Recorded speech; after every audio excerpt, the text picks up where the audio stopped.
Winchester's new chapter adopting fatherhood amidst the hunt. 1984. So when all else fails, try a beheading, right? John Winchester jerked his head sharply, sighing with relief as his neck cracked. He hadn't studied this hard since boot camp. Who knew there were so many kinds of supernatural things out there? Hell, who knew supernatural things existed at all? That stuff actually did go bump in the night? For most of his life he'd been blind to the truth, and would have happily remained blind, if it hadn't taken Mary. Mary, his beautiful queen, who'd been sliced open and burnt on the ceiling of their all-American home, in the nursery where their second beautiful prince lay in his crib, across the hall from the room where their first beautiful prince lay sleeping peacefully. A fairy tale. He'd been the king in a goddamned fairy tale. Then the demons and ogres and ghosts and other evil shit had come out of the woodwork, and his fairy tale had turned from Disney to grim. Now, he was being trained to be a hunter, which was nothing as simple as tracking and killing, nothing as simple as destroying the enemy as he had in the Marines. It was a matter of discipline, of knowing what killed what, of recognizing which evil was at play. It was a matter of investigating, researching, having the right tools at hand, and if not, devising the right tool. Preparation was paramount but tedious, the hunt itself dangerous and often done in the dark. But he could do it. He would do it. Mary had been his. She'd said so over and over again, even when he'd had doubts himself. Then she'd been taken away, and something had to pay for that. Beheading works if it can be cut, Daniel Elkins explained as he jotted something down in his journal. The white-haired hunter was hunched over what should have been a kitchen table, but was now a repository of various books, relics, and weapons. That's why you need to make sure your blades, machetes, or axes are your best bets, are coated with silver, and being blessed doesn't hurt either. Caleb can set you up with blades and other weapons. He's young, but he knows his stuff and has some really interesting contacts. He scratched his head, then wrote something else in the journal. A journal. It seemed all hunters kept a damn diary. Yeah, it made sense to keep a list of what worked and what didn't. But Elkins made it seem a sin not to write down every single detail. Elkins, the man, was basically a vampire hunter now, but apparently back in the day, he'd gone up against just about everything that was out there. John found him gruff but knowledgeable, and was grateful Elkins was willing to take on a greenhorn. God, he'd learned so much since going to that psychic, Missouri mostly, with questions about Mary's death. No matter what others said, he'd seen her sliced open and burning on the ceiling, and he'd known that wasn't normal. So yes, he'd gone to see a psychic. She'd led him to Jim Murphy, a pastor in Blue Earth, Minnesota, who'd taught him that if there was a heaven with all its angels, then why not a hell with all its demons? Eye-opening, scary shit that made him question everything around him. Speaking of, think Pastor Jim will bless my blades? Sure, sometime next week. It'll take him that long to recover from the shit May Day throws at you. Never know how many pagans there are until one of their days come around. Messing with old gods is just downright stupid. John sat up, well, as much as he could on the battered sofa that acted as his bed and as his primary seat at Elkins' place, since most flat surfaces in the cabin were covered in books, papers, and various hunting paraphernalia. Mayday? His nose crinkled in confusion. That's coming up soon? It is if you call today soon, John. Today is. John paled and scrambled to the edge of the cushion. No, it can't be. May Day is May the 1st, right? Give the man a fucking gold star. Elkins looked up from his journal. What's wrong? John rubbed a hand across his face, frowning at the stubble that scratched his palm. Yeah, he'd lost track of time for sure. My son's birthday is, he looked down at his watch, in a few hours. Hell, is that all? He'll have another one next year. Elkins buried himself in his writing again. Not another first birthday, John murmured softly. He stood and looked around for his things. He hadn't spread out too far, understanding he was in another man's territory. If I hit the road now, I should make it by morning. 8 hours or so of hard driving should get him there early enough, so his kids wouldn't think he hadn't forgotten about them. Thought we were heading out to that salt and burn you researched? Later. Hannah Burton's not killing anything, just scaring a few adulterous men, and quite frankly, if she makes their dicks shrivel up and fall off, I couldn't care less. I'm going to see my boys. It's been what? A month, 6 weeks since I've been back? Shit, he'd missed Easter. Mary and Dean had loved Easter, and he'd loved them loving it,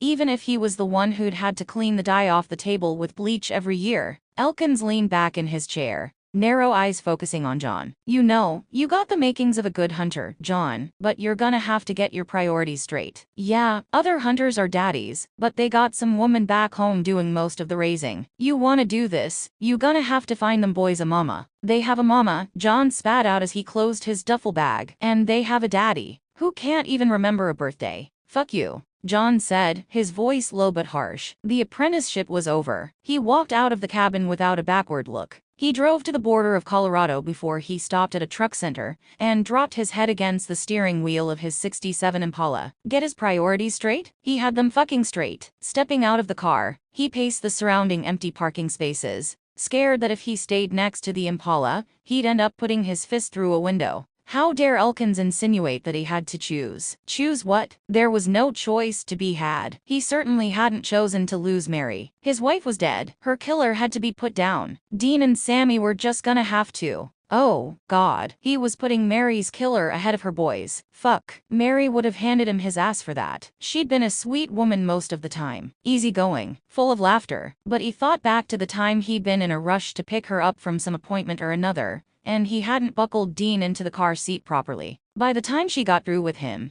he could strap the boy in as quick as the Marines had taught him to assemble an M16. He'd taken to calling her Drill Sergeant Mary when she got on his case afterwards, had even bought her a whistle which she'd given to Dean a few years later. A whistle that was just as burnt as she was now. A sob escaped and he dropped his head to the top of the car. He couldn't do this. He couldn't let this obsession keep him from taking care of Mary's princes. He couldn't betray her memory like that. Jim was a pastor. That singer guy owned a salvage yard. Apparently, it was possible to be a part-time hunter. Yeah, he could take his time, learn the ropes, then when the boys were out on their own, he could go back to it. Mary's killer was going to have to wait. He had 2 boys to raise. Dawn found him crossing into the city limits of Lawrence, Kansas, and he was soon pulling into the yard of his best friend and garage partner Mike Gunther. Mike and his wife, Kate, had taken in all 3 of the remaining Winchesters after the fire. They'd said they understood when John took off on his wild quest, but he was sure they hadn't thought he'd be gone so often and for so long. Nice way to treat your friends, he told himself. Saddle them with a baby who missed his mama and a young child who was still so traumatized that he rarely spoke. Right. He owed Dean the biggest apology of them all. He'd been there for the boy's birthday in January, but, hell, he hadn't really been there. He hadn't wanted to deal with the silence and the pain in the eyes that were so much like Mary's. He couldn't even remember what he'd given the boy. Something Kate had bought, he thought. John? He startled awake, surprised to find he'd fallen asleep. Mike, how are you? Shouldn't I be asking you that? You're sleeping in the driveway. He looked at his friend, dressed in pajamas and a robe. Obviously, he'd just stumbled out to get the paper. It was early when I got here. Didn't want to disturb the house. Mike smiled. Should have known you'd make it in time for Sam's birthday. The boys'll be glad to see you.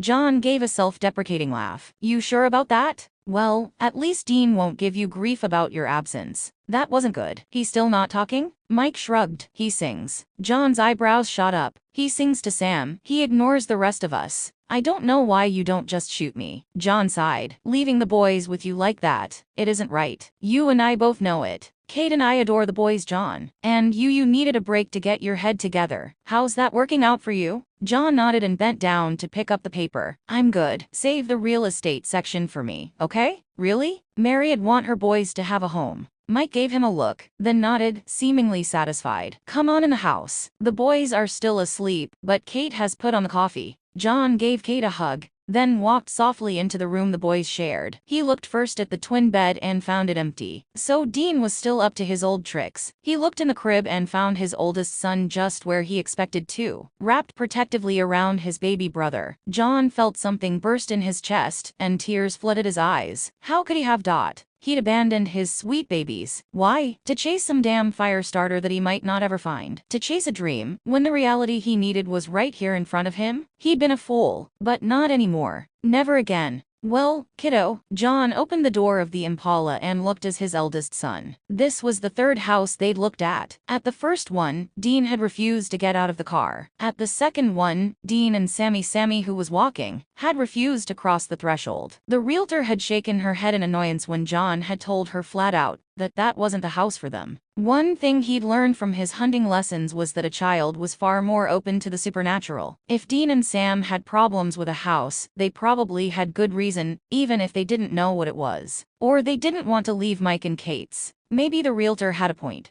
Dean held up his arms and John unbuckled him from the booster seat before unhooking Sam. The realtor stood impatiently by the open door as they approached the house. Dean tugged him inside and Sam blew a bubble as they stepped across the threshold. So far, so good. It was a ranch-style house. Single-story, 3 good-sized bedrooms, a master bath, hardwood floors. John figured he could drill a trench in all the doorways and fill them with salt. And Jim had mentioned someone he knew who made protective symbols that could be hung on the walls like that nouveau art shit. Yeah, the house was definitely defensible. Dean, Sammy? His kids had wandered off while he gazed speculatively at the walls. He found them on the back terrace. Dean sitting on a step with Sammy pinned securely between his legs. He sat down beside them. This place okay? Think we can make this our new home? Dean nodded, then reached out to pat his father's arm. Home, Daddy. He smiled when Sam burbled in agreement. John looked out across the yard, envisioning a swing set, one of those wooden jungle gyms, a patch of concrete next to the garage, which was the right height for a basketball hoop, and of course a grill. A man had to have something for himself. He leaned over and dropped a kiss on Dean's head, and then on Sammy's. Looks like we're home, boys. You decide yet, Dino? John himself was leaning toward the bed that resembled a car over the bed that resembled, well, a bed. But he wasn't going to be sleeping on it. He'd be sleeping on a full-size mattress, which was just big enough for him. No use in having room to feel around for Mary when Mary was never going to be there. The salesman had convinced him to get Sam a crib that would eventually convert to a junior bed, so only Dean's sleeping quarters were left to be decorated. Dean tugged on his hand and John bent down. Dean was very selective in whom he let hear his voice. The child psychologist, who they had visited all of 3 times before everyone involved collectively agreed it wasn't working,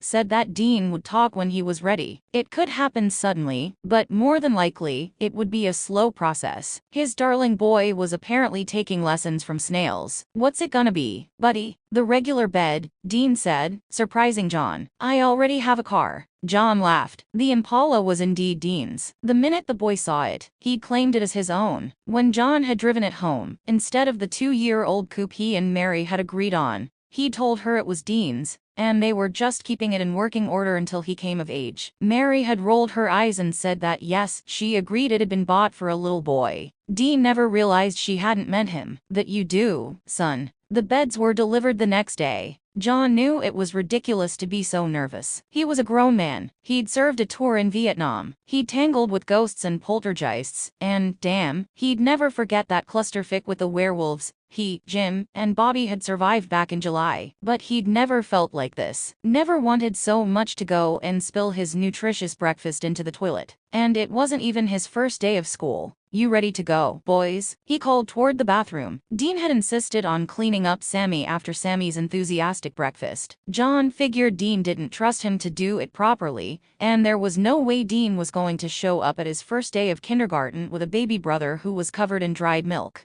How the hell could he miss Mary, when Dean was exactly like her? Then again, how could he not? We're ready, Dad. I was just splainin' to Sammy that he has to be a good boy for you today, while I go learn how to read him his bedtime stories. And did Sammy promise to behave? He wasn't sure whether it was because he went AWOL those few lost months after Mary or some mysterious brotherly connection, but Sam listened to Dean a hell of a lot better than he did to John. It was annoying, and sad, and would probably change now that Sam would be spending more alone time with him while Dean went to school. Jesus Christ. His boy was going to school. Got your backpack? It's on my bed. Dean raced back to the room he shared with Sam. John had given each boy his own room, and had forbidden Dean to climb into the crib. That first night when he'd gone to check on them, Sam had been securely wrapped in Dean's arms in Dean's bed. Giving in to the apparent natural order of things, John had moved Sam's crib into Dean's room. Within sight of each other, they'd stayed in their respective beds that night and every night since. John had made Sam's room into an office, fully aware he'd probably have to give it up once Dean hit puberty. The drive to school was way too short. Dean, quiet, shy Dean, walked up to his teacher, held out his hand, and said, "Hi, I'm Dean Winchester. I'm in your class this year. You're very pretty. When will we get started on reading and stuff?" John shed more tears than either of his boys, as he and Sammy left Dean to his learning. 1991. Sammy, what are you doing in here? Dean hissed from the doorway to their dad's office. Sam knew. He effing well knew. He wasn't allowed in the office. And how had he gotten in? The door was supposed to be locked. Okay,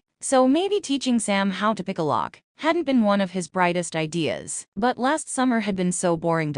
Dean, is Dad crazy? His 8-year-old brother asked as if he wasn't violating the prime directive. Do not enter Dad's inner sanctum. And not only was he in the inner sanctum, he had made himself at home, feet tucked under him as he sat in Dad's leather chair, Coke can on the desk. At least he was using a piece of paper as a coaster. What? No, Dad's not crazy, Sam. What's crawled up your ass about him now? And get your dirty feet out of the chair. He'd heard the whispers of advice from his dad's friends, that 12 and beyond were the difficult years for boys. But, hell, at 8, Sam was twice the pain in the ass than he could ever be. Sam questioned everything, from the type of toothpaste they used to his current bedtime to the color of paint on the wall. Well, according to his diary, Sam held up a battered leather book. He goes out on the weekends chasing ghosts and vampires and witches. So, yeah, I'm asking if he's nuts. Dean wanted to scream, but screaming wasn't cool. Dad was going to be so pissed, and he was going to blame Dean. The situation had Dean, how could you written all over it? Baby brothers were a bitch. No, Sam, Dad's not nuts. It was too late to lie. But Sam shook the journal as evidence. He's not nuts because ghosts and vampires and witches exist, dude. Dean slumped onto the corner of the desk, readying himself for the questions his brother was bound to ask. I hope this isn't hereditary. Hereditary. Been studying your vocabulary words, I see, Dean said dryly. Cut the crap, Dean. You know these things aren't real. Strange things are happening all over, Sammy. I mean, look, the Atlanta Braves made it to the World Series. Dark times are upon the earth, he joked. Dean, Sam whined. It's all real, I swear. Dean picked up a rosary from the desk and fingered the beads. The supernatural, it's out there, everywhere. It's a mind game. People won't see what they don't want to see, and the dark things love that. But Dad sees. Yeah, he and others, like Uncle Bobby and Pastor Jim, they see the supernatural, and they fight it. That's what they hunt on the weekends. That's why Dad comes back messed up sometimes. Pastor Jim had taught him how to put in stitches. He hated it and all the first aid crap he'd had to learn.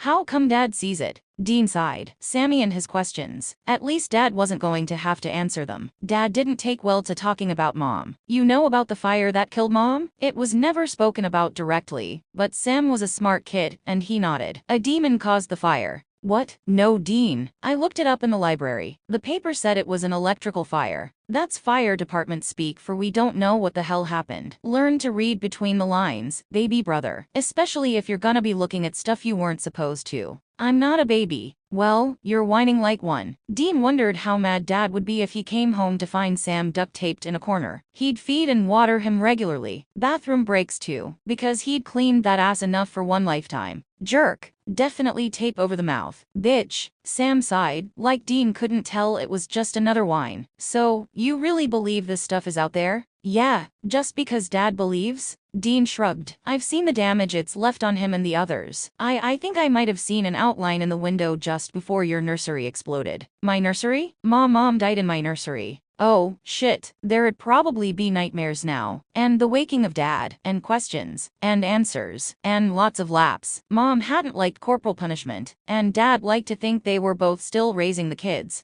So he'd taken a page out of the Corps manual. KP duty and training makes a boy strong and highly unlikely to ever commit the same sin twice. Of course, if it's the right sin, you only need to do it once. Since the damage couldn't get any worse, he put down the rosary, pulled up a chair, and told the whole story to Sam. It was the day after Thanksgiving, so he knew Dad would be at the shop forever. The men in town dropped their women off at the mall, or were left home on their own, while their women drove themselves to the mall. So naturally they took their cars to the auto shop and watched football on Dad's 13-inch, yeah, if you squinted and turned your head, TV. Good times. So, a demon killed our mom. Dean nodded. And Aunt Missouri told Dad and sent him to see Pastor Jim. And that's why we got all these aunts and uncles who aren't kin to us in the least bit? Dean took the last sip from Sam's Coke. Right. What did you think? Grandpa Winchester got around a lot. Sam looked down, drawing invisible figures on the desktop with his finger. No, but Tony Holloway's mom is divorced, and whenever she gets a new boyfriend, Tony has to call him uncle.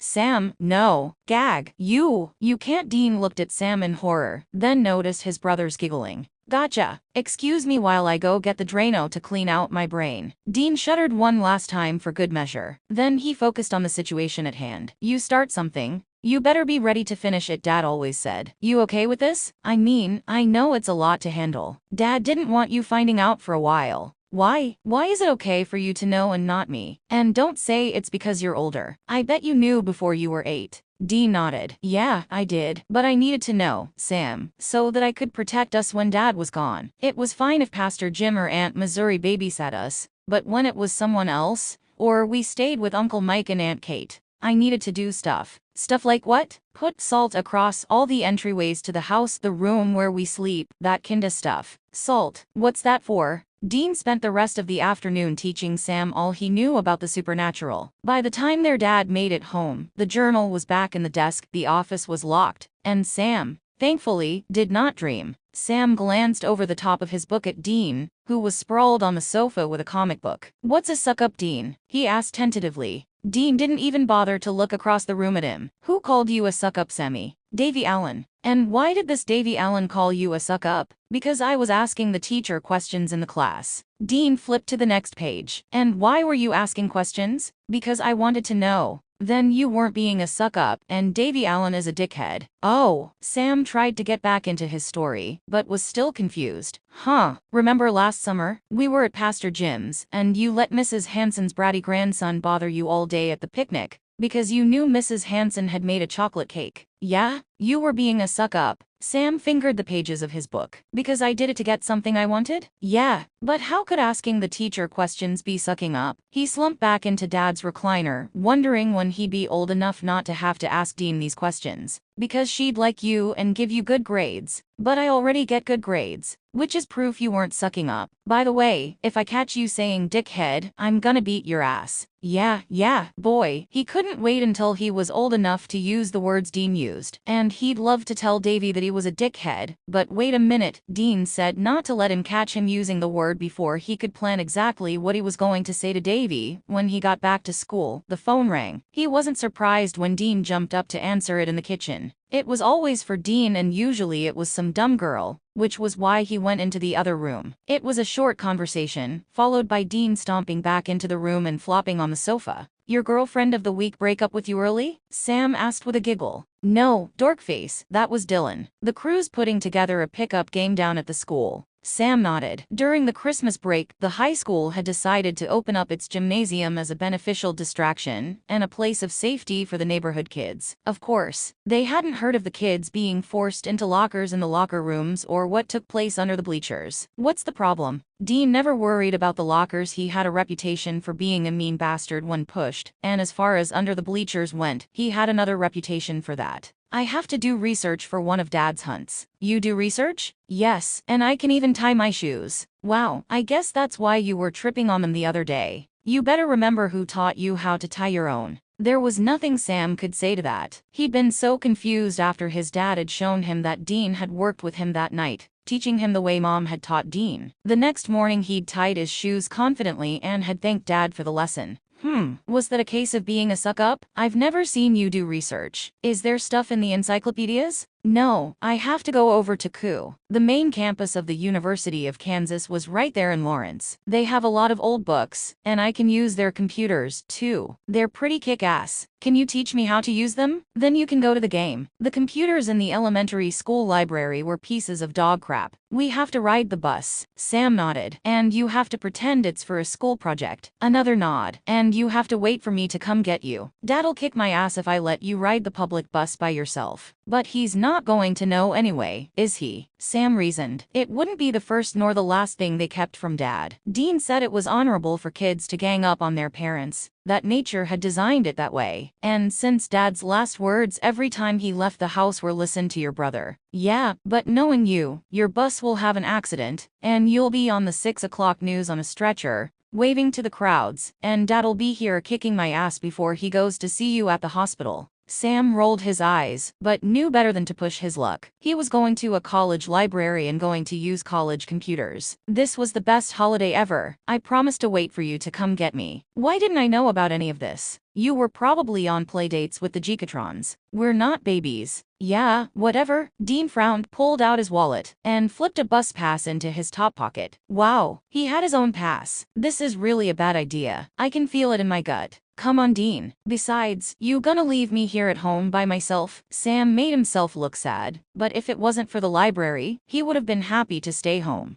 Dad said to send you across the street to Mrs. Hastings. Mrs. Hastings liked to give me fruitcake. It isn't really cake. Yeah, I know. Okay, get your jacket. And some money because I ain't paying your bus fare. Hi, Angelin. Sam shook his head. Of course Dean was on first-name basis with the library staff, the female staff. It's empty in here today. Christmas break. Only grad students and foreign visa kids are around. Who's your buddy? She bent over the counter, and even at his tender years, Sam knew her boobs were impressive. He didn't have to glance to know where his brother's gaze was. This is my brother Sam. Hey, Sam, aren't you adorable? You Winchesters certainly are cute. Too bad you're either too old or too young. Dean stretched to his full height. They say the young are eager learners. We retain knowledge better. And I'm sure you have a lot you could teach me. Tell me that again in 6 years, Angelin said with a grin. So, your dad's working on a new script? Dean had told him on the way over that they'd come up with the story that Dad was a scriptwriter. When the librarians started noticing they were researching the supernatural, it was better than having them think he was part of a cult or something. Nobody ever reported scriptwriters to the cops. Yeah, he sold the last one. Still can't convince him to pack up and move to Hollywood, though. But today, we're here because Sammy has a paper to do for school. She smiled. Well, you've come to the right place, little guy. And listen, your dad's a smart man. I wouldn't want my kids, when I have them, anywhere near Hollywood, especially if they're as cute as you two. She glanced down at a sheet. You can have your choice of computers, and because no one's here, no time limit. Thanks, Ange. Dean shoved Sam in the right direction.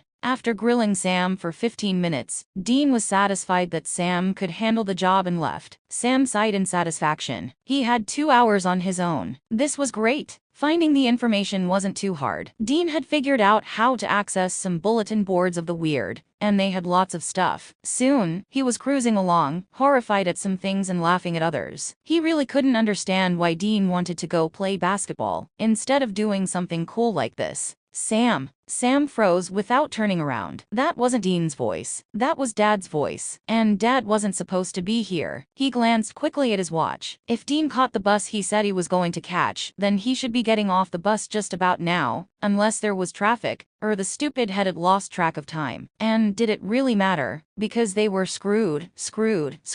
He forced himself to smile and turn around. Dad, what are you doing here? Dad didn't return his smile. I think that's supposed to be my line. Where's your brother Sam? Bathroom, Sam blurted out. Dad looked like he didn't believe him. Crap. Okay, so Dean is in the bathroom, and you're here researching. He looked over Sam's shoulder to read the screen. Ogres. Why are you researching ogres, Sam? Dean mentioned them and I was curious. And why did he mention them to you? Because he knows, Dad. They both twisted around to see Dean standing behind them, panting softly and a backpack gripped tightly in his hand. He knows what Dean... Sam hated it when his father's voice dropped to that so soft tone. It meant he was beyond angry. It meant there was an explosion coming really soon. He knows what you hunt, sir. Sam couldn't help but be proud of his brother at that moment. He wasn't stuttering out some lie or trying to hide behind the stacks. It was obvious he was scared, but it was also obvious he was brave. I suggest we take this discussion home where we can have some privacy. Yes, sir. Let me just take a moment to wipe out the history on the computer. You can, Dad asked hesitantly. A search can leave a trail, but if you... Dean showed them both how to clear the history in the cache. Interesting, Dad said. Dean just nodded and pushed Sam out in front of him. Let's go, Runt. By the way, Dean, Dad said, you smell less like a bathroom and more like a gym. Dean nor Sam gave a reply.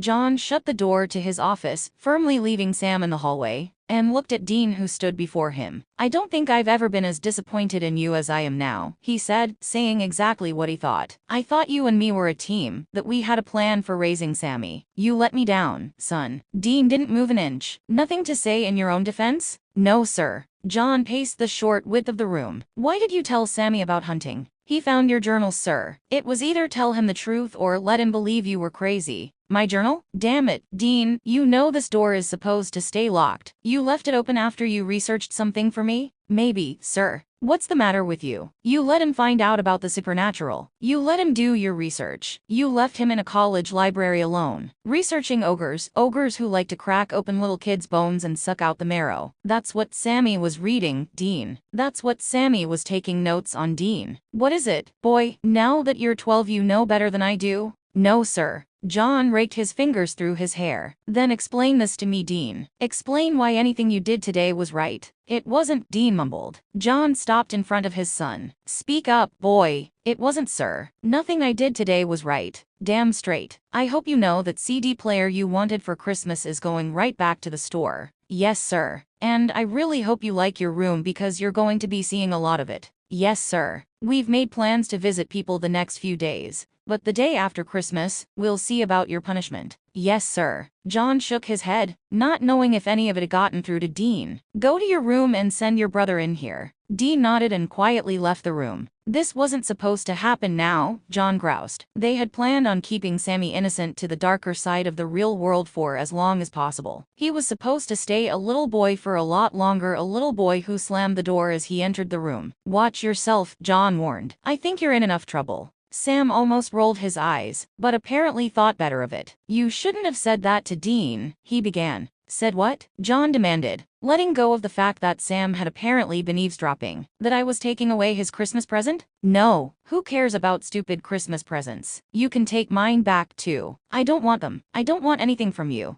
John took a deep breath. Getting into a screaming match with an 8-year-old just wasn't an adult thing to do. Listen, son, I admire you for sticking up for your brother. I know you think you don't know anything. Dean didn't do anything wrong. I picked the lock and read your stupid diary because I wanted to. Dean had nothing to do with it. And today Dean wanted to play basketball with his friends instead of doing your work. I talked him into doing what he wanted to do instead of what you ordered. I was fine at the library by myself. Did you even know what bus to take to get home? No, but Dean was coming back. Sam was pouting, and John thought he better put a stop to that. And what about if something had happened before Dean got back? Remember what you were researching? Sam paled, and John felt like a piece of shit. I'm not saying that anything like that would happen, son. Lawrence is safe with me and your Aunt Missouri around. But there are other things, humans who are bad, or just plain mean, who could cause you harm. It's why you need your big brother with you. Sam looked up at him with big, liquid eyes. Maybe it was a stupid idea, but we're kids, Dad. We're supposed to do stupid stuff every now and again. Dean says so, and he never tells me he's disappointed in me. Ever. John was floundering in the flood of information he was receiving, and he knew the best thing to do was to get out of the water. Go to your room, Sam, and you'll start weapons training after Christmas. If you want to know it all, then you'll know it. Fine. And, Dad, if Dean screwed up because he told an 8-year-old about the supernatural, then what does that make you for telling a 5-year-old? Thankfully, the door was slamming shut as John's knees gave out, and his son didn't see him crash against the desktop. He laughed nervously. Damn, Sammy had balls. And a wicked, mean possession of logic. Maybe the boy should go into law because he'd have the jury eating out of his hands with one short diatribe. Because he was right. What Dean had done was no worse than what he'd done. No, he thought honestly, what he'd done was worse. The fire had taken away most of Dean's innocence, and he'd taken the rest. He'd begun co-parenting with a 5-year-old, and apparently he was an abusive co-parent. His tongue a little too quick against an opponent who couldn't or wouldn't stand up against him, a subordinate, a junior officer. He'd seen it happen in the Corps, a lieutenant berating a corporal just because he could. It sucked, and he was guilty of it. Dear God, Mary, do you see how wrong this is going without you? How am I supposed to do this without completely fucking up your sons? Maybe I should have left them with someone, given them away. But he knew if he'd done that, he wouldn't have lasted a year. Hunting would have killed him. Hurting would have killed him. He laughed. I hear you, Mary. Suck it up, soldier. You like telling me that when I whined about something. You could really be a bitch when you wanted to be, he said to the empty room. Yeah, I'll suck it up and straighten out this mess. Just for you, babe. The day after Christmas, Sam learned to shoot a gun. Dean ran lap after lap around the school's track, wearing an amulet Sam gave to him, not knowing he had it, because Dad was an ass. And John snuck into the boys' room and placed a CD player on each of their beds. 1993. John unlocked the door to his auto repair shop,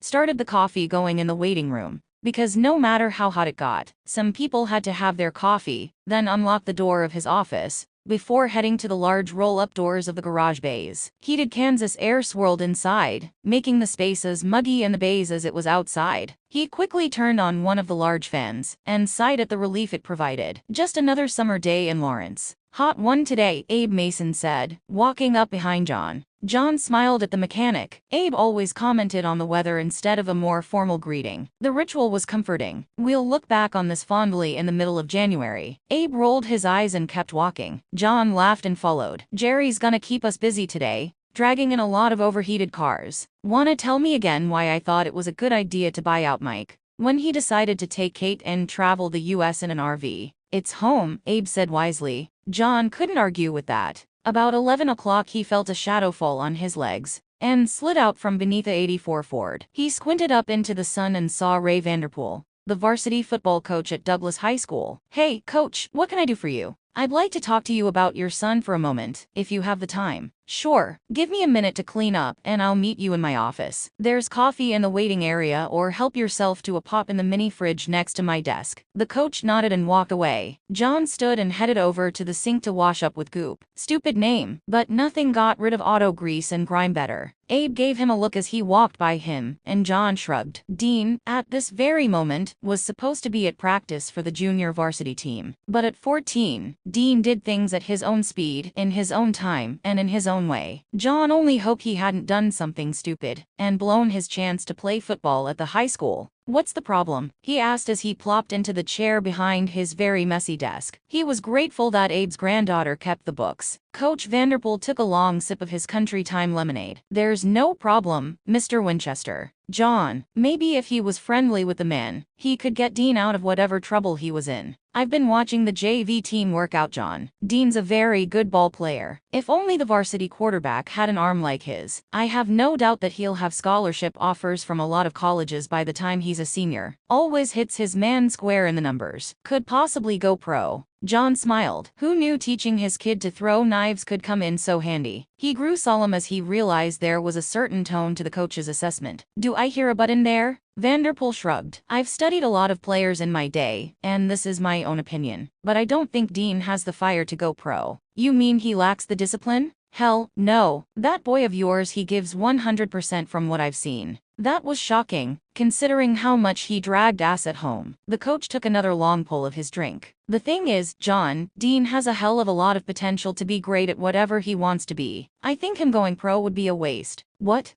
I've talked to his teachers. So far he's an average student, but he's average without any effort. He's a freshman and this is when grades start counting. According to his past teachers, if he tries even a little, he can be in the top 10th of his class easily. If he stays there, maybe gets on student council, does some public service work, I'm pretty sure I can get him an appointment to West Point. John wanted to laugh. Dean, at the U.S. Military Academy? He wanted to laugh, but couldn't because the coach was looking quite serious. My Dean? He had to ask. I know the kids joke about the slogan, be all you can be in the army, but it's true. I think Dean will find his place there and thrive. John was stumped. Dean was a solid C student. He was a good athlete. Although he muttered under his breath a lot, he kept to the rules, albeit the very edge of the rules. But West Point, his boy officer material? He had no doubt Dean could handle the physical parts of the training. Hell, boot camp would be a treat for him after years of sports practices, and John's own disciplinary program.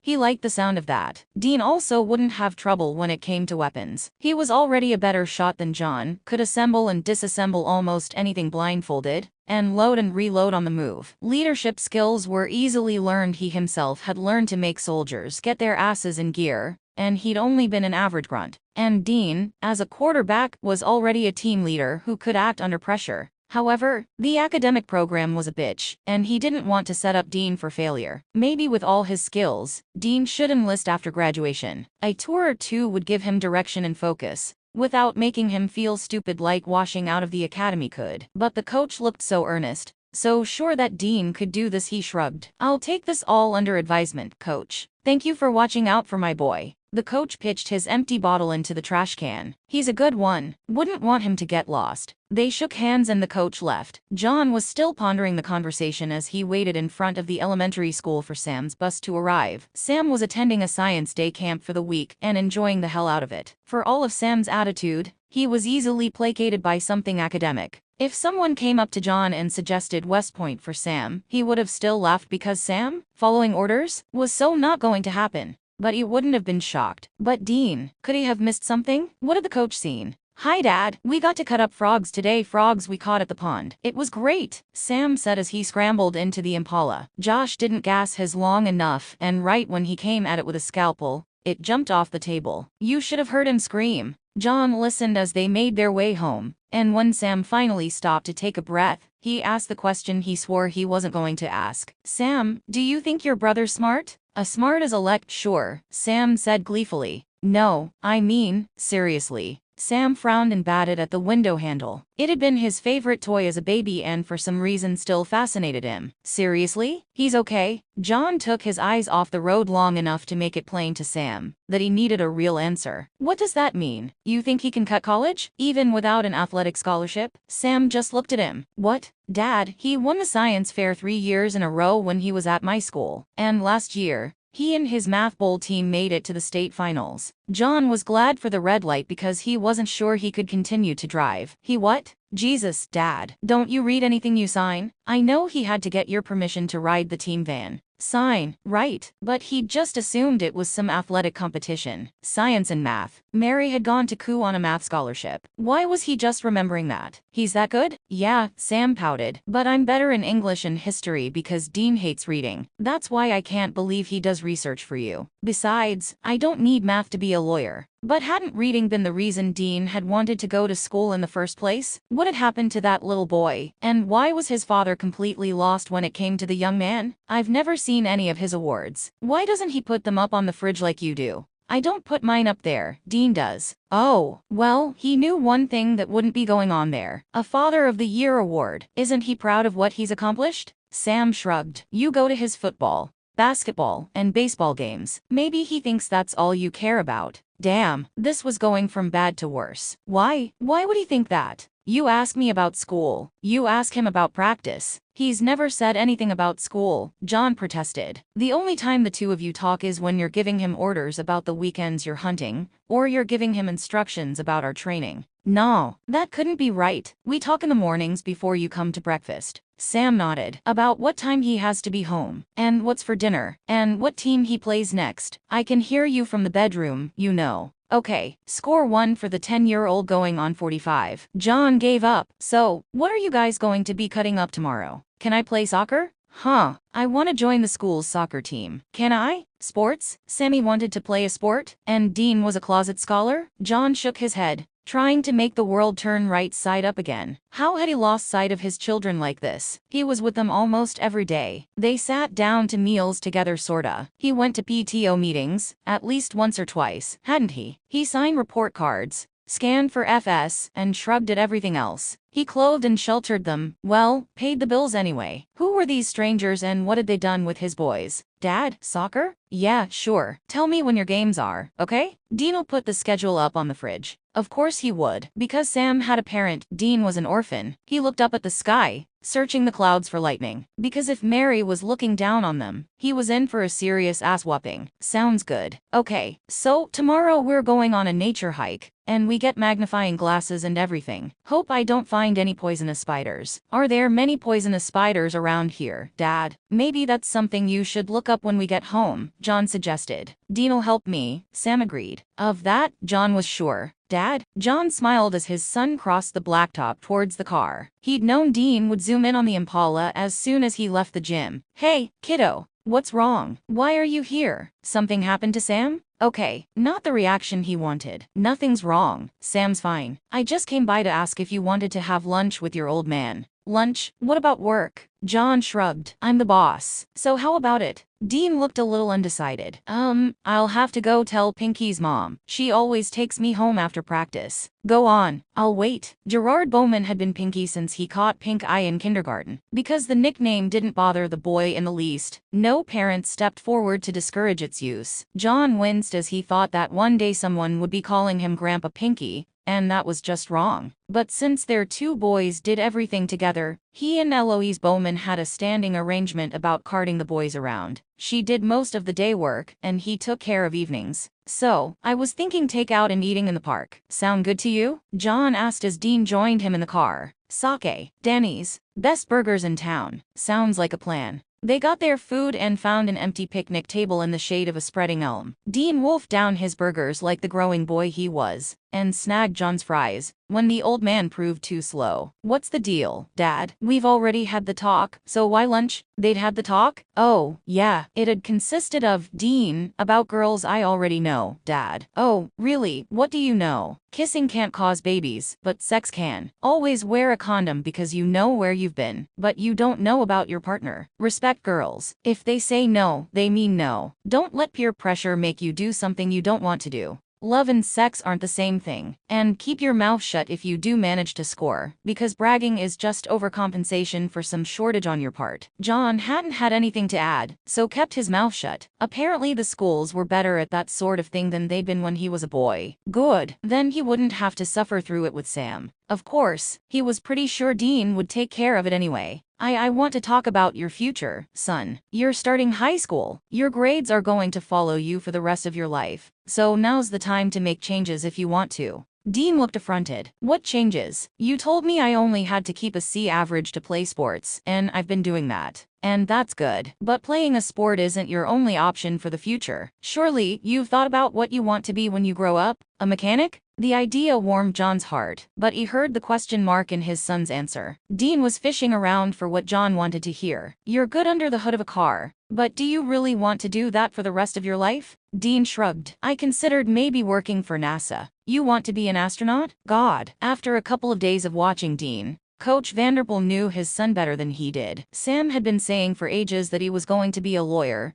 and he watched more court TV than he did the big networks. Dean had never said anything, and John had never asked. Heck no. I don't do well with heights, Dad. I want to work on the shuttle, or maybe design a new kind of space vehicle, or maybe just a new engine. Cars, too. It's just not right that we're still using a combustible engine. I mean, it's still technologically the same engine that the Model T used. The Model T, Dad. His son sounded outraged at the idea. Passion. Fire, Coach Vanderpool had called it. Well, if you want to work at NASA or design new engines or whatever, don't you think you should do better than a C average? It's just a dream, Dean mumbled. Everything starts out as a dream, Dean. That's not a reason not to go for it. You kick ass in science and math. If you try in the other subjects, I'm sure you can do better. Maybe. No, maybe about it. I think it's time you raised your goals a bit higher, son. Winchesters suck at just settling, you know. You think it was easy for me to go from being your Uncle Mike's junior partner to owning the entire garage? If something goes wrong there, it's my head on the chopping block, and no one else's. I'm responsible for the welfare of 6 employees. There are bills and taxes and all kinds of headaches. But I'm glad I did it. It's made me happy. I want you to be happy too, Dean. Yeah, okay, I'll give it a shot. Since I've seen you shoot, make A's your target, kiddo, and you'll have nothing to worry about. He bumped his shoulder against Dean's. This had gone well. And by the way, join the student council.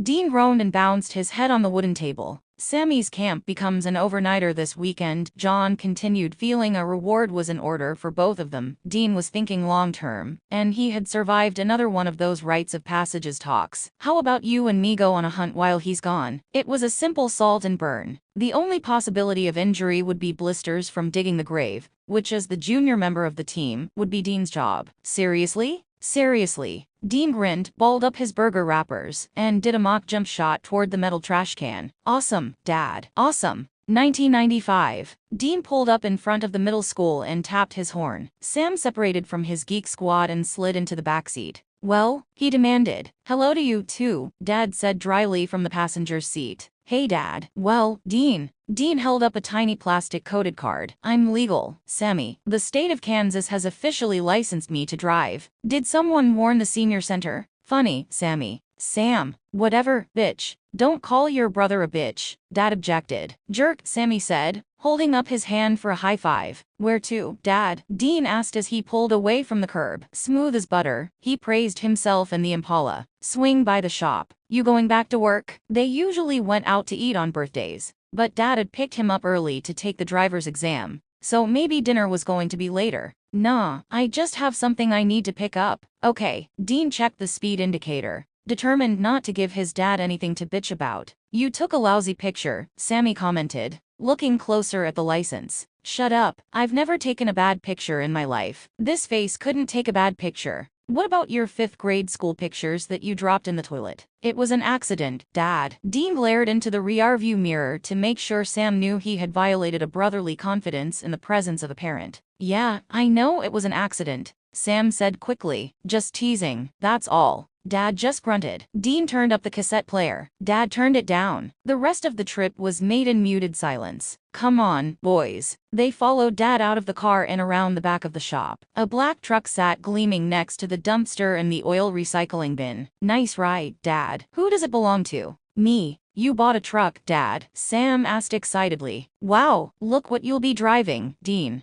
Dean won't be driving this, Dad said quickly. He gave Dean an apologetic smile. I mean, how would it look if I let a 16-year-old drive my new truck? I'm a good driver, Dad, Dean said in his own defense. I know you are, son. Dad buffed an imaginary spot on the truck, then adjusted one of the side mirrors. That's why I'm trusting you with the Impala. Dean froze. Did Dad mean wah? Dad grinned and patted him on the back. She's yours, son. Take good care of her, and she'll take good care of you. She's mine? Dean asked hesitantly. She's yours. She always was. I'd never lie to your mother. Dean blinked rapidly, then held up the keys he had in his hand. Come on, Sammy. The Winchester brothers are mobile and on the prowl. Hey, she's not the General Lee. Dad thought, yeah, the Dukes of Hazzard had been cool, but he could have shot both of them for what they put their car through. I'd never treat a car like that, Dad. She's God, Dad. He was at a loss for words. He already treats the Impala better than he does me, Sammy said, adding his support in his own weird way. That's because she treats me better, Sam. He turned back to his father. I would never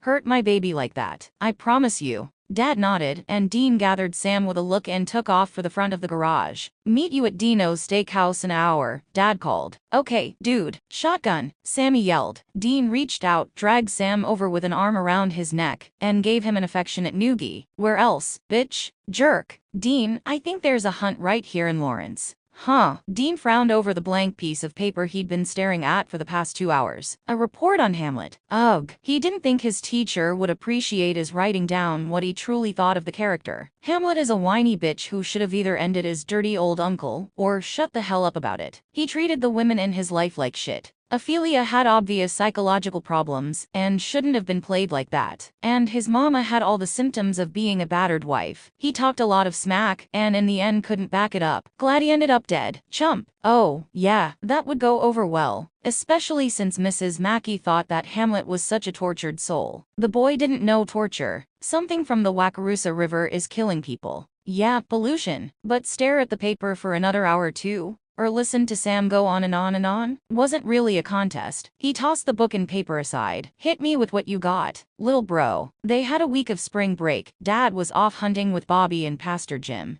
and he had a car with a full tank of gas. Yay for Dad's guilt for leaving them alone for 10 days. There was no way he was going to lose any more brain cells to Hamlet, Prince of Boredom. Besides, what kind of hunter would he be if he let the freaks run around his hometown? See this story here? Sam held out their latest copy of the weekly Weird News. They had a subscription to the tabloid, so only the mailman thought they were strange and not their neighbors in the supermarket. This man was found in his house with his intestines missing. Dean plucked the paper from Sam's fingertips. You know there are people who eat pig intestines? They call them chitterlings. Sounds disgusting. Shelley said they were like a favorite in the Deep South. Or was it Shannon? Shonda, maybe. Focus, Dean, Sam said impatiently. Dean bit back a smirk. Winding Sammy up was just plain fun. Maybe there's a black market for intestines. Geek boy, like kidneys and livers. Maybe somebody needed an intestine transplant. There's no such thing as an intestine transplant, Sam huffed. Besides, read the rest of the story. The man didn't die from having his intestines removed. He died from water in his lungs, river water from the Wakarusa. So he drowned in his own living room, Dean mumbled as he read the article, curious for real now. The Wakarusa flowed along the southwestern border of Lawrence, too close for comfort. What could do that? It could be a ghost? Dean shook his head. Ghosts don't chow down on body parts. Sam got a look that indicated he was either crapping his diaper, birth until age 2 or thereabouts, or sifting through the info stored in his freaky, geeky head, age 2 and thereafter. Although Dean would never tell him, he was impressed with just how much Sammy could remember and pull out on demand. It could be a Nixie, or maybe a Rusalka, but the intestine thing is throwing me. I don't remember anything about intestines. Dean shrugged. Could be a new mutation, or maybe just a dietary need that's not being met. Sam stared. What? I'm just saying, that's all. I mean, look at all the chemicals and shit that's dumped into the river. What's to say it's not turning the freaks into freakier freaks? He patted his jeans pocket to make sure he had his car keys, then stood. Come on, Brainiac, guess it's time to hit the library. After 2 hours of research, even Sam was ready to give up. I think you're right, he admitted. The freaks are getting freakier. I've no idea what we're dealing with. Dean gave him a sympathetic smile. Then he spied something on the computer monitor in front of him and straightened in his seat. Anybody leave puddles of water behind them? According to the police report, there were water drops leading into the house and around the body. Police report? Sam whispered. He hopped up from his chair and bent over Dean's shoulder. God, Dean, don't tell me you hacked into the police computer. And when the hell did you learn that? Tony taught me. Tony had hacked into the White House, FBI, and Defense Department's computers at last count. But hey, who was counting? Sam sighed. You're gonna teach me, right? Dean bopped him on the back of the head. Taught you everything else, haven't I? And I'm still waiting on my Brother of the Year award, too, bitch. Yeah. Remind me again when hell freezes over. Sam grabbed a book from the stack sitting next to the computer and flipped through it. The Nixie drips a trail of fresh water behind her. So, Nixie it is. How do we kill the bitch? Tracing the sign of the cross on her forehead will paralyze her. Then you can drown her in salt water. Salt water? Dean tapped the desk as a way to focus. Let's see, we're 600 miles from the Gulf and 900 miles from Salt Lake City. Guess we can raid Dad's supply room. Then dig out your old kiddie pool. You spent more time in it than I did. Did not. Did too. Dean grinned and shrugged. What can I say? I look good in swim trunks. He snapped his fingers. That's it. The scuba shop has a saltwater practice tank. Sam nodded. You're bow-legged, you know that, right? Kid never did know when to let something die. More room. Room for what? Dean just smiled. You'll find out when you're older. I don't think I want to know. Sam turned back to his book. Now that we know how to do away with the Nixie, we just have to find her. What? It says here she likes to shop. Dean wasn't falling for that one. No, it doesn't. Yes, it does. See? Sam stuck the book under his nose, and he had to pull back to read it. The Nixie can usually be distinguished from a mermaid because she is a shopper. Shopping. Damn, that was about as bad as the intestine eating. With a sigh, Dean dug into his pocket and pulled out some change. Sometimes you have to sacrifice for the hunt, Sammy. Give me a couple of minutes. He headed over to the payphone bank and pulled a small sheet of paper from his wallet. 15 minutes later, he motioned for Sam to gather their stuff and follow him. According to my sources, if a woman wants to do some serious shopping, she's going to go to Oak Park Mall. Where's that? Dean adjusted his backpack over one shoulder. Their first hunt. Not a dark forest. Not a dank cave. Not even a rickety mansion with its own creepy graveyard. No, they got to go a mall. He wondered if he could call Pastor Jim and get a special prayer said for them. It was still close enough to Easter, wasn't it? Overland Park, right outside of Kansas City. Dad took us there one Christmas, I think. You were probably too young to remember. Scared him so bad. I don't think we've ever been back. White Eyes stared at him. And that's where we're going? Suck it up, Sam. Hunts can take you into dangerous territory. Holy hell. Dean had to agree with Sam's comment as they stared at the two-story mall in front of them. We can do this, Sam. We're Winchesters. We can't cover this whole place, Dean. Sam flinched as the automatic doors opened, beckoning them into the vast air-conditioned bowels of the shopping center. Dean stepped stalwartly through the doors. He couldn't let his little brother sense his fear. It's all good, bro. I got directions. Directions to where? The store that ladies are drawn to like moths to a flame. Where's that? Victoria's Secrets. Sam glared at the large glass windows and then at his brother. Stop drooling over the mannequins, dude. They aren't real. You're just not old enough to use your imagination, Sammy. Sam squirmed on the hard wooden bench, deliberately ignoring the mean looks he got from older women, who obviously wanted the bench for themselves. If it had been just him, he would have moved. But if Dean was asked to move, he'd cause a scene, no, a spectacle. And then they would have wasted all this time in the stupid mall. No, sorry, ma'am, with baby in stroller and whining 4-year-old in hand. This seat's taken. Move along. Sam stretched out his legs and crossed them at the ankles. Then he drew them back in and rubbed at his knee as a baby went toddling by. Next, he scratched his nose and picked at a scab on the back of his hand. He tried to remember how or when he'd heard it. Maybe in PE class? How long are we supposed to sit out here looking for dripping women? He asked with a huff. Dean stayed slumped on the bench, eyes barely open. You really are 11, aren't you? 12, Sam muttered. His birthday was just a couple weeks away, and everyone knew there was a 2-week grace period for birthdays. Dean poked him in his side. Look, dude, stakeouts take a while. Don't they have stakeouts on Law and Order? Maybe, but I generally just look at the courtroom parts. Trust me, the main key to hunting is patience. Sam rolled his eyes at Dean's experienced tone. How could he have forgotten he was talking to an expert? Like you know so much. Dad's taken you on what, 3 hunts? 3 more than you, geek boy. Big brothers were a pain in the ass. Why are we here again? This is what's called a hunt, Dean said slowly. Sam half-heartedly kicked at him. No. Why are we here at this underwear store? Janine said there are 2 stores that women can't resist: Victoria's Secrets and Bath and Body Works. Since you're allergic to prissy scents. I'm not allergic to anything. Dean shrugged. Must be my other brother. Anyway, we're here. So just sit back and enjoy the floor show, okay? I know you have male hormones floating around in there somewhere, or else your voice wouldn't be so squeaky. My voice isn't. He heard the crack in his tone before he could finish the sentence. He glared at Dean's laugh and took a book from his backpack. Hopefully, he'd get lost in the book and forget he was sitting with an idiot in front of a lingerie store. Sometimes it sucked to be a Winchester. Sweet D, that you? Dean sat up and grinned at the group of women walking toward them. Ladies, how are you this lovely spring day? We're fine, but what about you? If you're hurting bad enough to sit outside a lingerie store, you know we'd hook you up. He coughed and jerked his head toward Sam. I'm here with my little brother. He's doing the paper on how many men actually set foot in Vicky's secret place, as opposed to the ones that just stare through the windows, he explained. The same story had convinced a mall security guard that they weren't casing the joint. Oh, that's right. He's little geek boy, isn't he? Dean could see Sammy turning red, and thought he better do some fence mending.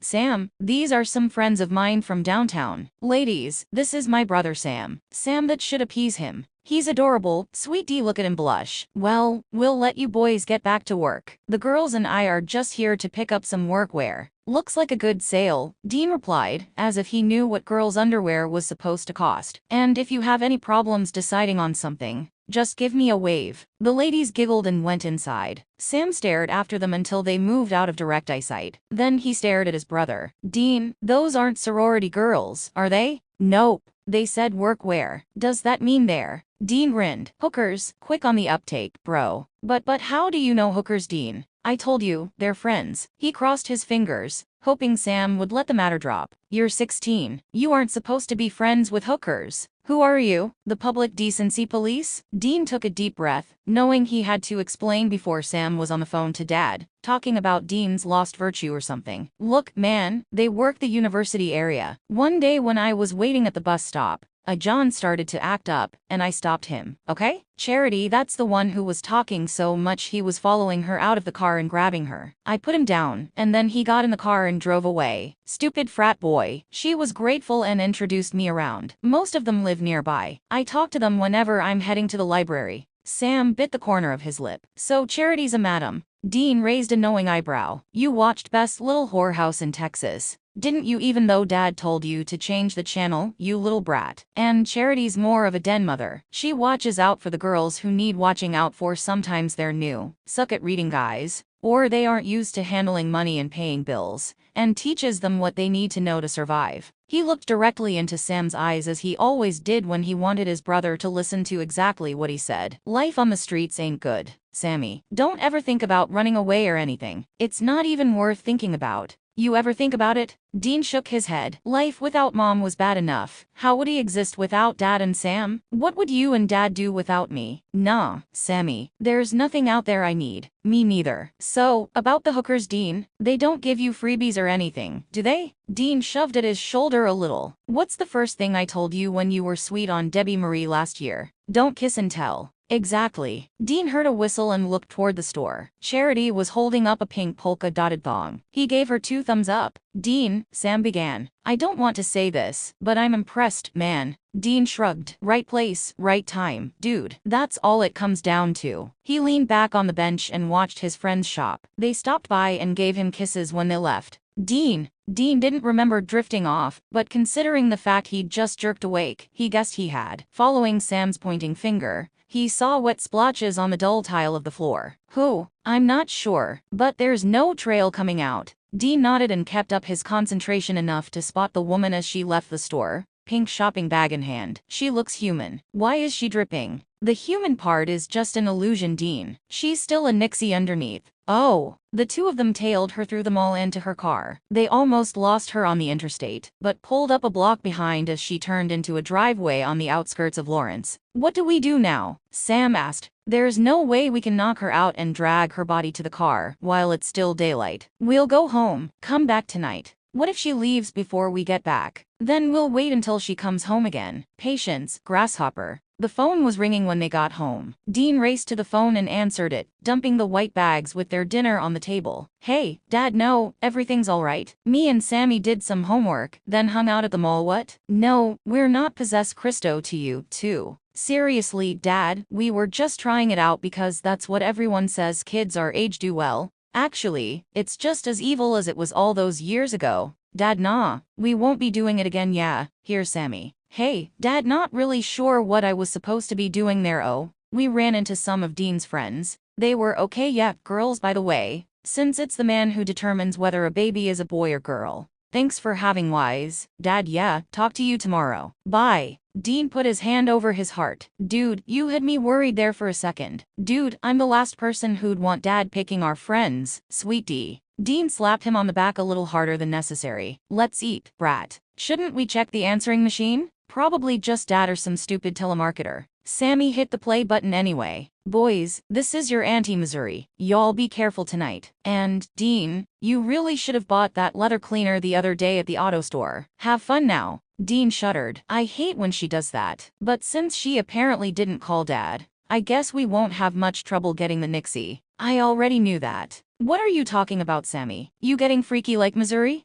I don't think you want to talk about freaks. What the hell is that supposed to mean? Dean yanked out a chair and dropped hard to it. It's you who has the Saya alert, not me. What the? Huh. Cover your ass. Dean threw a fry at Sam. I know what Saya means, asshole. He sniffed a wrapped burger to see which one had onions. Sam reached for one of the milkshakes. Nobody does it as good as you. Dude, you get all hesitant when you know something isn't going to work out. That you go through with it anyway just shows how stupid you are. But I'm not. If you hesitate about anything I'm going to do, I just don't do it. You're full of bullshit. Sam's burger went sliding across the table. I'm not. Remember when you left me at the library and Dad found me? You said it was a really bad idea and it was. And when I asked you if I should go to Paul Nixon's party and you said you weren't sure, I didn't go, and the next day I found out the neighbors had called the cops and all the parents had to come claim their kids. Dad would have loved that. But I was in the clear because of your Saya alert. Dean leaned over and touched Sam's forehead. You running a fever? Maybe doing drugs behind my back? Sam unwrapped his dinner and took a big bite. Anyway, that's why I knew this hunt was going to work out. You didn't make a single protest.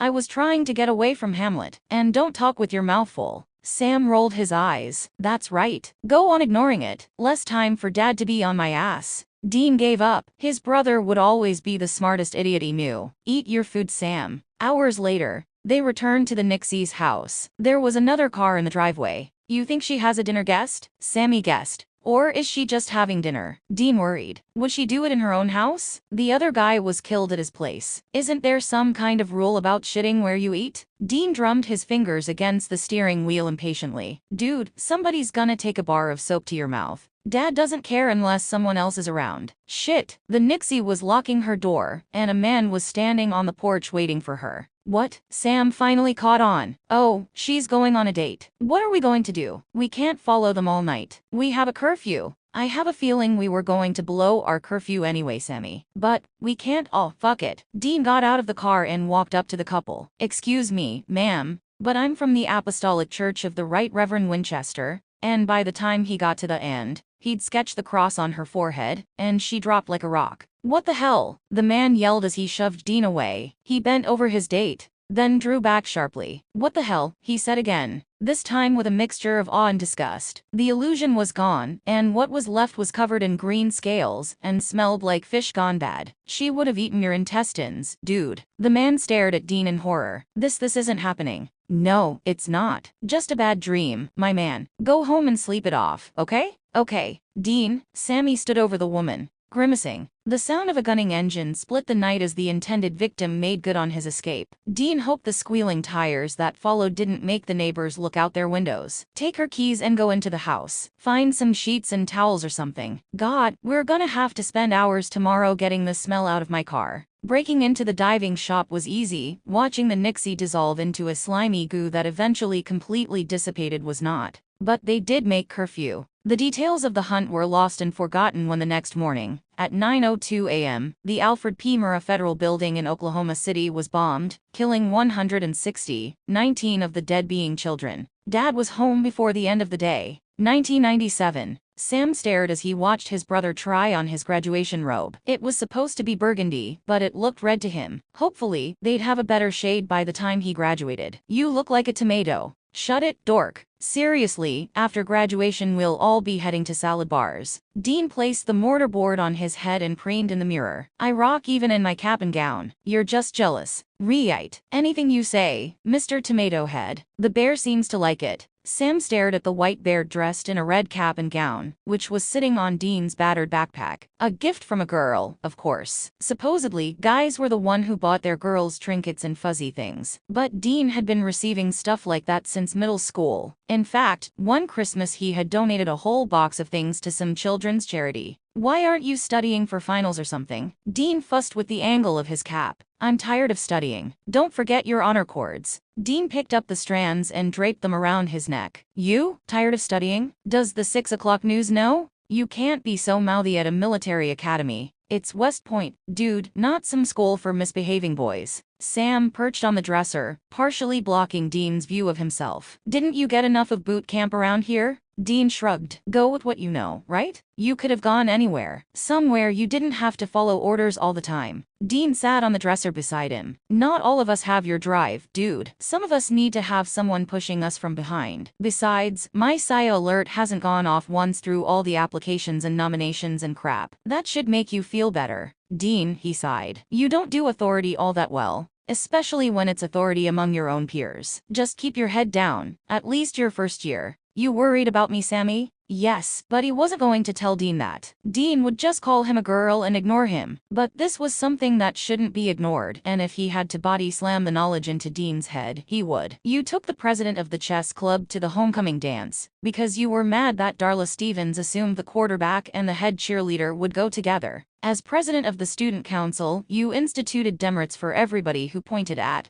laughed at, or otherwise picked on the special needs students. Your best damn friends are a group of hookers. Your senior project was building a laundrette for the homeless. I'm an awesome philanthropist, Dean said with a cocky grin. Listen to what I'm saying, bro. You attract, cultivate, and admire the fringe elements of our society. Now, you're going off to a place where there's absolutely no tolerance for anything remotely considered fringe. Either they're going to eat you alive, or you're gonna cave and become some kind of Stepford cadet. Or Sam stopped and gave Dean a pointed look. You do know the school's been around for almost 200 years. It was a fort, I think, built to withstand anything, he warned. Not like I'm planning to blow it up. Sam raised a yeah, right eyebrow. What? I'm not an anarchist, for Christ's sake. You kinda are, Dean. You and I both know you would have been right there in the middle of Boston Harbor, throwing tea around and telling King George to go piss himself. Coffee, maybe. Sam banged his head gently against the mirror behind him. So not the point, bro. Anyway, the academy's kinda stuck in a rut, or under a rock. They don't like change or different. You realize some still haven't really accepted girls can go there? You think it's because we haven't lived with girls that we don't have that built-in hatred that other guys have? Dean pondered. His cap was in his hand, and he was shaking the tassel like it was a rattle. Sam took a minute to apply logic to the problem, and the tassel was sorta fascinating. It seems to me exposure should increase tolerance, not decrease it. I just think they're assholes. You are a very wise 14-year-old, Dean praised. Wise enough to know you're gonna end up rocking the boat at the academy, and no one's gonna be there to back you up, which should concern you, but won't.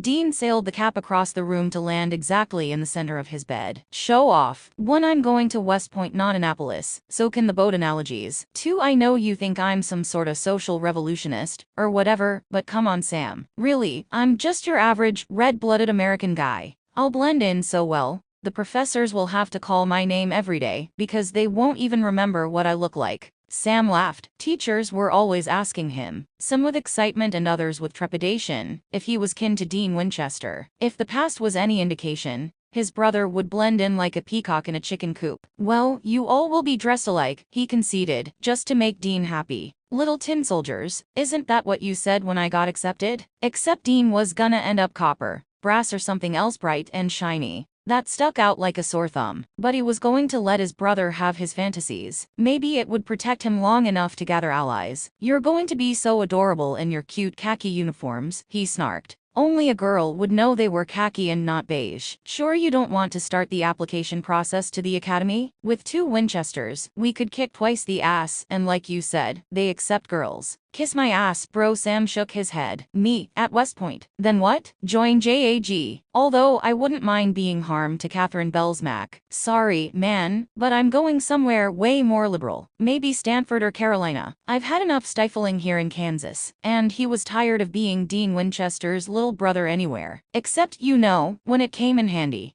Dean's rep had kept trouble away from him more than once. Dean stood and peeled off his robe. Speaking of stifling, how was your first official hunt with Dad last weekend? I was scared to ask. Sam snorted. He'd wondered why Dean hadn't said anything. Thought maybe he'd talk to Dad about it instead of him. He sat on his ass and watched me dig for 2 hours. He was watching your back in case the ghost made an appearance. Yeah, ghosts could be vicious bastards, but Dean, the ghost was just some guy who wanted revenge on his best friends. Because they knew his wife was having an affair and didn't tell him. He got them all. So he didn't care what we did to his bones, and happily went off to wherever the dead are supposed to go. The only thing threatening in that cemetery were the mosquitoes. And, ugh, by the way, that Vicks you had me rub under my nose didn't do a damn thing for the smell. Try it without the Vicks and let me know how that goes, Dean replied dryly. He put the robe on a hanger. When the zipper caught briefly, he gave a small curse. It was kinda cool dropping the match in, wasn't it? The zipper continued on its route without any more issues. Sam looked from the zipper to his brother. You know you have a serious problem with fire and explosions and shit, right? You ain't gotta lie, bro. Turn you on, didn't it? Sam flicked a pen at Dean's head. Shut up. God, how many more of these bonding salt and burns do I have to look forward to? At least you got to work a phantom hitchhiker. That was purely by accident. We were headed home from the cemetery, and I'd conked out after patching up the blisters on my hands. Damn, that shovel needs some padding. Anyway, I woke up to Dad saying we got a visitor and something flickering in the backseat. Bitch nearly scared me to death. Glad she just wanted to see her family one last time before she crossed over. He hung the graduation gown in their closet before turning back to Sam. By the way, I suggest when you get a car,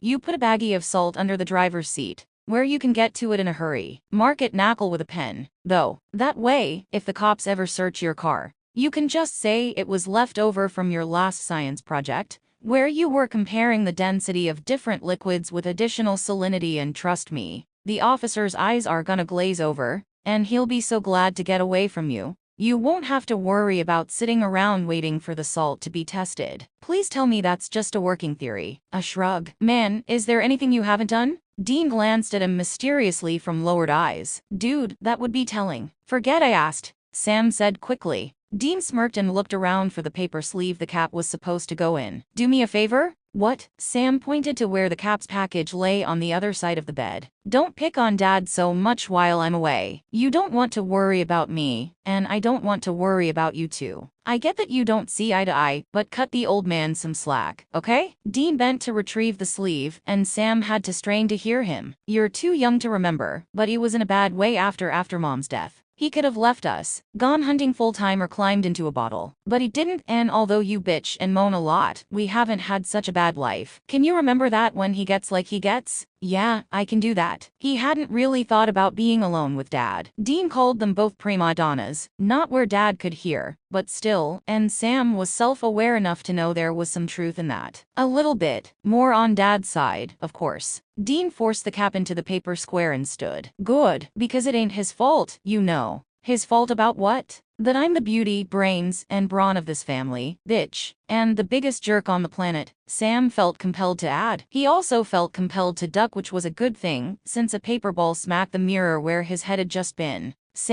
Dean, Sam tossed aside Dean's old chem textbook and settled the phone against his shoulder. Chemistry wasn't his favorite subject, so he was using the summer to bone up on it. It helped that Dean had scribbled notes all throughout the text, except for the ones about girls, sports practices, and some drawings he thought might be vaguely sexual. Hey, man, they're finally letting you contact the outside world again, and Dad's not here. He and Pastor Jim are in Cincinnati Vampires. Good, I'm glad he's not there. Sam, well, that was a pathetic sound. An obvious ploy for sympathy. Did he realize whom he was talking to? Yes, Dean, he said graciously. I want to come home. Sam laughed. He couldn't help himself. He'd told Dean what to expect at Beast Barracks, all the multi-mile hikes and drills and obstacle courses, and hand grenade training with live grenades. Man, I thought you said you could take it. What was it again? I'm a Winchester, hear me roar. Dean sniffed. But you didn't tell me about the worst part. What? The gas chamber exercise? Sam shuddered at the thought of voluntarily walking into a gas-filled room, taking off the gas mask, stating your name and cadet company, then walking out of the room. What was that supposed to teach? Blind adherence to stupid orders? Sammy, it's much worse than that. Shit, what could possibly be worse? The murder of babies? What is it, Dean? You can tell me, he said compassionately. Dean was just too nice for a place like that. He was a jerk, but he had a big damn heart. What have they made you do? We have to be at Reveille at 5:30 in the morning, man. Dean whined. It's killing me, sucking out my soul like a zombie sucks out a brain. Sam lost it. It was several minutes before he could stop laughing enough to reply. Dude, that's so lame. We got up here at 5:30, before Dad slipped you the Impala, and we didn't have to catch the bus. Yeah, but I didn't have to be awake, Sam. I was up, but dude, I didn't wake up until like first period. Now they expect me to be fully functional, handling weapons and shit. That sobered Sam up a bit. Dean armed and asleep at 5:30 a.m. Not a good thing. Back up. His brother had called for backup, and that was what he was going to get. Listen, Dean, make time your bitch. Dude, you only have to fight it for an hour or so, and then you're good to go at 6:30. Right, man? 60 minutes. You can do it. Okay, 1 minute at a time, right? Yeah, and just 60 of them. You can fake it until then. Pretend you're visiting with Mrs. Hastings. Just nod and do whatever they tell you to, even if it's just reaching on the top shelf to straighten some porcelain kitten or something. You've done it all your life, Dean. You can do it now. Just 6 weeks. Less now, in fact. Faking it. With assault rifles and live grenades. Oh, boy. Look, Sammy, they're signaling my time's up, so I gotta go. Thanks for the mini pep rally. I'll let you know if it works out, okay? Okay. And, Dean. Yeah, man. Shave at night. Dean laughed. I hear you, bro. Dude, I'm so through. Sam frowned at the telephone. With what? The academy? Wow, that was quick. Had he blown it up? No, surely that would have been on the news. He searched for the TV's remote control. No, man, with the 0530 bitch. Beast Barracks is history. I'm now officially a cadet private, 4th class. Also known as a plebe. That sounds like something that might burst if you poke your finger in it, doesn't it? Anyway, now breakfast is at 0700. The bitch is tamed. I'm so happy for you, Sam drawled. He hadn't been able to remember CNN's channel number anyway. Now I won't have to listen to your whining. I don't whine, Sammy. Sam laughed and handed the phone to his dad. Sam. He looked up from his paper on the government's failure to protect troops in the Gulf War. Dean was probably going to kick his ass for it. What's up, Dad? His father sat on the arm of the sofa and looked pained. I went down to the library to research a Dirk, because I knew you were working on your paper. Thanks, Dad. So why was he interrupting him now? Dean hadn't mentioned that there'd be another talk. The sex one had been years ago, and the career do better in school one would have been useless. When I came out, there was a woman. Well, actually a group of women standing near my truck. They asked how Sweet D was doing at West Point. I assumed they meant Dean. Sam nodded. He could see where this was going. They were working women, son. Charity and her girls. Sam supplied, hiding a snort. Yeah, I think she mentioned her name was Charity when she, gave me a kiss to give to Dean. And, man, what a kiss it was. Dad shivered and turned red as he remembered. Why is your brother on first name basis with a group of prostitutes? Sam said, giving his dad a break. It's a long story. You know about them? I was there when Dean went underwear shopping with them. He was 16. Dad stood abruptly and headed for the kitchen. About that long story, Sammy, he called, halfway out the room. I don't think I want to know. Sam laughed so hard, he got a headache. Yeah, Dean was so going to kick his ass. John sipped his morning coffee and wondered at the amount of noise one more person in the house could make. Dean had been home for Christmas break for a little over a day, and the difference around the place was very noticeable. Extra dishes, extra laundry, conversation and the TV well into the night. Slamming doors. Morning, Dad. John turned to watch Dean grab a glass of water. From the sweatiness and increased respiration, it was obvious his eldest had been out for a morning run. In the short time he'd been at West Point, Dean had grown broader in the shoulders and more muscular all over. He moved differently, with more fluid grace and power. The army was making a man out of his boy. Morning, son. How's the weather? Cold, but sunny. Good football weather. By the way, you want to go with us today? Go where? To the bowl game Kansas City managed to snag. What's it called? The Nabisco Bowl? Kellogg? Some food stuff. Anyway, I have an extra ticket. Dean finished the water and set the glass aside. It wouldn't be bothered the striped glass had always been Dean's. I thought it was sold out. Dean did a couple of quick stretches. Something must have felt tight. Yeah, but players get tickets for their families, and Pinky gave me his. His mom doesn't understand the game, and his dad's so busy with his new family, he can't be bothered. The extra ticket was for him, but he called to back out. I warned him that this was his last chance to connect with Pinky, but the prick blew it off anyway. John knew he should defend his fellow parent, but the truth of the matter was that Fred Bowman was a prick. He left his wife and son for his much younger secretary, and when the new wife gave birth to a set of twins, he'd basically ignored Pinky. John had always made sure Pinky sat with Dean and him at the sports banquets the school held every year, so the boy wouldn't look like he was sitting alone. He'll eventually recognize his mistake, he said half-heartedly. Dean sniffed his pits and grimaced. Sure, when Pinky becomes a football star or something, and he wants his cut. Gonna be in for a hell of a lot of disappointment, though. Pinky's not gonna have anything to do with him. I'll see to that, John heard, although Dean didn't say it. Normally, he'd tell Dean to back off, but Dean had been taking care of Pinky for so long, he knew it'd be a waste of breath. A football game sounded like fun,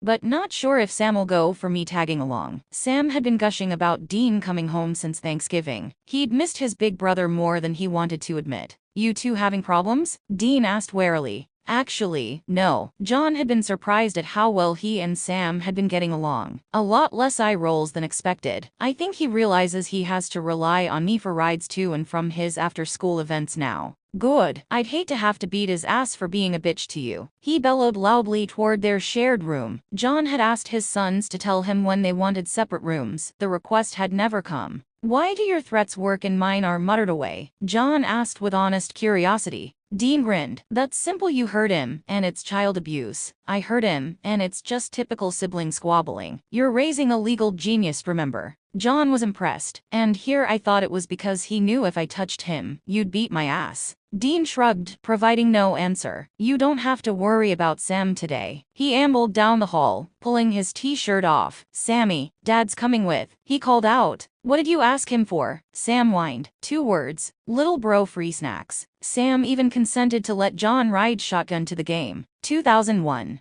Dean stopped in the doorway when he saw Sam, in cap and gown, looking at himself in the mirror. Fellow nature lovers, he called in a hushed voice. I present the geek in its natural plumage. Sam flicked him the bird. How apropos, little bro. Still a fugly color, by the way. This was definitely not the color we voted on in the catalog, Sam agreed. At least it's long enough. When he'd come home for Christmas, he'd been hard put not to drop his jaw. When he'd seen how tall Sam was, his dad had mentioned the growth spurt on the phone, but hearing it was nothing compared to seeing it. It would have been intimidating, except that daily training had Dean excessively fit. When they ran together, Sam had him in a sprint, but Dean won by a literal mile in endurance. It was special order like a basketball player's. Well, I didn't think you got it at Freaks R Us. Sam tore his eyes away from the mirror. Speaking of Freaks R Us, you're not wearing your uniform to my graduation, are you? And deprive all those delicate females of swooning over a man in uniform, while you bore them to tears with your valedictory address? Dean grinned when Sam rolled his eyes. 6 feet plus a gazillion inches, and Sam was still easy to wind up. Then he noticed something in the reflected hazel eyes. How come you're looking scared to death, dude? You,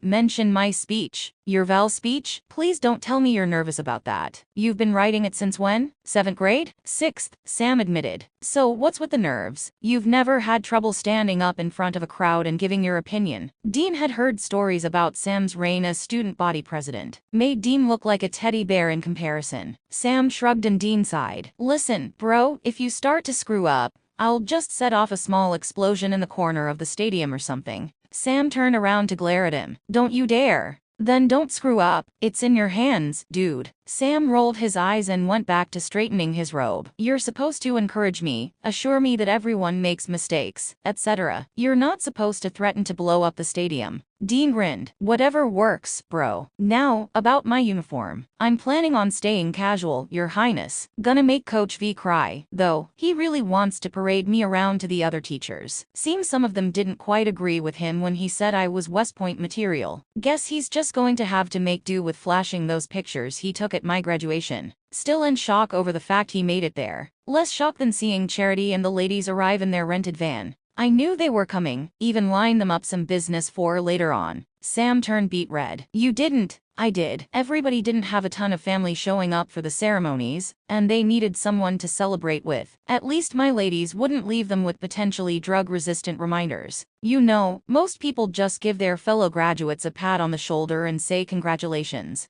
Dean cocked an eyebrow. When have we ever been most people, Sam? So, come on, ball that sucker up in the closet and... Missouri just steamed all the packaging wrinkles out. If you think I'm not going to gingerly take this off and hang it on the padded hanger she supplied, the army really has burnt out your one remaining brain cell. He carefully removed the robe and draped it around said hanger. Missouri scared him more than all his academy instructors combined, so Dean refrained from calling Sam a wuss. They're sending that one brain cell to MIT, so I'm sure they're going to hang on to it. You in a weapons lab is the start of the end of the world as we know it, Sam said as he adjusted the hanger across the top of the door, so that the robe was safely above the floor. I'm being sent to MIT to further my studies. You're being sent to MIT because the Department of Defense is funding Lincoln Lab. And no, I'm not going to ask what you're doing because 1, you won't tell me, and 2, I don't want to know. I'm going to get graduate credits, Dean defended himself. Just because it isn't Stanford, by the way.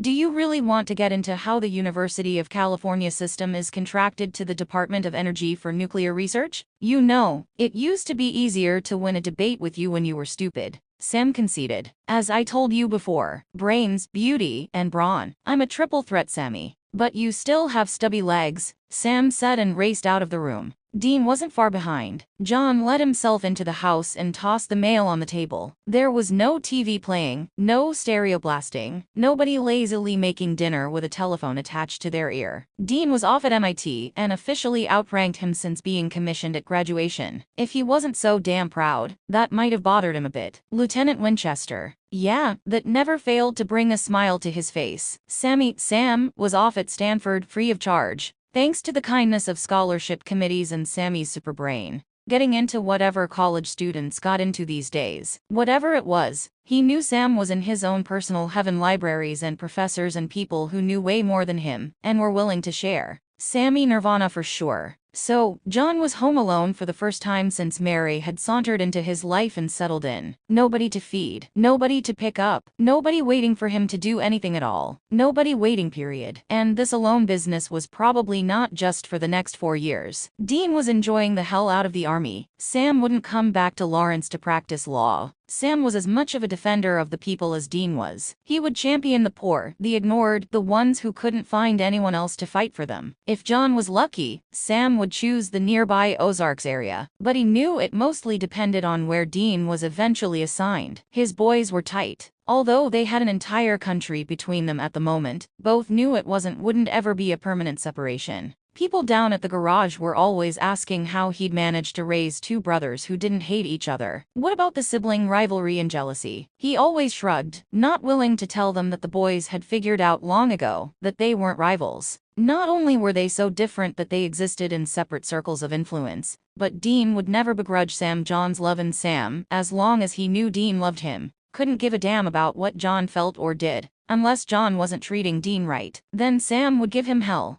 John chuckled. Everybody remarked how nice his kids were, how obedient and kind, not a mean bone in their bodies. But he knew the truth. He'd raised a couple of the friendliest, sweetest, vicious attack dogs he'd ever come across. Come between them, come after them. Just look at one of them the wrong way, and you'd be staring at your ass handed to you on a plate. He knew this from experience. His ass had its own silver platter. Raised, past tense. He'd stayed and raised his kids, just as he'd vowed that night racing back to Kansas to be there for Sam's first birthday. And now, he was done. I did it, honey, he said quietly to the empty house. We did it. Created two little miracles who are now successful young men. Both intelligent enough to scare me. Both with generous hearts. Both out in the world and about to take it by storm. They don't need me anymore. Sometimes I wonder if they ever needed me at all. Yeah, I sound like one of those women on Oprah Abe's granddaughter likes to watch when she's going over the paperwork. Hell, I know they needed me, just to pay the bills if not for anything else. He gave a sad smile. I'm selling myself short, because I know our boys love me, and I love them so damn much. His sigh echoed through the empty spaces, and he shook his head at his sad sack routine. Poor John, nothing to do but sit around and whine about not having anything to do.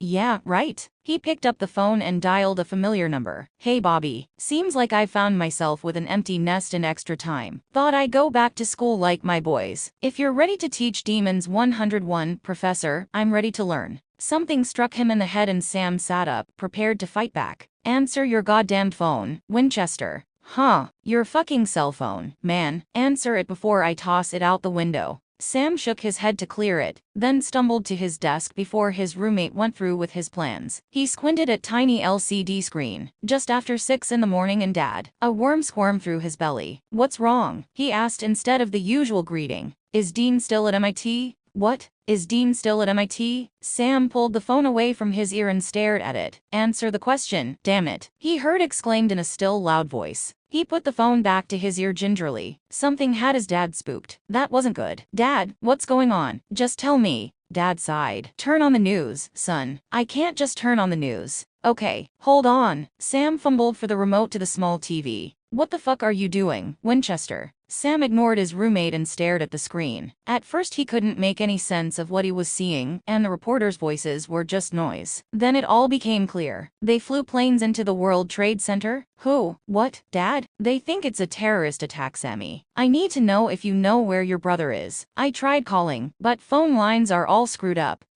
Let me. Sam logged onto his computer. I'm gonna try email. Dad, just give me a minute and. Is that real? Wilson asked. Is that fucking real? Sam nodded and tapped the desk as he waited for his email to load. Dad, I have an email from Dean. It's time-stamped just a few minutes ago. Let me see.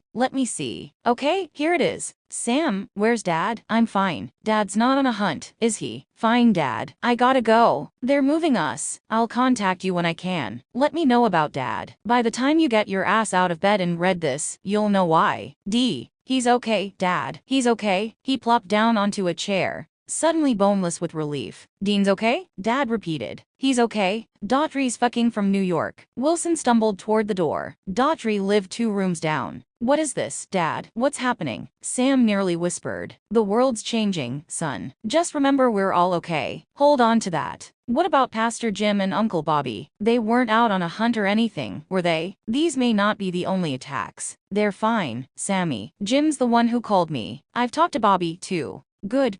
We're okay, aren't we, Dad? Yeah, son. We're okay. By the time John finished calling everyone to tell them Dean was fine, he felt like he'd been up for days. He started a pot of coffee, and just as it finished perking, the first tower collapsed. John sat in horror as the pictures repeated themselves, and reporters asked stupid, insensitive questions to people who were too numb to notice how stupid and insensitive the questions were. Then, the second tower fell and he prayed for the first time since Mary died. He'd been in war. He'd seen smoke and fire and death that bled. But that had been war, This was going to work in the morning and never making it to the first coffee break. This was stopped by the cleaners on the way home. Honey, never walking through the door again. This was heartache and anguish and disbelief on screen again and again, without the same situation being repeated twice. Why, he thought as they showed the Pentagon in pieces and the plane in Pennsylvania, did demons even bother trying to destroy humanity, when humanity was quite capable of destroying itself with much grander fanfare? This was what he and Jim and Bobby and other hunters put their lives on the line to save. Maybe Dean had the right idea. Maybe he was fighting a better fight than any hunter could. Maybe demons weren't the worst beings walking the face of the earth. Maybe Mary was the lucky one, dying before she could witness such wanton destruction.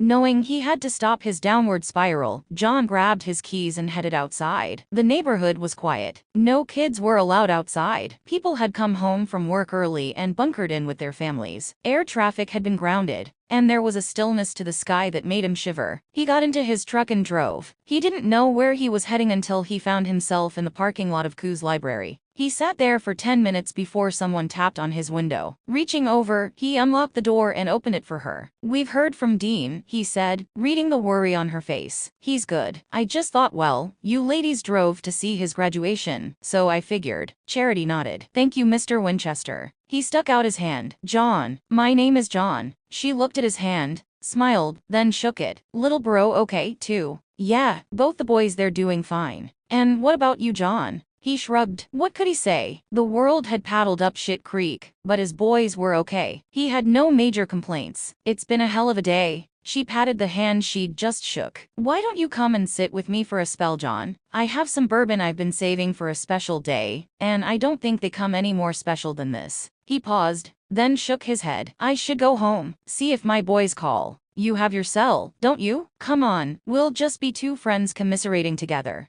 "Dean, Sweet D will laugh his ass off when he finds out. He's been trying to get you laid for years." "I get laid," John blurted out, then felt the red sear up his neck. "I mean," Charity laughed, "it's okay. I know a good-looking man like you wouldn't have any trouble securing female companionship. So trust me, this isn't about pity. Just a brief respite from the insanity of the day." "That sounds nice." He got out of the truck, then went around it to gallantly help her down. "All I ask is that you let me tell Dean." "Sure, John, I can keep a secret." "A secret? Hell, I just want to wait until he has a mouthful of pop. Bubbles up the nose can hurt like a bitch." In a night of silence, laughter was a gift. "You a church-going man, Winchester?" Sam looked up as his roommate joined him in the garden of the New Life Affirmation Church. He had no idea what denomination it was or who they even worshipped. "Not particularly, but a friend of my family is a pastor, and I just feel closer to him and my family in this place. His church has a garden. Most of it planted by me and my brother. We spent a few summers there.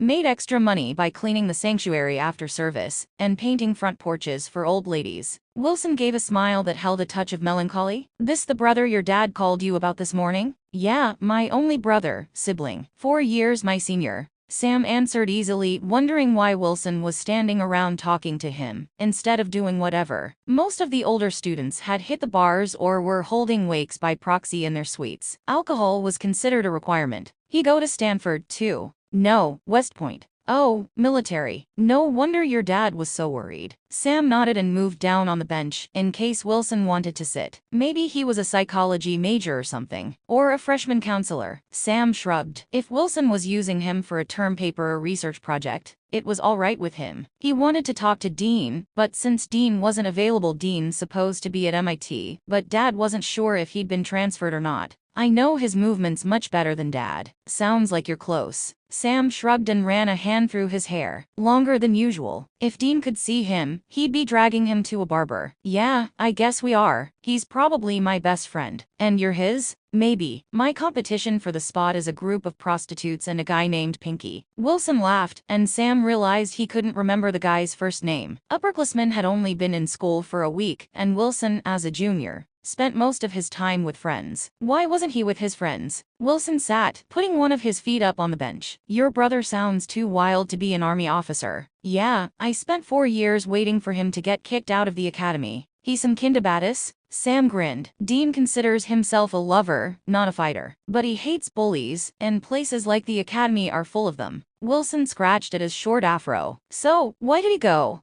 Sam looked up at the stars. They seemed brighter in Kansas. It took me years to figure it out, but I think it's because of our mom's death. Oh, sorry. It's okay. I was only 6 months old. Dean was 4, and when she died, he lost his sense of order. One day there's mommy, daddy, and crying baby brother. The next day there's no mommy, a crying daddy, and bewildered baby brother. Way more world-changing to a 4-year-old than something like what went on today, you know. He wondered how he'd have handled it if he'd been the older brother and Dean the baby. So, anyway, he's been searching for order ever since, and the army is nothing but order. What about you? You consider the academy? Hell, no, Sam answered quickly. My sense of order is firmly rooted in Dad and Dean. That's enough order for anyone. Dad was a Marine. We got KP duty and laps as punishment our entire childhood. No way was I going to sign up for more of that. So your dad and brother are a lot alike? Sam started to answer yes, but then he thought about it. Dean listened to Dad, did what Dad did, but never in the actual way Dad did. Actually, Dean says I'm more like Dad, and that's why the two of us are always butting heads. Wilson looked confused. I know this morning was all about the attack and everything, but I haven't noticed any bad vibes when you've talked with him before. Not that I've been eavesdropping or anything. Sam shrugged the apology off. After living in a room with Dean all his life, his expectation of privacy was non-existent. We don't fight, not really. We're both just highly opinionated. It was bad at times before Dean left, but he made us both promise to behave in his absence. And surprisingly enough, the truce held. Dad giving me a used Honda Accord for my 16th birthday went a long way in sealing our accord. No pun intended. Wilson swatted away a bug. Didn't have to ask him to cart you around? It was more than that. It was the first time I knew that Dad got me. Got that I wasn't some younger, screwed up version of Dean. Dean's car is a gas-guzzling, muscle car, a 67 Impala. Sweet, Wilson crooned, then winced. In a gas-guzzling sorta way, he amended. Sam laughed. It's okay. I'm used to guys drooling over Dean's car. It was Dad's until he gave it to Dean. Well, according to family legend, it was always Dean's, and Dad was just taking care of it for him. He had to grin as he thought of the Impala. Dean and that car have always been an item. The only indication I've ever had that my brother knows what the word monogamy means. He calls the Impala his baby and talks to her and stuff. It'd be embarrassing if it wasn't such a manly car. But the thing is that the Impala isn't my kind of car, and Dad knew me well enough to figure that out. He owns a garage, so he basically had his pick of cars that he could have restored to give to me. But he picked an environmentally correct one. He knew me. Sam shook his head in wonder. Then he fixed a stare on his roommate. Were you here, listening to me as I wax poetically about my family? I know you have to have something better to do. Wilson gave a small, embarrassed laugh. Your life's like a TV show, man. It's so Happy Days, Andy Griffith. And I really don't mean that in a bad way. I mean, it's nice to know there really are families that get along. He stared at a statue in the center of the garden. It was female, so Sam figured it was Mary. Whether it was Mary, Mother of Jesus, or Mary Magdalene, the whatever of Jesus, that was beyond his religious training. My brother? Wilson continued, never taking his eyes from the statue. He slept with my girlfriend, got her pregnant, and the only one in the family who didn't know it wasn't mine was me. Only when I started to turn down the scholarship to here so I could get a job and take care of my baby, did Mama finally tell me the truth. Harsh man, Sam consoled. He couldn't imagine Dean doing something like that to him, although he knew for a fact that at least one of his girlfriends had thrown herself at Dean. Whatever Dean had replied, the girl had gasped and stomped away. Sam had told her the next day to consider herself back on the market. And my sister, when I was 5, she offered me to her drug dealer for a free stash. Thank God he wasn't into pedophilia. Fuck, Sam whispered and tried to hide it with a cough. He didn't want Wilson to think he pitied him, nor did he want him laughing at Sam's naivety. Sam knew what went on in the world. He just never thought he'd know someone who lived it. So, I spend my summers apartment sitting and working odd jobs around here. I haven't been home since I left and don't plan on ever going back. Stanford's the ticket to being normal, and for me, it's a one-way trip, Wilson said very matter-of-factly. He took a deep breath and rubbed at his chin. You give me hope, Opie. When you talk to your family, you laugh, man, you smile. Maybe when I've made it, have my own family, my kids can get along like you and your brother. And hell, maybe they won't hate me like I hate my parents. You're here, man, at Stanford. That says something about you, about who you are and who you can be. Sam noticed the streets around them were getting quieter. And we Winchesters aren't perfect. Dean can be an absolute pain in the ass when he wants to be, tormenting me just because he can. I mean, I learned to read really early because Dean was always feeding me all this bullshit. And I needed to read just to defend myself. And I've already told you about Drill Sergeant Dad. Doesn't matter. When you talk about them, the love comes out. Your family, and you're proud of it, proud of them. Sam nodded. Wow, who would have thought his family would be something to strive for? But he couldn't deny he loved them. The fear he'd felt when he'd seen Dad's name on his cell phone. The relief he'd felt when he saw Dean's email. That spoke volumes about what he felt even if he never said the words. Pride? He wasn't fond of the military, but when Dean was up on that stage at graduation, uniform all perfect and shiny, he couldn't help grinning, and he just wanted to yell, "That's my big brother." He got up and stretched. He'd apparently been sitting for some time, if his stiffness was any indication. Come on, man. There's a curfew tonight. We better get back to the dorm. And by the way, Opie was a redeed. Wilson punched his arm. Opie is a minsid, my brother. And you are the opiest Opie I've ever met. Finally, a roommate I won't have to run off before Christmas break. Try it and I'll sick my big brother on you. Oh, no. Fonzie's coming. Fonzie's coming. All Sam could do was laugh. Dean would absolutely love the name. TV Land Made for Strange Bedfellows. 2003. Hey Sam. Sam juggled his cell phone to his other hand. Dean, how are you, man? He sat down on a wall in front of the classroom building he'd just left. Even though he was a sophomore, it was still hard to accept such sun and warmth in February. He guessed he was still a Kansas boy at heart. Fine, just calling to tell you I'm being transferred. Yeah, to that cushy Pentagon job you've been talking about? Dean knew weapons so well, one of his commanding officers wanted him to go to the Pentagon with him. No, Afghanistan. What? Sam let his backpack slide off his arm. What are you saying? You're going into combat? Since when, man? Since I got my orders this morning. No, Dean wasn't the Army's cannon fodder. He was their brain in weapons development. Sam had called Dean on that once, but Dean had explained that he wasn't designing artifacts to kill. His designs were to make sure that his fellow servicemen came back home in one piece. That's all he could divulge to Sam, but Sam understood. Dean was playing Big Brother as usual, even if he didn't know all his little brothers and sisters personally. Dean, something doesn't sound right. Yeah, I know, but I have to follow orders, Sam. Have you talked to Colonel Morrison? That was Dean's direct co. The one who was determined Dean go with him to Washington. He's in special session with Congress and can't be disturbed. Sam quickly thought through his schedule. No major tests in the next few days. He could fly out and see Dean just in case. When do you leave? Tonight. Sam froze, more alarms going off in his head. No, Dean. It doesn't happen that way. You know it doesn't. There are steps and protocols. This is wrong. Silence. You feel it too. Dean finally murmured. Sam's stomach did a backflip. Feel what? Are you hesitating, Dean? Is your psi alert going off? If it is, you can't go, man. Stall until you can talk to the colonel. Yeah, he was yelling. But he didn't care, and neither did the students around him. Probably thought he was yelling at a girlfriend or a stupid friend who didn't get the basketball tickets he was supposed to get. No one ever considered he was yelling at his brother who was about to go off and get himself killed. Maybe it's just the idea of being on a plane that long, Dean hedged. Despite the number of sky miles Dean had flying out to California or home to Kansas or anywhere the Army wanted to send him,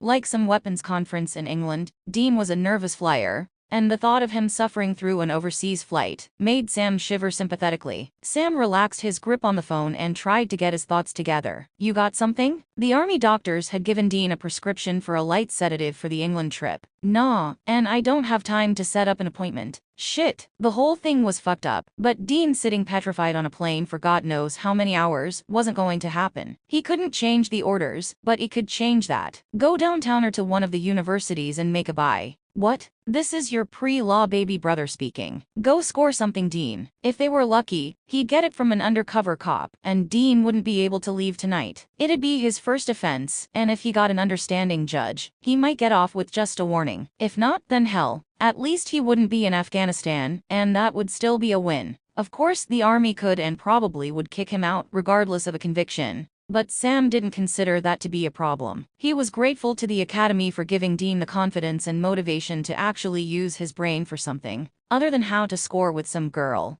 But in his opinion, the Army had outlived its usefulness. Dean's education made him valuable not just as an officer, but as a man. The private sector would be knocking on his door in a heartbeat, advocating drug use. I knew you'd go wild in California. Dean, Yeah, okay. I'll go see what the local dealer is peddling. If I get caught, I'm gonna tell Dad it's your fault. And speaking of Dad, he's on a hunt and his cell's off. Tell him for me, would you? Sam glanced up at the bright sun overhead. Should be fucking raining. Who'd you tick off, Dean? Some fucker's messing with your orders, and you know it. What did you do, man? Take care of yourself and Dad, Sammy. I'll be in touch. Sam stared at his closed phone. This wasn't supposed to happen. Dean was supposed to blow things up in a lab or squint through some computer numbers. Sam had had a mini ethical dilemma when it hit him that his brother was devising more efficient and expedient ways to kill people for a system that already had murder down to an art form. But when he weighed that against other people more efficiently and expediently trying to kill his brother, well, it was no contest. Dean safe on this side of the world was the only answer to that ethical quagmire. And now the army had taken that away. It wasn't fair. It wasn't right. Some bitch was going to pay for this. Tay, it's Sam. Wilson's first name had turned out to be Taylor. And when Dean had come to see Sam after 9/11, the two of them had hit it off from the moment Dean had held up two thumbs and said, "Aye." Then he'd called him Flip Wilson, and Tay had been named an honorary Winchester. "What's up, Opie?" Sam remembered when he was a kid he thought that just saying something would make it true. So he was never one to yell, "I wish you were dead," or something like that to Dean or Dad. As he grew older, he realized that whether he spoke the words or not, some things were true no matter what. Dad just called. "Dean's MIA. Oh, shit, man. Where are you? I can be there in 5 minutes." Taylor had finally gotten to stay in one of the apartments he'd sat for the summer, so he and Sam were no longer roommates, but were still close friends, and the first one he'd called after Dean had told him about Afghanistan. "Dad's getting me a plane ticket." "Okay, man, I'll drive you to the airport." "I can." "Huh. I let you get killed on the freeway in Fonzie'll hand me my ass. I'm heading to your dorm. Be there or I'll track your ass down." "How long?" Sam asked as soon as he was in speaking distance. "His patrol is 48 hours overdue." "And they've already notified you?" John led the way through the airport to his truck. "After you told me about Dean's reassignment, I called Coach Vanderpool. He considers Dean one of his men, and he has military contacts that the president would envy. He started digging, and you were right. Dean's orders were supposed to be for the Pentagon. The screw-up's being investigated. But in the meantime Dean's supposed to be shipped immediately back to the States. Except Dean can't be found. There's been no word about American hostages, so maybe it's just a miscommunication. Or maybe Dean's body is in a shallow grave." John squeezed the back of Sam's neck in warning. The automatic doors parted, and they stepped into the brisk Midwestern air. "I don't want to hear talk like that. Your brother is the most resourceful person we know, and that's saying something. If he's in trouble, he'll either talk his way out, love his way out, fight his way out, or all three in some ridiculous combination that'd only be believable in Hollywood." Sam slowly nodded. "Yeah, that sounds like him. You say they're investigating what happened?" "Yeah." He pulled out his keys as the truck came into view. "Well, I know where to start." Sam punched the door of the truck as he waited for John to unlock it. "I warned him. I told him to keep his fucking head down. But when I saw his roommate, I knew it was only a matter of time." "What are you talking about, Sammy?" John wondered if Sam was going into shock or something. His boys were close, and if something really had happened to Dean, he wasn't sure his other son would ever get over it. John knew he wouldn't. Sam's seatbelt latched into place with a sharp click. "His roommate, Harriman, I think. Geeky, bad skin. Probably wouldn't have made it to the academy if he hadn't been a legacy cadet. The perfect target for assholes who get their jollies by picking on people they feel are inferior." John was silent for a moment as he concentrated on getting out of the parking lot. He knew he could drive, but he was unconvinced about the other assholes in the lot. He didn't speak again until he was on the highway heading to Lawrence. "What does all of that have to do with your brother?" Sam patted his foot impatiently. "Harriman was his roommate, Dad. Dean would feel responsible for him. If he got harassed, Dean would be on someone's ass, whether it was an upperclassman or not." John shook his head. His son had never been the wishy-washy type. When Dean had committed to the academy, he'd committed fully. He wouldn't have risked being kicked out for fighting. "There are more ways to fight than with fists, Dad. You know that resourcefulness you were just talking about?" John cocked an eyebrow. "Yeah, Dean's got it in bunches, and he's not afraid to use it." "And you think this person or persons went after this Harriman?" Sam nodded. "And Dean went after them?" Another nod. "And they waited this long to get their revenge?" Sam's surety was becoming convincing. "I really do. Have Coach V track down Harriman, and I betcha he can name names." "A conspiracy," John whispered, his foot pressing down on the accelerator. "A goddamn conspiracy against my boy. If this is true, They better hope they get life sentences from the army. I hope the fuck they don't. John had no reply. Sam, they've found Dean's patrol. Sam sat up in bed and blinked rapidly at his father. And, how is he? What condition? Coach V doesn't know yet. He's getting the info as quickly as possible.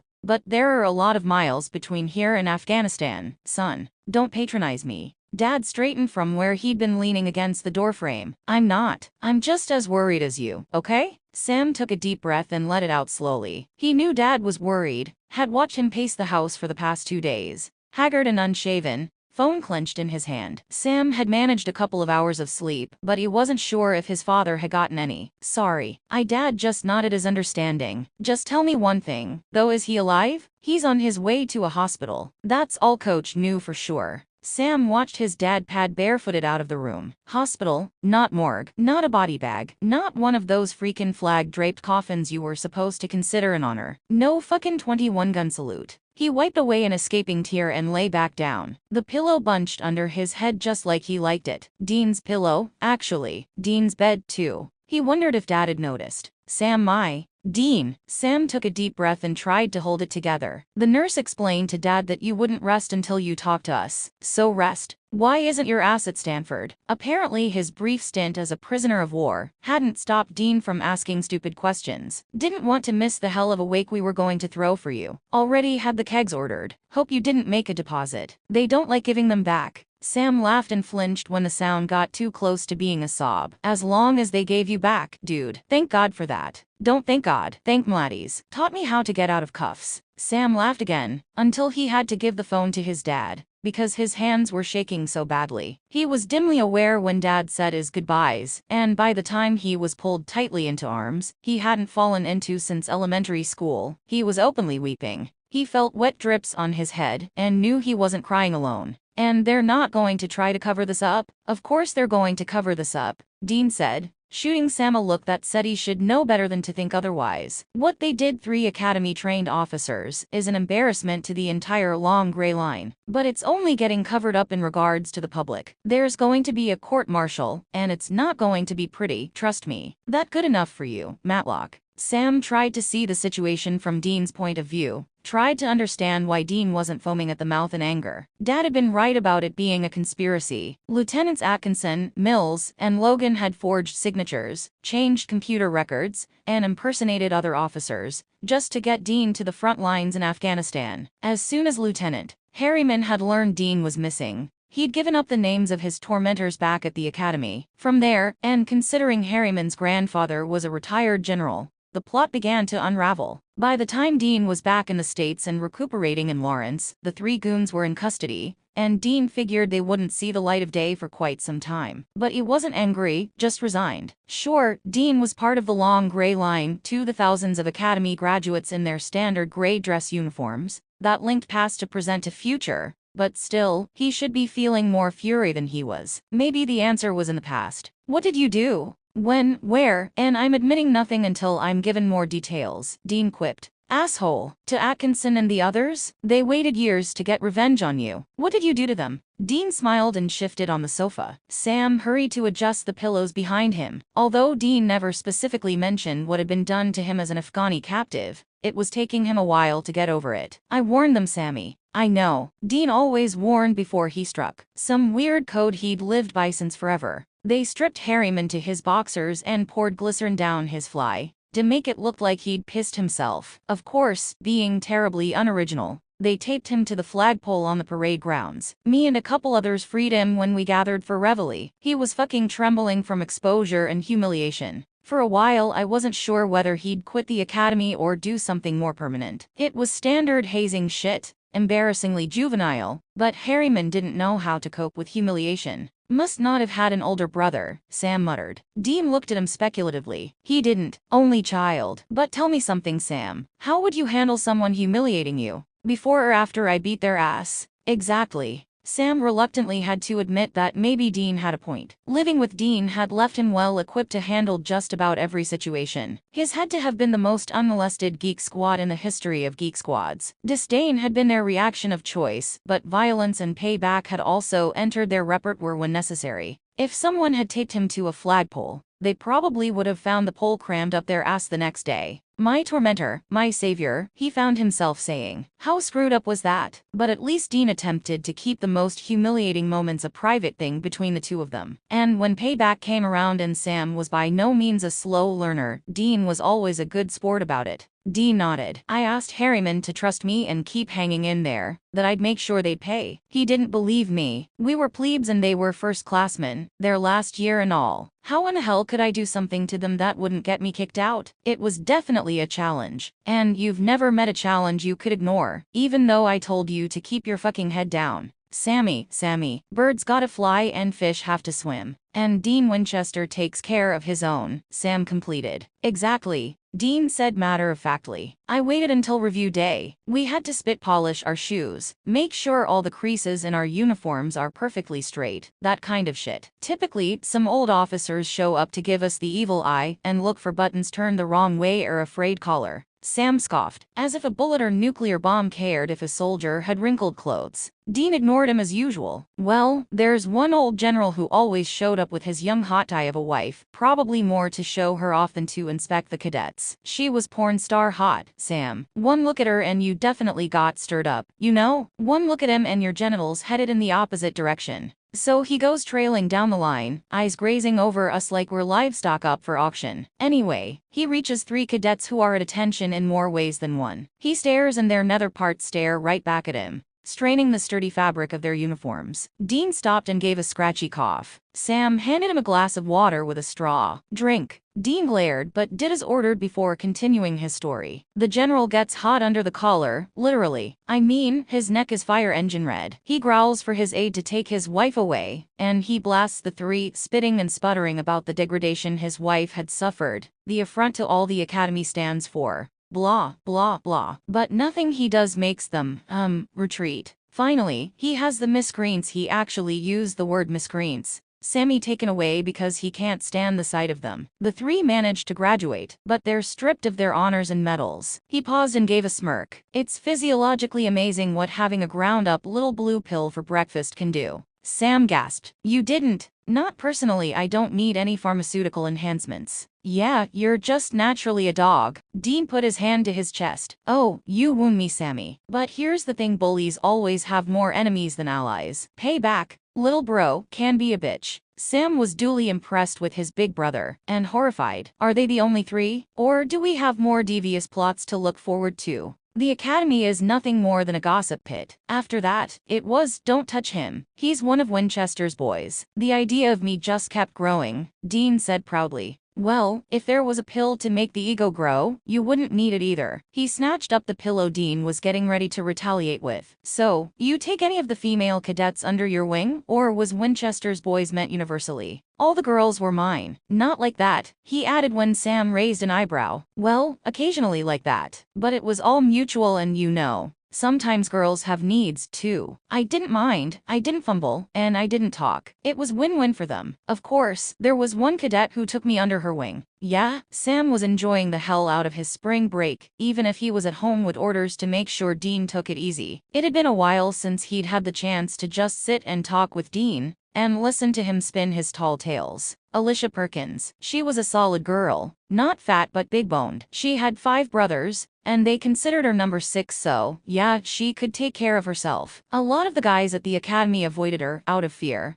Mostly because women aren't supposed to be able to match men in bench pressing. The muscle mass is just wrong. Of course, that never made a difference to Perkins. Me, I saw her as an ally. She said I reminded her of her smallest brother, so she took it easy on me. We got along great. Man, did she have a set of powerful thighs. Dean, you didn't, of course, he did. The only girls Dean hadn't dated and or slept with in high school were the ones who were with someone else. He was a dog, but never a poacher. Oh, and he also avoided the girls who seemed like they would get attached. Dean always warned up front that he didn't do long term. What? Homely girls need loving too, dude. Besides, with the control she had of her body, who cared what she looked like? Dean blinked, then smiled angelically. The funny thing is that I ran into her in Afghanistan. Got some good men and women working under her. She was surprised to see me, though. Pretty boys like me belong at home doing paperwork, she said. I called her a sexist pig, then found a dark corner for the 2 of us. Good times. Sam laughed, amazed at Dean's resilience. Tortured for days, yet remembering the details of an Auld Lang Syne hookup. "You're something else, man." She said that too.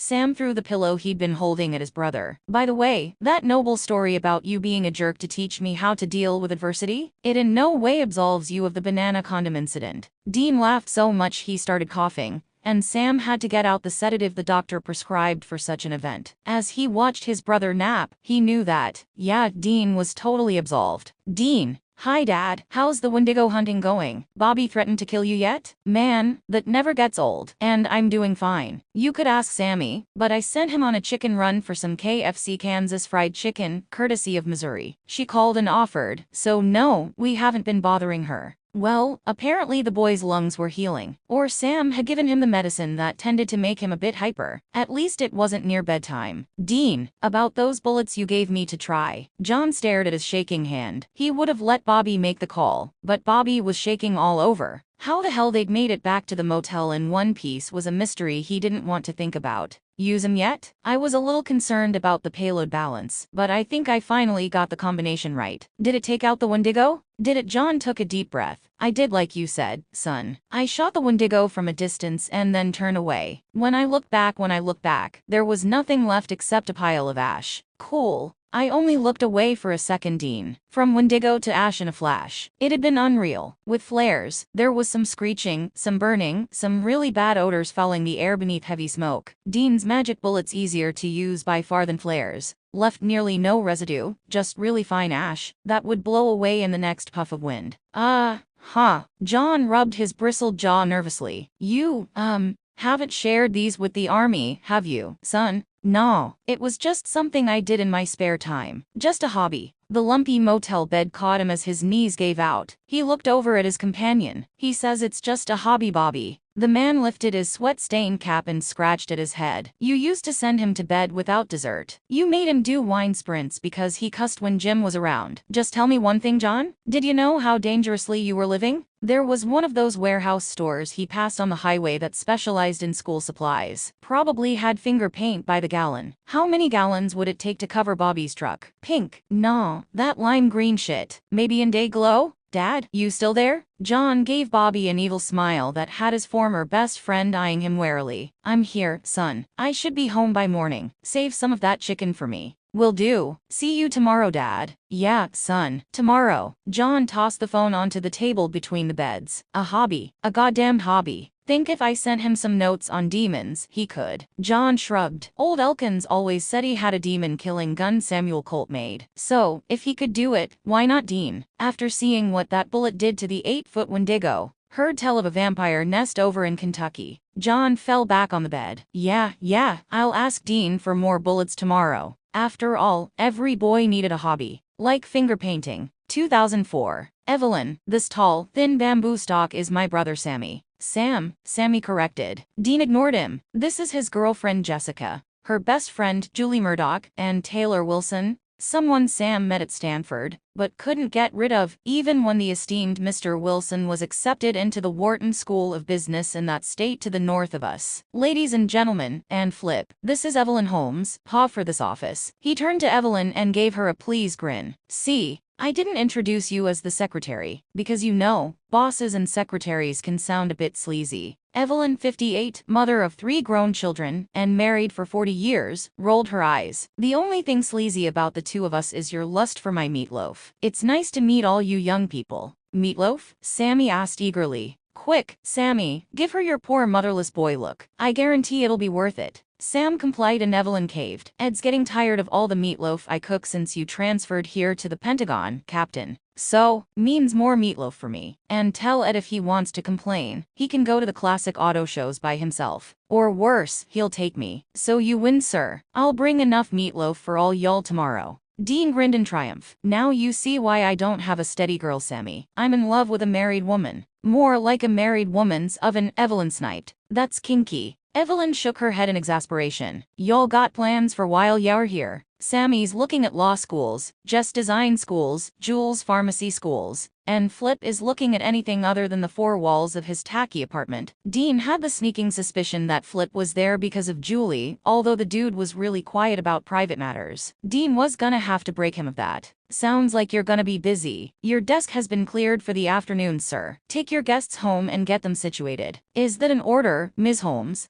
Captain, she replied in a very bad Scottish accent. Dean grinned. Another TV land addict, Flip. We're taking over the world. He grabbed his cap. See you in the morning, Evelyn, and tell it I have tickets for that car show in North Carolina. Can you say, road trip? Can I say, a weekend of peace and quiet? I'll tell him, sir. Well, it seems like your co-workers around here don't want to kill you, Sam said in the elevator. Give him time, Opie. He hasn't even been here a year, Flip said, good-naturedly slapping Dean on the back. That stuffy business school of yours doesn't seem to have affected your sense of humor, Dean replied. Just as bad as it's always been. By the way, thanks for picking everybody up at the airport. I had a meeting I couldn't get out of. Captain Winchester is a very important man, Sammy sang. Damn straight, Dean said, squaring his shoulders. Who else can get General Morrison's coffee just right? So those are coffee bars on your jacket, Jess teased, pointing to his silver captain's insignia. Oh, God, Jess, you're perfect for Sam. He doesn't get jokes and you can't tell them. She stuck her tongue out at him. He'd met her the Christmas before and they'd become friends. He could tell Sam was serious about her and figured she'd be an official member of the family sometime after graduation. This is where you guys get off, he said, holding the elevator doors open. Visitors parking is just through the doors. Flip, you know where Green Acres is, so don't wait on me.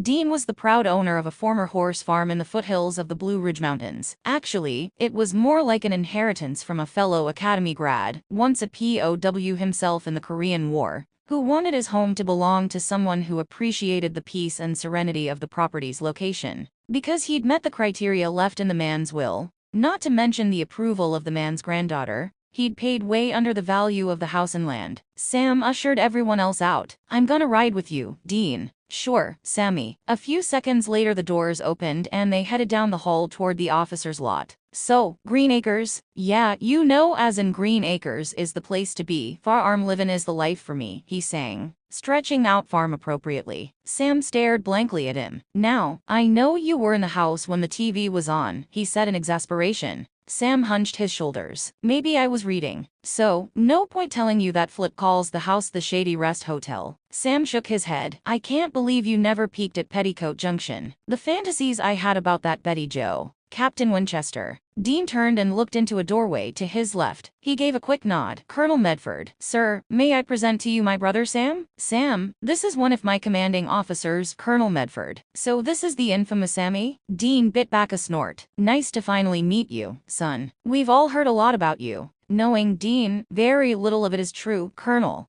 Dean noticed Sam didn't correct the colonel about his name. Smart boy. I've been very complimentary, haven't I, Colonel? Medford laughed. I don't know about all that, but I know he's very proud of you. Law school, isn't it? Yes, sir. I guess if you couldn't be Army, law school's an okay option. Have a good afternoon, gentlemen. Thank you, sir. You do the same, Dean said. They continued their walk to the parking deck. You talk about me. That's sweet. Screw you. You're never going to lose the Sammy, are you? It's ingrained, dude, imprinted upon my brain. Blame Dad. He told me you started it. I guess you're old enough to know this. Sam, Dad can be a real rat at times. No, Sam drawled in feigned shock as they reached the Impala. Dean grinned as he unlocked the car and started her up. Joy could be so simple if you just let it. He glanced at his brother meaningfully, now that he was sure their conversation wasn't being monitored. He was an army man who loved his country, etc., but wasn't naive enough to say anything in the building that he wouldn't want to listen to again. So Jess and you are moving in together next semester, he commented. Jess had whispered that in his ear when he'd hugged her in the parking lot. You kiddies are moving fast. Sam shrugged. We just know, you know, forever and all that. Why? Don't you like her? Dean gave him the "are you this stupid on purpose?" look. Of course, I like her, bro.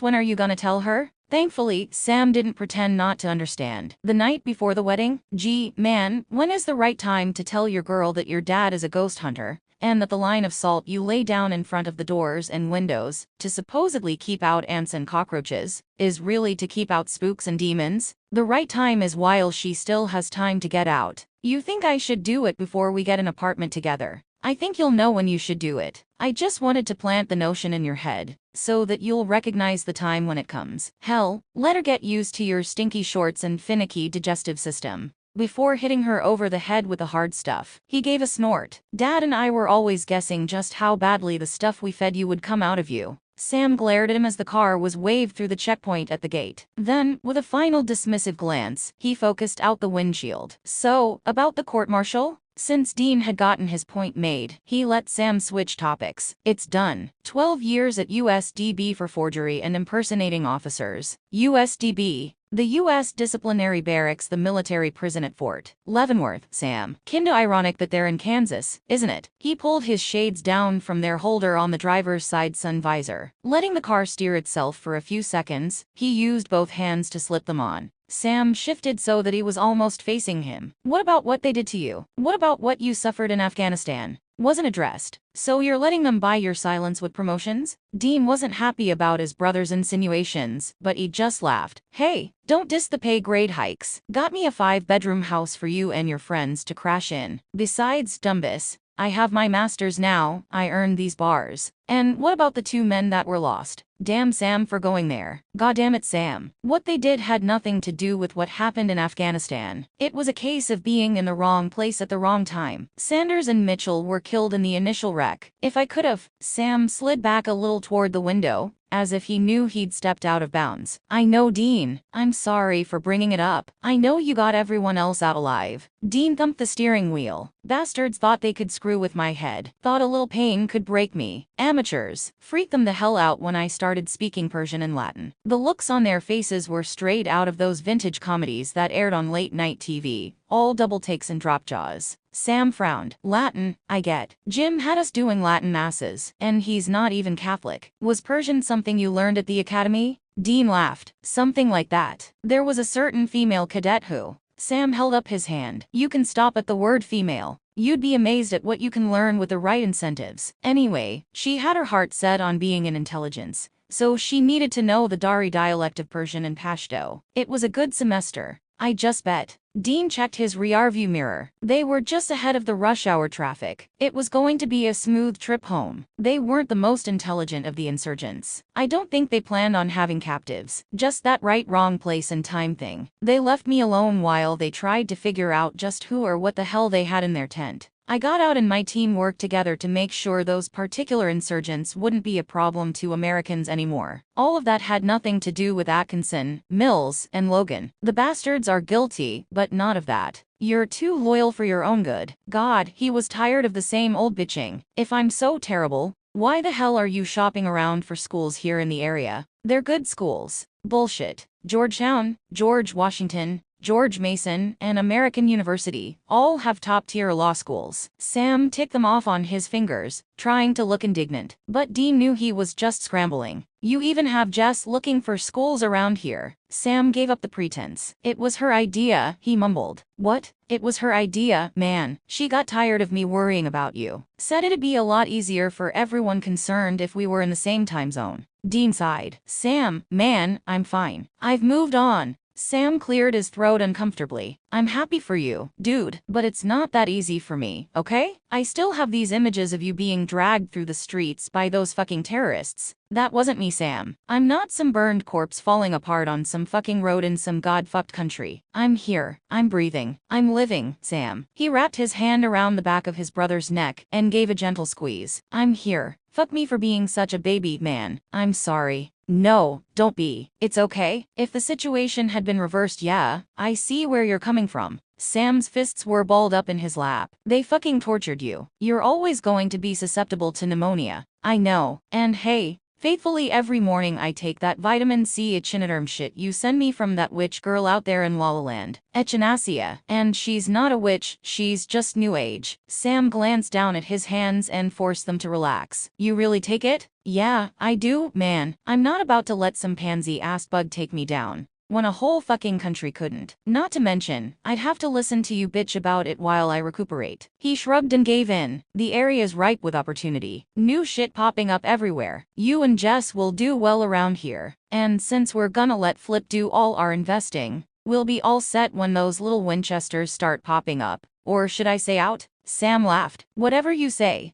Don't say it in front of Jess. Her sister has her believing childbirth is the worst horror that can be visited upon a person. I think Shannon described it as evisceration without anesthesia. Wow, that's a loving family, isn't it? Big on sharing, too. Another reason why it'll be good to get out of California. Dean took the next off-ramp. You partial to Virginia or Maryland? I know a couple of real estate agents that give servicemen some nice breaks. I'll put in a good word for you. You know somebody everywhere, don't you? Friends in high and low places, Sammy. I ain't picky. Speaking of friends, glad you're here this week. Next weekend I'll be in Alabama. Car show? Sam asked distractedly. He was looking out the window at the fields they were passing. Dean wondered if Sam knew what was being grown. Thanks to growing up in Kansas, Dean recognized corn and wheat. Anything else was a mystery. Annie's getting married. That got Sam's full attention. Annie, purple-haired Annie? When did she leave the business? About a year and a half ago. Her aunt, the only member of her family who will have anything to do with her, got sick and asked Annie to come take care of her and the antique store she owns. Charity convinced her to go, and she found some good old boy down there. He know? Yeah, but to him she was living the glamorous life. He's right humbled that she's willin' to give all that up for him, Dean said with a thick southern accent. She know you're coming? Hell, Sammy, I'm giving her away. Gonna impress that whole damn town with my dress blues. What about the other ladies? The bridal party. Gonna give the groomsmen a thrill, I bet.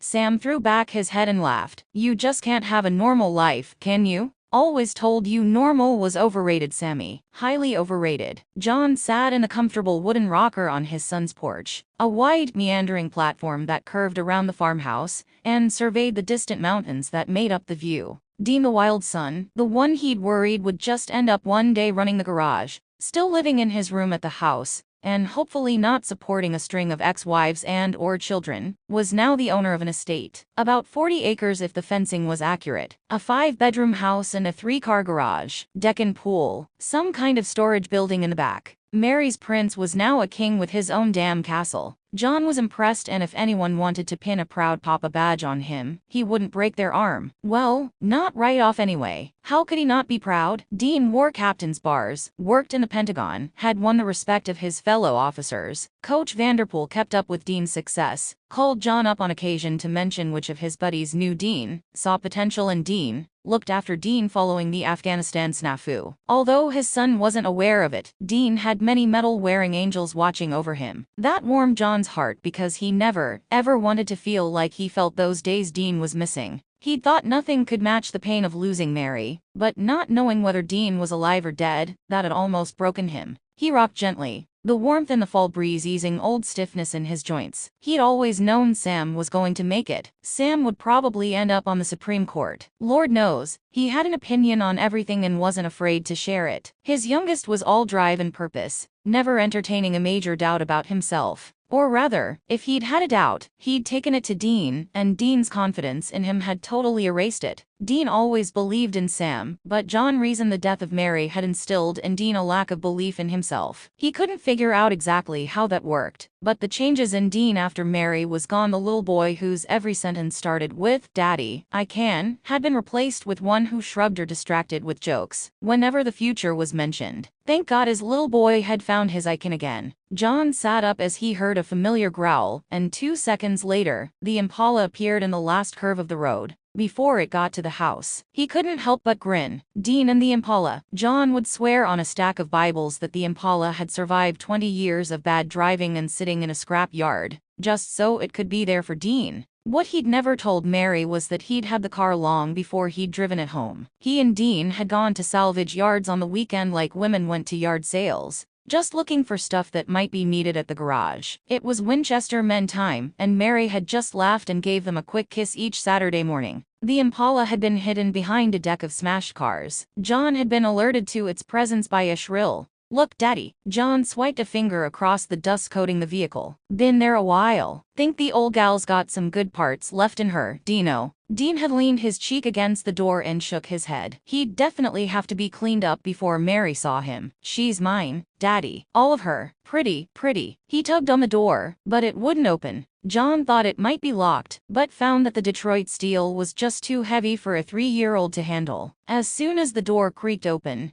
Dean slid in behind the wheel and made engine noises. John popped the hood and took a look. The engine appeared surprisingly solid and intact beneath a heavy layer of grime. The battery was rusted, the spark plugs shot, but all in all, not bad. He slid into the passenger seat beside his still driving son. Interior wasn't bad either. A little leather soap, the removal of the 8-track deck. Hey, Dino, remember that face you made when mommy couldn't decide whether we should go to the Chiefs game or not? That pout, those sad green eyes. Let's go see a man about a car, shall we? Dad, you should have called. Adult Dean got out of the Impala and walked toward the house. The old man gonna be cramping your style? Maybe Dean had plans. The boy never seemed to be without available female companionship. Hell, no, I just could have left work early. How long you been here? He opened the door and ushered John inside. Not long. Had a white lady in West Virginia. Thought I'd stop by for a visit. Not a problem, is it? No, beer's in the fridge. If you see anything else you want, go for it. I'm just gonna go get out of this fucking tie. John started to walk away, but noticed a faint pattern in the hardwood flooring. Is that? Dean turned and followed John's gaze to the floor. Yeah, me and Sammy put it in this past summer. It's at all the entrances so that it forms a repeating symmetrical motif, or some shit of a term Sam came up with from helping Jess with a design project. So, it's not only useful, it makes the house trendy, he added with a grin. The pattern was that of a devil's trap. What's it made of? The design was only slightly paler than the wood and really wasn't that noticeable. First, we burned the design into the wood. Then we filled in the lines with a salt and resin mixture. Damn stuff was so thick we had to use a caulk gun. Afterwards, we just varnished the whole floor. John was in awe. Pure genius. I thought I was smart when I had the traps made out of wrought iron and placed across from doors. But this, you'd have to tear of the floor to break the trap. Damn. Dean grinned. Sammy came up with the concept and I came up with the execution. Guess Sam and I make a dangerous team. But don't look down on your wrought iron idea. The one you gave me as a housewarming gift is now in my office. John snorted. Considering where you work, it must be trapping half the people who come through your door. Laughing, but not making any denials, Dean turned to leave the room. John found a bag of chips, and was comfortably ensconced in a leather recliner in front of the big screen TV, when his son returned, stripped down to t-shirt and sweats. Here you go. Dean tossed something in his direction which he caught instinctively. It was a key to the house. John arched an eyebrow. Sam has one. Charity has one. Flip has one. Jess will get hers when Sam finally puts a ring on her finger. Guess bunking with you and Sam all those years makes me nostalgic for a full house. You could easily solve that. No, I'm leaving the wife and babies to Sam. Settling down isn't for me. Well, there went that concern about a string of ex-wives and children. John gestured to their surroundings. Then what is this? Refuge for whoever needs it. Do you need it, son? They'd never talked about Afghanistan. Of course, he knew about the damage to Dean's lungs. Waterboarding done right was a bitch, and when done wrong he'd assumed if there were any lingering mental problems, the army shrinks had taken care of them. However, now that he thought about it, he should have been encouraging Dean to talk to him while he was recuperating, instead of going off on hunts. He sighed internally, wondering if he'd ever get it right with Dean. I'm okay, Dad. People I've had to talk to so there were army shrinks say that I have a caretaker personality. Because I couldn't save Mom, I want to save everyone else. I justify my existence by taking care of you and Sam, and whoever else I think needs my help. I actively need others who count on me. It's why I've always had a tendency to pick up strays, hookers, geeks, orphans. Dean headed toward the kitchen. A moment later he was back with a couple of beers. Orphans? John asked as he screwed off the top of what appeared to be a local brewery. Knowing Dean, he was probably helping out a friend by buying the stuff. Yeah, there's an orphanage a few miles from here. I kinda volunteer when they need extra people to take them on field trips or whatever. Therapy of a sorts, I guess. John had no idea what to say. He wondered how much of a role he'd played in whatever problems Dean was having. What with the whole early co-parenting thing? And what was that Sammy had yelled at him about? Oh, yeah, telling Dean he was disappointed in him. You're young, he managed after a moment. True love will find you one day. There, didn't that sound like a fatherly thing to say? It already found me, and left me November 2nd, 1983. Fuck. What could he say to that? Oddly enough, he understood. There was nothing Oedipal in Dean's declaration. Mary's death had hurt her son, altered him, stunted the growth of something vital in his heart. John knew this because the same had happened to him. He figured Sam had been spared the experience because Sam had only lost a mother, he and Dean had lost Mary. Some would say it was the same difference, and he'd tell them to their faces that they were liars. And speaking of liars, psychiatrists are a bunch of quacks. He took a long sip of the beer. Not bad. The sad look in Dean's eyes fled as he gave a startled cough laugh. I'll be sure to tell them that. John shook his head. I'm serious. There's nothing wrong with you taking in strays, it just means you have your mother's heart. Mom likes strays? That's how she found me. I was fresh back from Nam, and I guess you know what that's like. Dean nodded. Went to a bar instead of getting a bottle, and going back to the room I was crashing in. Sat in the back, nursing it until your mom came and sat at the table with me. Told me she was there with a bunch of her girlfriends. Had a headache, but couldn't leave because she was the one who was supposed to stay sober enough to drive the others home, and keep them from stumbling off with axe murderers and the like. I guess that was old school for designated driver. She was always so responsible, Dean interrupted quietly. Yeah, gave me hell when she thought I wasn't. John fought hard not to get lost in his own memories. This was for Dean. This was stuff he needed to hear. Anyway, said she was going to sit in a corner with me because I was apparently the quiet type, and I'd be kind to her aching head. She rambled on softly about her life, the classes she was taking in college, and I don't know. She just grounded me. Brought me back to this world. I let her drive me home and the rest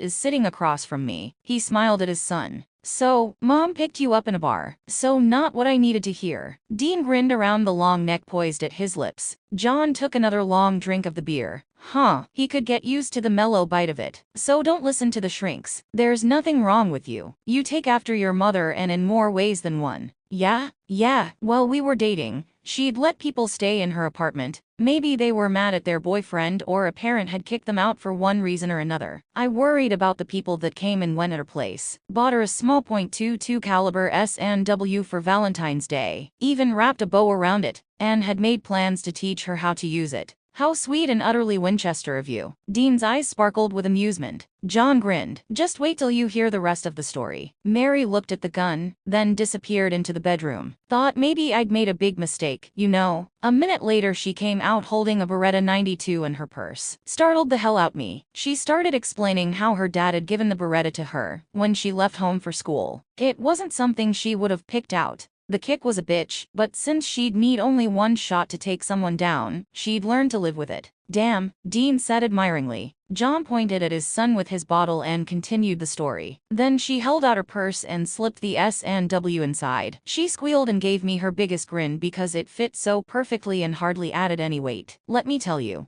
son, whatever part of me wasn't in love with her before then, surrendered to her at that moment. So, you married a gun-toting woman you met in a bar? Can I be you when I grow up, Dad? John laughed. It felt good to talk about Mary for once. Maybe because Dean was so much like her, now more than ever. His blonde hair had darkened, and his voice had deepened, but he was every bit Mary's son. She was smart in math, too. Maybe that's why you had dreams of working for NASA. Whatever happened to that anyway? I thought about it when the Columbia exploded last year. Guess I am like Mom found I liked weapons better. I like your weapons, too, John found himself saying. God, how stupid was that? Dean laughed. Come on out back. I'll show you my lab. The outbuilding? Dean shook his head. You remember Harriman? The reason why? Not his fault, Dad, Dean said brusquely. Anyway, Harriman's teaching engineering at the academy. We were sitting around bullshitting when I went up there for a football game. And he was talking about he needed a project that all the engineering divisions could work on, a unifying theme, instead of the individual challenges they usually have. So I gave him the scenario of needing an underground bunker and lab in case of surface contamination. I let the cadets use the farm as the site. Environmental had to factor in the space, the soil content, air patterns, and everything. Mechanical and electrical had to work around power sources. Everybody had a part. Impressed the hell out of the academy. So, a crew from the Army Corps of Engineers came down and implemented their plan. It's a really cool prototype. John grinned and rose from the chair. Give me the grand tour, son. 2005. So, tell me again why I had to pass up a private consultation with the most exquisite ATF agent in all of DC, to come out to Cali, and hang with my lame-ass little brother. A hunt, Sam answered, as he backed his Honda out of the tight airport parking space. As soon as he threw the car in drive, he handed Dean a folder. 6 women have been attacked in Palo Alto in the last 2 months. 5 have died. And your conclusions? Dean asked, indicating the folder that he hadn't opened. 25% chance that it's a spring heel jack. No one was sure if there were several, or if the one just regenerated itself after being killed. had immigrated from London and showed up irregularly around the country, mostly scaring people with death, defying leaps over fences and buildings, but sometimes killing if bored. And the other 75%? Leave it to Dean to quickly get to the heart of the matter. Serial killer 100% human. Dean sighed and pushed his seat back. Jess was probably the last one in the passenger's seat. So yeah, Dean needed to push it back, which is why I had to fly all the way out here, even though Dad's in Nevada working a mine haunting. Yeah, 'cause Dad would say we leave human scum to the cops. Yeah, and you say? Jess is due back from her folks in 2 weeks. Dean opened the folder. Nice place. Sam nodded and locked the door behind his brother. The apartment he and Jess were going to share was kind of tiny and, at the moment, way underfurnished. Jess had just had enough time to agree to the apartment before she had to go home to be a bridesmaid in one of her high school friends' wedding. Sam was under strict orders not to purchase anything before she got back. He was renting a place to sleep by the week, and a table was built into the breakfast nook kitchen. Not all of us can have a country manor. Peon, Dean sneered, tossing his duffel into a corner. So what's the plan? He asked around a yawn. You okay? Dean nodded. You know me, I never fly completely sober. An hour's nap will get the pill completely out of my system. That's good because I have a law school orientation session to get to. I'll be at least a couple of hours. Let me show you to the bedroom. Dean dragged behind him, then snorted. Bedrooms usually have beds, little bro. It's a futon, just as good as a bed and cheap to rent. God bless the American taxpayers that I was never a starving college student. Dean quipped with another yawn. You got an extra key to this crib? I may go out and do a little recon before you get back. Recon? Dean sat gingerly on the futon and heeled off his shoes. I read your research, dude. Ain't no way in hell we're dealing with Spring Heel Jack. It jumped over stuff when it was fleeing, Sam said carefully. Trash cans, Sam. And a bum. Sam looked down at his feet. It's okay, Dean said quickly. This is a danger to Jess. I get it. Taking care of the slime is not a problem for me. Ghosts and spring-heeled jacks aren't what I trained against at the academy, anyway. Nothing too over the top, Sam clarified. He wasn't looking to add to the local body count, which would be easy enough for his brother. The army had taught Dean that if you brought an enemy down, you made sure the fucker stayed down. That's why, although he'd never come out and said it,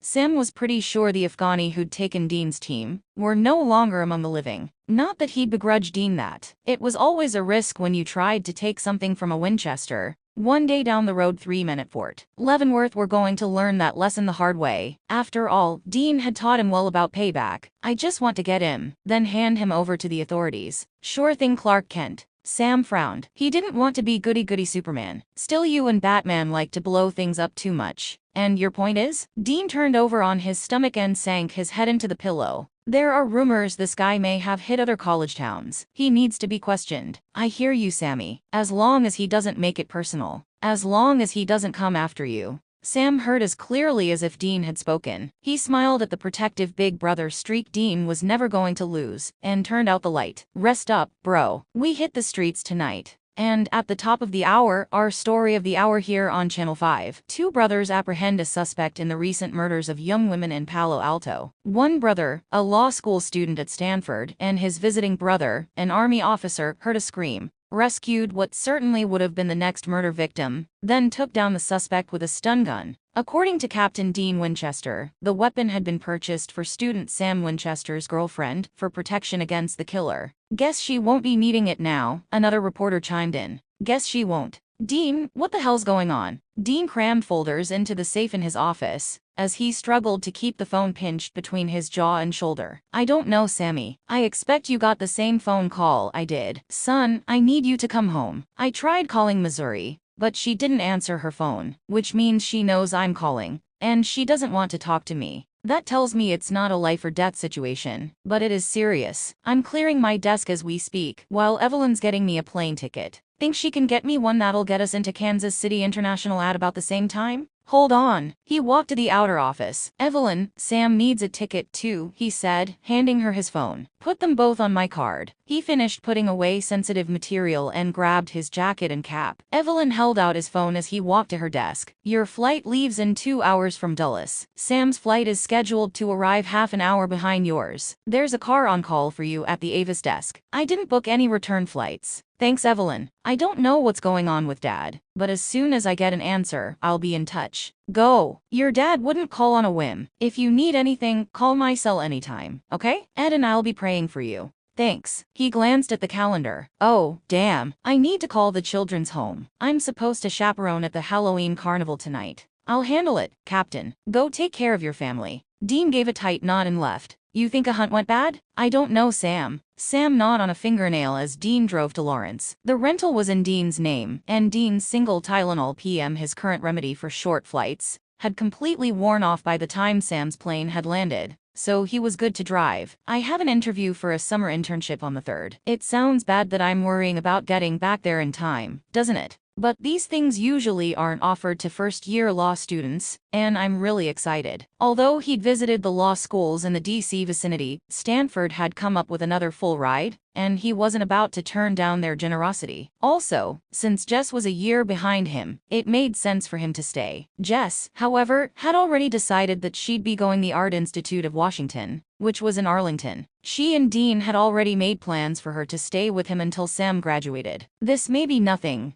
Dean pointed out optimistically. This is Dad we're talking about. Well, maybe it's something that won't take a long time. Sam watched the sky darken. He missed the long days of summer. How'd he sound to you? Dean shrugged. Tired. You seen him lately? No, he wasn't going to feel guilty because he'd spent fall break with Jessica's family. Dad had probably been on a hunt anyway. End of September, I got together with him, Bobby, Jim, and a couple of the other guys, and went down to New Orleans. Katrina got a lot of shit stirred up down there. It was like a tag team match most of the week we were there. We were replaced by a relief team, and they'll have a relief team and so on. Very unstable situation. It's a good thing the Hunter network is larger than what Dad led us to believe when we were little. Why didn't you tell me? I would've. We know. But you just started law school and were just settling into your classes. Besides, it was like putting a band-aid on a punctured artery. There'll be plenty left for you to do if you want to go down during Christmas break. I'll be sure to remind you about that. Jess was just going to have to understand he was needed at home. So, Dad, he seem okay to you? Geesh, Sammy. Did he look like he was dying? No. Did he seem depressed? No. He just seemed like Dad.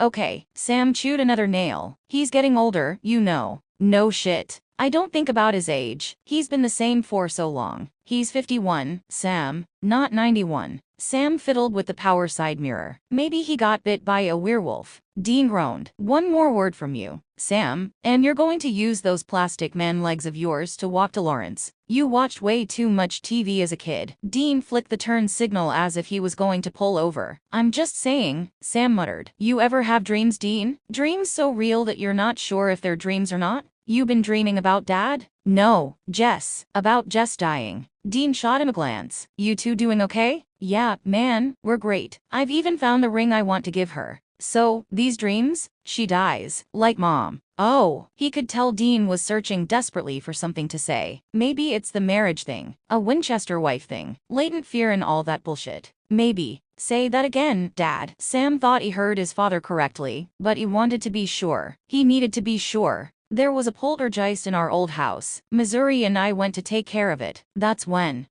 you saw Mom? Dean asked, his voice breaking. She's there? She's been there. Trapped in that house all these goddamn years. Why didn't we know this? Why didn't you fucking know this, Dad? He took a step toward Dad. Sam grabbed his arm. Back off, Dean. Back off? He's been doing salt and burns for years now. Why didn't you? Because there was nothing left to salt, Dean. Dad yelled. We didn't bury anything but an empty fucking casket. Then how is she? Sam asked. Missouri says she's attached to the house. Almost 22 fucking years to the day, Dean muttered. She's been there abandoned, goddammit, for 22 years. He slammed his hand against the door jamb. Sam flinched and looked worriedly around the room. It seemed that he was the least affected of the Winchester men. Dean looked ready to strike out at anyone who came near him. Dad looked hell. He'd never seen John Winchester so shaken, so lost. Guess it was up to him to get the ball rolling. How do we fix this, Dad? How can we make it right? How can we give Mom some peace? Dad looked grateful for the question. Missouri thinks she's stayed to make sure the two of you are okay. She was happy to see me, but she was looking for her boys. I told her about you, and that I would bring you to her. We'll just go over to the house and... I can't, Dean said softly before bolting from the house.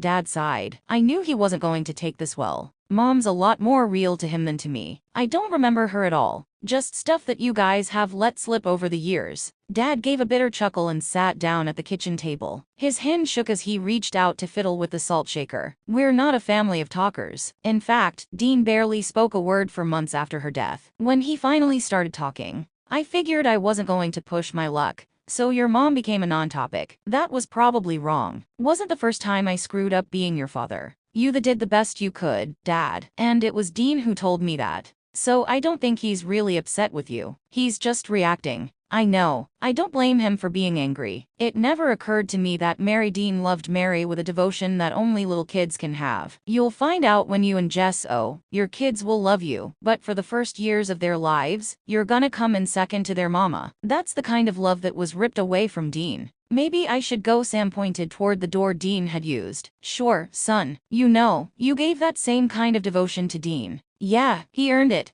Just like Mom. Just like Mom. Sam shut the door quietly behind him. I want my car, Dean said quietly as Sam approached him. He was sitting on the hood of the rental. She's probably missing you, too. Sam looked up at the sky, seeking familiar constellations. When he was a kid, he'd checked out a book on the stars and annoyed his dad and Dean with all his newfound knowledge. It's a wonder they hadn't smothered him in his sleep. You would have taken care of her if I hadn't have returned from Afghanistan, right? As if he could have stood the sight of the Impala without Dean. You know it. Dean stared off into the distance, eyes glinting in the glow of a streetlight. I made sure to never even be on the street of our old house, Sam. The memory was bad enough in my dreams. I didn't want it in my reality. You know, if Dad had any idea. I know. We Winchesters are good with avoidance. Sam climbed onto the hood beside his brother. Piece of Japanese crap was probably going to dent. At least his piece of Japanese crap actually had some metal in it. She needs to be at rest, Dean. I know. Duty, honor, country. What? West Point motto. It's my duty, Sam, to see to her rest. I want our mother at peace. We'll make sure that happens, bro.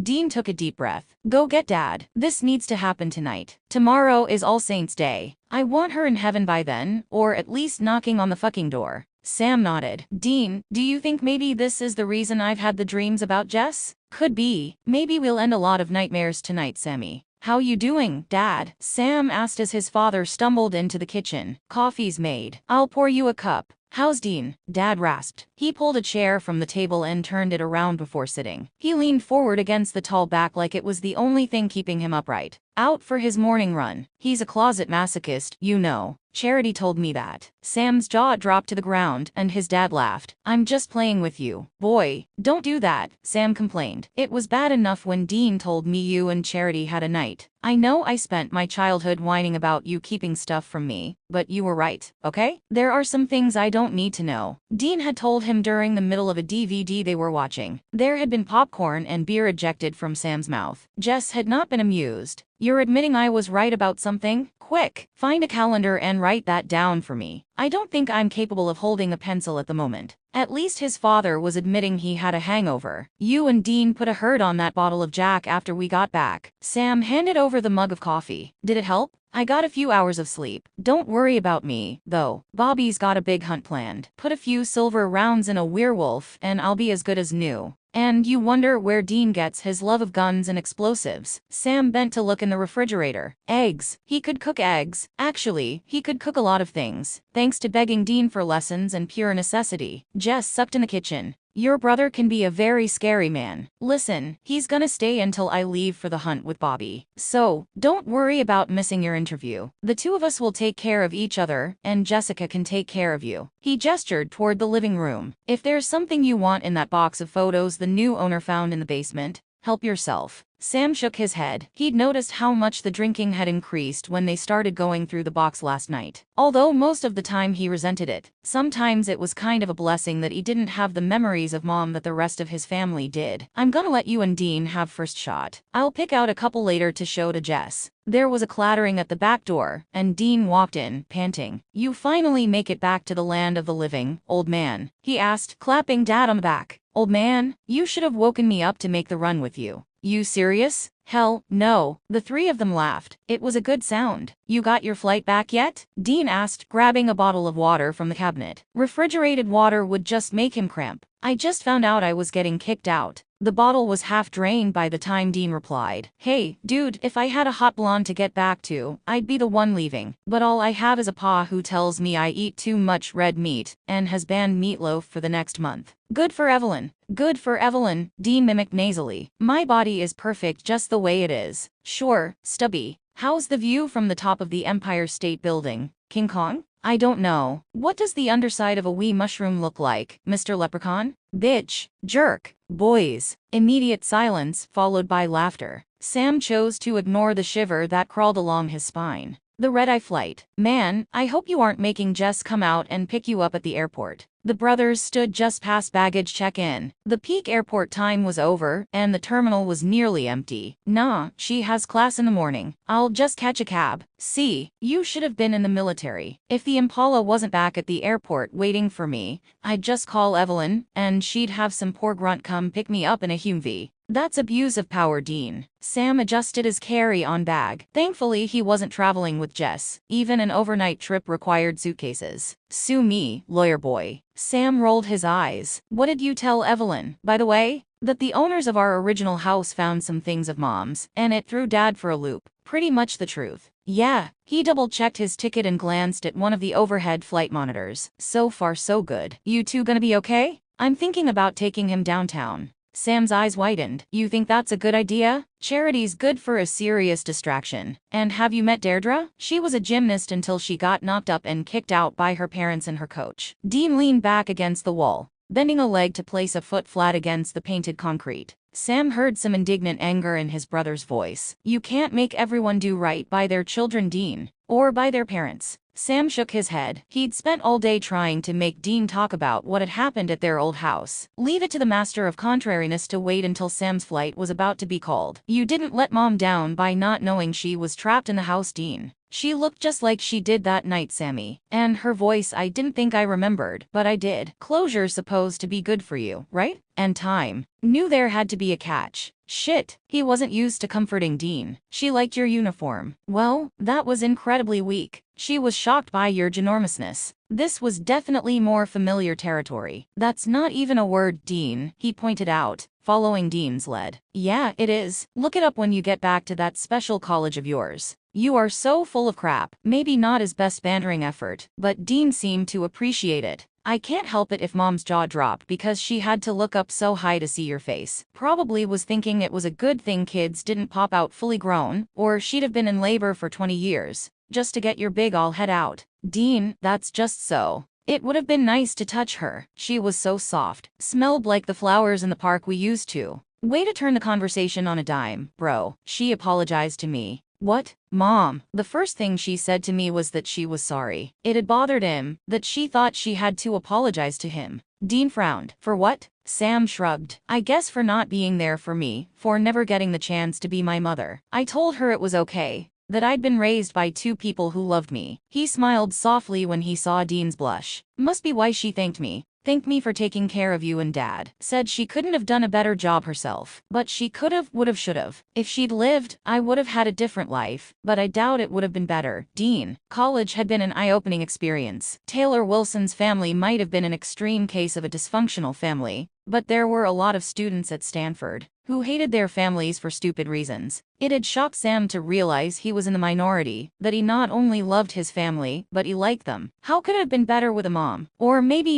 it would have been better for Dean and Dad. He hadn't thought of that. Of course, I'm talking about me personally. Maybe if Mom. Don't overthink it, Sam. What is? I guess last night just got to me, dragged me a bit into the past. But it's not a place I want to live. The present is good enough for me. Me too. But what really got me? He paused and bit his lip, wondering if he should continue. What, Sam? Dean urged. How much she was like you, or rather, vice versa. God, Dean, your eyes, your smile. Hell, even the way she hugged me. Dean had hugged him. Really hugged him. And not some of that wimpy guy hug shit. When he returned from Afghanistan. So he didn't have to remember too far back. Dean smiled weakly. Who do you think I learned from? And Dad said the same thing. That I'm a lot like her. I thought he was just trying to make me feel better. He wasn't. Lying, that is. He probably was trying to make you feel better. The intercom announced Sam's flight. Dean pushed off against the wall and gently shoved Sam toward the gate. Go home to your beautiful girlfriend, bro. Sam started to comment, then saw Dean twitch and attempt to hide it beneath a yawn. Did you feel it too? He asked softly. Feel what, Sammy? Dean's head lowered as he brushed at a spot on his khaki pants, as if the military allowed lint on their uniforms. Sam waited until Dean looked up again. When we were in the kitchen and everything was going really well, it was like someone walked over my grave. Just a residual effect from last night, Dean said firmly, folding his arms, as if that would make him sound more sure. And your little shiver a second ago?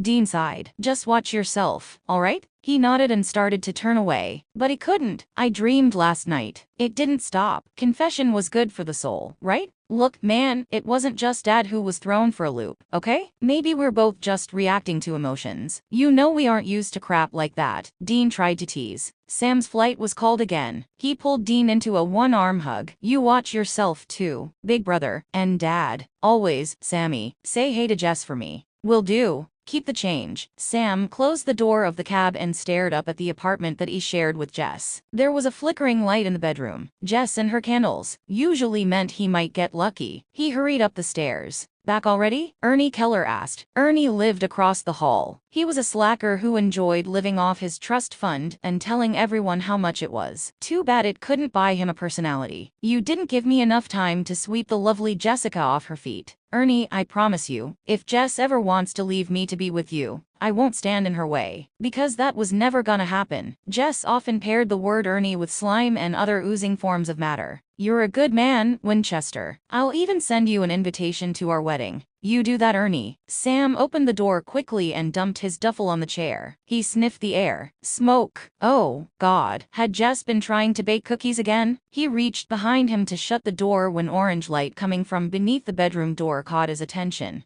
Jessica. He raced across the room and threw the door open. Light drew his eyes to the ceiling. A drop of blood splashed across his nose. And Jessica burned. I was gonna tell her, Dean. Tell Jess about Mom's death. About what Dad hunts. You were right. I realized that it was time. Knew that it had to be done soon. I was gonna tell her everything. When we got married there were never going to be any secrets between us. That's the way it should be, right? Dean nodded and guided him through the door to their hotel room. Sam had been silent through the funeral and burial, but had started talking in the car on the way back, and hadn't stopped since. He needed the noise of his own voice to keep him away from the big black hole sitting in the middle of his head. Maybe if I'd told her when we moved in together last year. He moved the curtain aside from the window and stared out at the trees and power lines. No, Dean said firmly. Don't start down that path, okay? Jessica knowing wouldn't have made a difference. You being here wouldn't have made a difference. All the blame, all of it falls directly on that Sanovich demon. Sam blinked slowly. Stop reading my mind, man. Stop being such an easy read. I was a fence, Sam said softly. He walked away from the window and stared down at one of the beds instead. Huh. Jess saw it differently than most people, connecting objects to her impressions of those she met. Maybe that's why she was good with designing. She said I was a double-walled fence. All straight lines and solid metal, both physically and spiritually. But both fences were so in line with each other, so perfectly phased, that it was hard to tell there were two of them. She was impressed by that, impressed enough to ask me on a date. He grinned at his brother. Dean gave a mock cheer from his seat at the hotel desk table. Yes, I knew she was the first one to ask. I always did think she was out of your league. I've gone out with more than just my fellow members of the Geek Squad, bro, but you're right. I never would have asked her out. He sat on the bed and heeled off his dress shoes. So you impressed her with your lines? Yeah, but it was my hair that sealed the deal. Said it assured her I had a fun side. Fun isn't the word I'd use. She said Dad was a wood carving, dips and curves worn smooth in most places, but capable of giving you a splinter if touched wrong. Dean laughed. That sounds like the old man. You were an enigma to her. Sam took off his black socks. Colored socks gave him blisters if he wore them too long. Jess had asked him what he was going to do when he was a lawyer and in a suit every day. He told her he'd just wear boots. That produced a frown he wouldn't soon forget. A man of mystery? Huh. The closest thing she could come up with was those Russian nesting dolls. You know, the kind where a doll nestles within another doll and so on. But she said that wasn't right because the layers inside you were bigger than the outer ones. I knew what she meant. but I couldn't come up with a word either. Dean got up and fussed with the duffel on his bed, and Sam knew his brother was embarrassed by the admission. For someone who intentionally drew attention to himself, Dean had parts he just as intentionally hid. He didn't like people seeing past his carefully created fod. She really liked the farm, said she could see our kids riding horses there. Dean nodded. I was gonna offer the two of you some of the acreage in the south corner. Build your house the way you wanted. None of that cookie-cutter crap. Jess would have liked that. Design school, you know. I know. What do I do now? Sam choked out. Reaching up, he struggled to take off his tie. What do I fucking do now that my whole future has literally gone up in flames? What do I do? Dean reached over and gently removed the tie. Then he handed Sam one of the sets of casual clothes they'd picked up for him at a local discount store, since everything else had been lost in the fire. Sam stood and began changing out of his suit. What do I'm so lost, man. I don't remember Ernie pulling me out of the apartment or the paramedics giving me oxygen and sedating me. Ernie says they did. Dean nodded and changed clothes, too. Sam found it easier to talk about what was really troubling him when Dean wasn't so focused on him. I remember seeing Jess. I remember you and Dad getting me from the hospital. I remember standing at the grave. I don't remember the between times, Dean. Dean tossed him a pair of thick, white athletic socks. It's okay, Sammy. There's not going to be a quiz or anything, okay? You might remember later or you might not. Either way is okay. If it starts to bother you, just come ask me. I remember. I'll remember for you. Dean folded Sam's suit and put his own dress uniform in its carrier bag. Sam rubbed his arms at a sudden chill. Another empty casket for the Winchesters. Do you think, Jess? We won't let what happened to Mom happen again. We know what to look for now. Dad and I will keep an eye on the situation. I promise you, Jessica will have peace. Good, Sam sighed. Good that one of us will. Where's Dad? He'd had the room next to theirs. Changing. Probably already down at the front desk checking us out. I think he wanted to give us a minute to talk. About what, dude? I'm not exactly operating on all cylinders right now. He shoved his feet into the white socks, wiggling his toes before putting on his battered pair of Timberlands. They were the ones he'd worn to Lawrence, the only ones not burnt to a crisp. Dean opened the drawers and took out underwear and socks. My new things, Sam thought, because all the old was gone. Dean began packing it efficiently into the bag on the bed, his own duffel already in order by the door. I know that. That's why I'm going to spell out your immediate future for you, and you're gonna listen. You have two options, Sammy, and only two. 1. You go home with Dad, go to law school at CU, and train like hell. Or 2. You come home with me,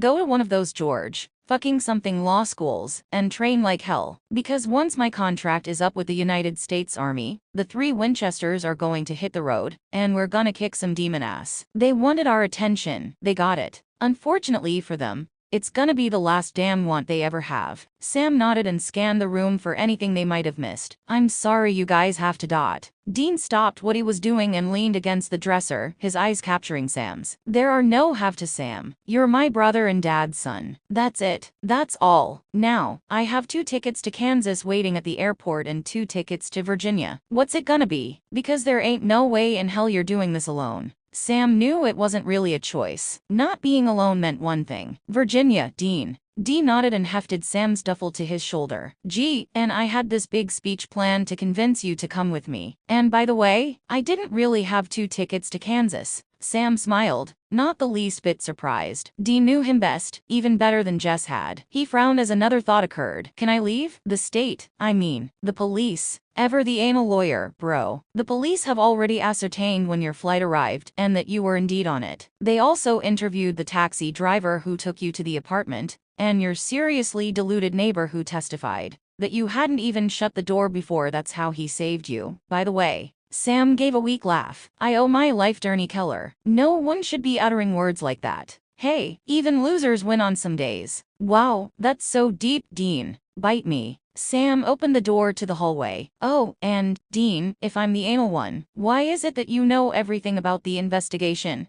I knew you'd want to know, and Dean stopped when he saw Sam wasn't buying it. Fine, but if we're both anal, we come by it honestly. Dad cleans his weapons like it's a fetish. Dean? Yeah, Sammy. He checked to make sure the room door locked behind them. Don't ever mention the words dad and fetish together again. Dean just gave an evil grin, and Sam started to believe that maybe, one day, everything would be okay. 2006. Sam threw his duffel in the Impala's trunk and turned around to give his father a hug. They were standing in a motel parking lot on the outskirts of New Orleans, where they'd spent a week trying to undo some of the damage Hurricane Katrina and the U.S. government had created. It was the middle of summer and hot as hell, but he was glad he got to come. They'd done a lot of good. Dean had nixed the idea of a Christmas hunt, and Sam understood why his brother had been so adamant about not going so soon after Jess's death. The depressive atmosphere would have crushed him back then. It wasn't settling particularly well even now. Good hunting with you, Dad. You too, Bobby. Still can't get over there was a rougarou running around the French Quarter, and nobody noticed. The people down here are used to looking the other way, Bobby said. Too much can happen when you notice things in a society full of hoodoo. He turned around when he saw Dean coming out of the room with his bag. Those arrows weren't tipped with just silver, were they? Dean grinned. Had a little special juice added to make sure they did the job. Where the hell you learn that? Bobby demanded. I know the army ain't taught something like that. A voodoo priestess gave me some pointers. Dean said it casually, as if voodoo priestesses always helped out hunters. When did you meet a priestess? Sam asked. Last time I was down here. We sorta hooked up. Sam's eyes weren't the only ones to stare at Dean. You know safe sex means more than a condom, Dean, Dad berated with a frown. He stood at the back of his truck, the weapons cache open, all the metal gleaming in the bright sun. Dean held his hands up in submission. Hey, she propositioned me. Who knows what would have happened if I'd turned her down. Besides, she was hot. One of these days, Dean Jr.'s gonna get you into a whole lot of trouble. Boy, Bobby warned. His truck was one space over, looking like an old wreck, but hiding an engine that made Dean grin when he heard it. Dean just shrugged off Bobby's words. We gotta hit the road, bro. Some of us have to be at work on Monday. And I've been selected to observe a Supreme Court moot session being held this week. Only a few students were chosen to attend one of the Supreme Court Institute's moot courts for counsel, preparing to argue before the Supreme Court. Sam felt doubly honored because he'd only been at Georgetown Law for one semester. The dean at Stanford Law had explained Sam's situation to his counterpart at Georgetown, and had managed to get Sam enrolled for the semester. His continued education there was contingent on how well he did, and well, being selected to observe the moot indicated he was off probation. Aw, John, ain't you just so proud of him? Bobby cooed. My boys, Dad cracked, wiping at an imaginary tear. So respectable when they aren't charging around a city with guns and crossbows, or apparently doing the nasty with voodoo priestesses. And this is how I spent my vacation, Dean said with a sigh. Next year Miami Beach. Probably a water demon, Dad said dryly. In a bikini, Sam added. And male, Bobby said in agreement. Dean threw his duffel beside Sam's and slammed the trunk. You people are no fun. Sam smirked and joined Dean in the car. They waved at the two older men as they took off. I am so ready to blow this popsicle stand, he said, meaning every word. Did the big, bad rougarou scare Lil Semi? Dean teased as he headed for the I-10. He flicked his hand toward the window. No, it's just this place is so sad, Dean. His brother nodded. The quarter it's coming back. It always comes back. But the other part's haunted even where there aren't any ghosts. Nature can be a real bitch. Sam laid his arm up in the open window, the sticky breeze cooling as the car picked up speed. It's not just nature that did this. You know, sometimes I read all the conspiracy theories, and I wonder, man. Nah, Sammy, this wasn't something that was planned and plotted. Dean reached overhead and pulled his shades down from the visor. This was arrogance and complacency and sheer laziness. Everybody was so sure somebody was going to do something, that nothing got done. This was being so sure that nothing could go wrong that when it did go wrong, nobody could tell their heads from their asses. He looked at the sunglasses, blew some dust off, then slipped them onto his face. Sam tapped his fingers impatiently against the door. He should have known Dean wouldn't see a conspiracy. Dean didn't like to think humans planned evil. Sure, they committed it. It just wasn't planned, which went a long way in explaining his intolerance of bullies. In Dean's mind, they were abominations, not the norm. Dark creatures planned to be dark, humans just stumbled into it. Yeah, right. It's been nearly a year. What excuse are you going to give them now? No excuse, bro. Now, they just need their collective asses kicked. Amen to that. Sam pulled out his own shades and slid them on. Should be a law against heading east in the morning. Except he'd never get to school or anything. How'd you guys manage to get through last September? Pull your army ID. Dean shook his head. The army wouldn't let me come. Said it was too dangerous for me. He snorted. Too dangerous for a trained officer. Yet new recruits and volunteers were running all over the place. And what about the civilians that were stuck here? Maybe they were worried about your lungs, Dean. They weren't sure what was in the air, Sam said reasonably. Interested in buying a bridge in New York City? Dean snarked. So you came down anyway with Dad and Bobby. The Impala blew past a semi. Dean kept his favorite girl in excellent condition, and had even recently switched out the cassette player for a CD1, reluctantly admitting she deserved only the best. The mullet rock, however, had not changed. They had some fake IDs, got us to places we needed to be. Never seen so many recently dead 2 days to go where they were supposed to go. They weren't so much angry as they were confused. Some day down the road, the angry are gonna rise, and that's gonna be a mess. Sam shivered. New Orleans and the surrounding bayous were dark enough without a new group of pissed-off spirits. We'll definitely have to keep an eye on this place. Yeah, Sam slipped in a disc, and they both let it drown out the sorrow. I never wanted this for my boys, John said, slumping behind the wheel of his truck. Never wanted one of them to live with the pain of losing someone like I lost Mary. He glanced over at the passenger's seat. And don't give me that divine plan crap. I was just going to say that Sam will go on just as you have, Jim Murphy commented softly. You are an incredibly strong family. John sniffed indifferently. So, how'd it go with the Morse? Very nice people. They were genuinely glad to hear that Sam was doing okay. There's no residual blame or resentment there at all.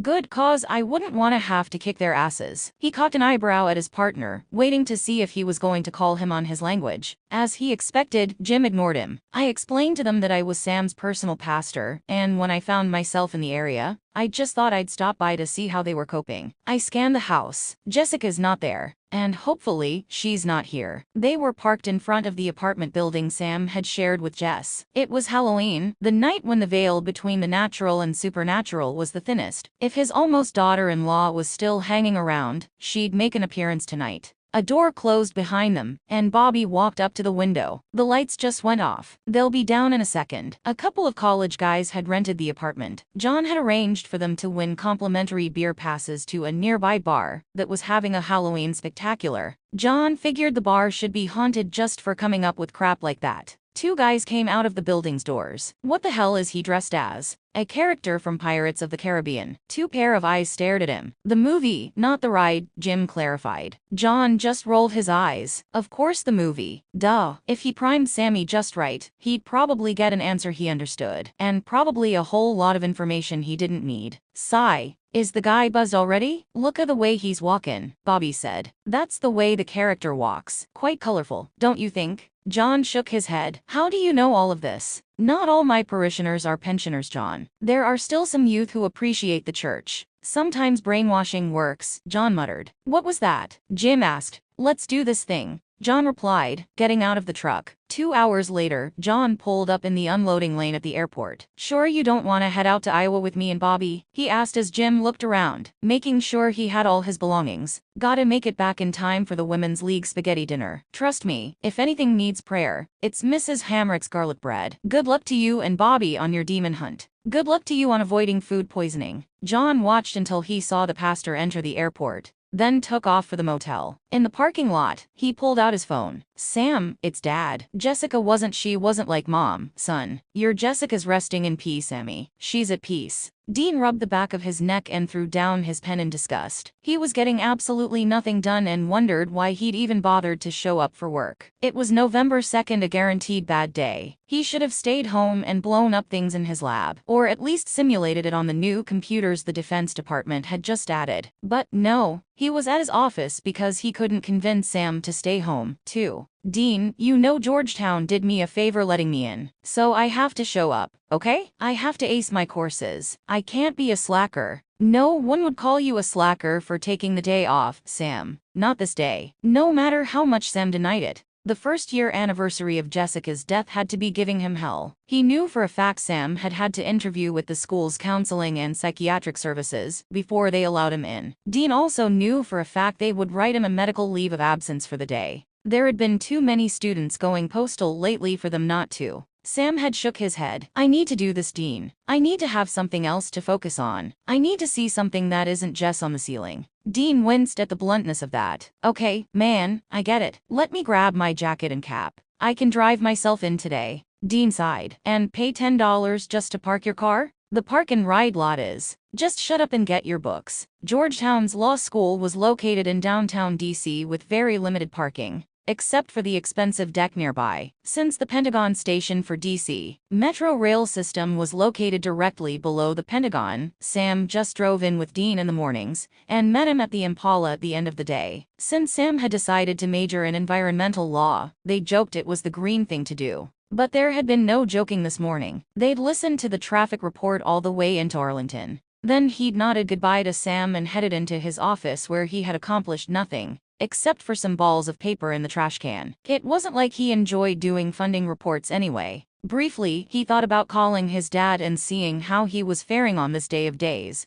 But John was on his way from California to somewhere with Bobby. Who knew what time zone he was in? He didn't want to wake the man if he'd managed to get some sleep. However, as he glanced at the clock, he realized Sam had just finished his morning class. Surely, a call would be a welcome distraction, unless Sam had already made it to the law library, where all things cell phone were forbidden. Nah, they never got out of class early, and even Sam's long legs couldn't have carried him to the other building yet. Just as he reached for the phone, it buzzed, signaling Evelyn was trying to contact him. Yes, Captain, Sam's on line 1. He doesn't sound too good. Thanks, Evelyn. Dean jabbed the correct button. Sam, what's wrong? Dean, vision. You fell asleep? Since Jessica's death, Sam had had a few prophetic dreams which had him waking up screaming. It had scared the shit out of him the first time, but they were learning to live with it. No, I was awake, just walking down the hall and Sam, God, it hurts. Dean, where are you? The bathroom. I had to throw up. Do you need help? Should I call someone to escort you to the infirmary? I'll be okay. I think I'm having a migraine. I just want to go home and crawl into bed. That's doable. I'm on my way. I'll call again when I get into the city, okay? Probably have to park at the Army Corps of Engineers building across the street. If you feel better, see if you can make it to the doors on that side of the school, okay? Okay.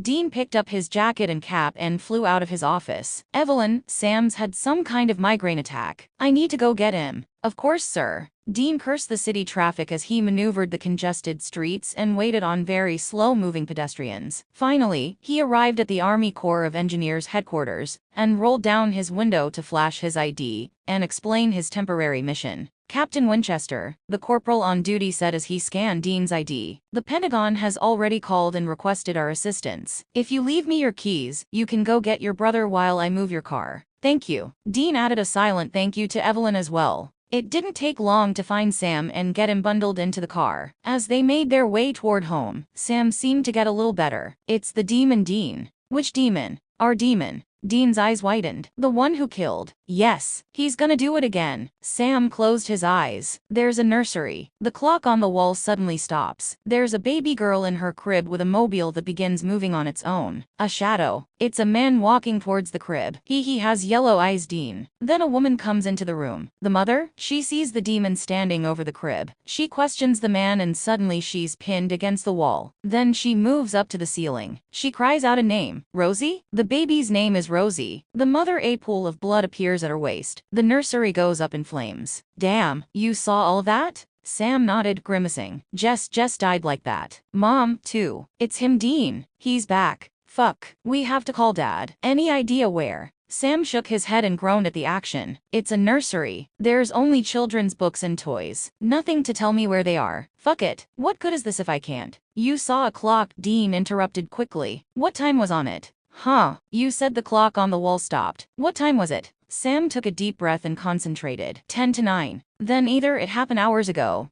and there's nothing we can do about it, or we have hours to figure it out. Night because there's a window and it's dark outside. If he's using the same MO as Mom and Jess, it'll be tonight. Dean smiled. Then we have time. I'm going to call Dad. He and Bobby have this theory about weather patterns predicting demon attacks or some such shit. Maybe they can trace this thing. Pull over first. Why? You gonna hurl? Dean asked in a panic. No, I'm not about to despoil your car, Sam said with a hint of amusement. But you aren't just asking Dad what he wants for dinner. You need to concentrate, and I rather you not do it while traveling at 80 miles per hour down the I-66. You're such a girl, Dean complained as he signaled to take the next exit. In a vacant parking lot, he pulled out his cell and hit the speed dial. Dad? Yeah, I'm sure you're doing fine, but that's not why I'm calling. Sam's just had a vision. No, he was awake this time. A demon in a nursery. No. Nothing in the nursery gave him a clue about where it is. I thought your weather theory might really? The baby's name is Rosie, if that helps, Dad. You have until just about 9, at least, that's when the clock stops. Okay. I'll tell Sam. Keep us informed. Yeah, you be careful too. Bye. Well, Sam asked anxiously. He and Bobby are already on their way to Salvation, Iowa, tracking some freak storm. They'll look for a Rosie there. When we get home, we can hit the computer. See if we can't find a Rosie born 6 months ago. Just like me. God, Dean, is this why this is happening to me? Did the demon do something to me before he killed Mom? Am I? Just shut it, Sam. Dean started the car with a vicious turn of the key. There's nothing wrong with you, okay? I mean, look at me. I'm the one who's had the Saya alert for years. It's just a family thing. Nothing to do with demons, see? Yeah, I guess so. But at least your freaky power doesn't give you a headache. Just sit over there and rest. We'll be home soon. He turned the radio on a soft jazz station and let the music do its work. While Sam slept, Dean tried hard not to be scared. He'd told no one the full story of the voodoo woman in New Orleans. Yeah, he'd slept with her, but she'd also told him things that made no sense at the time, but were becoming clearer. He'd been taking an easy jog through the largely undamaged French Quarter early in the morning, trying to burn off the excess energy that remained from a night of settling spooks. The emptiness of the quarter unnerved him, the missing liveliness ominous, the unnatural quiet menacing.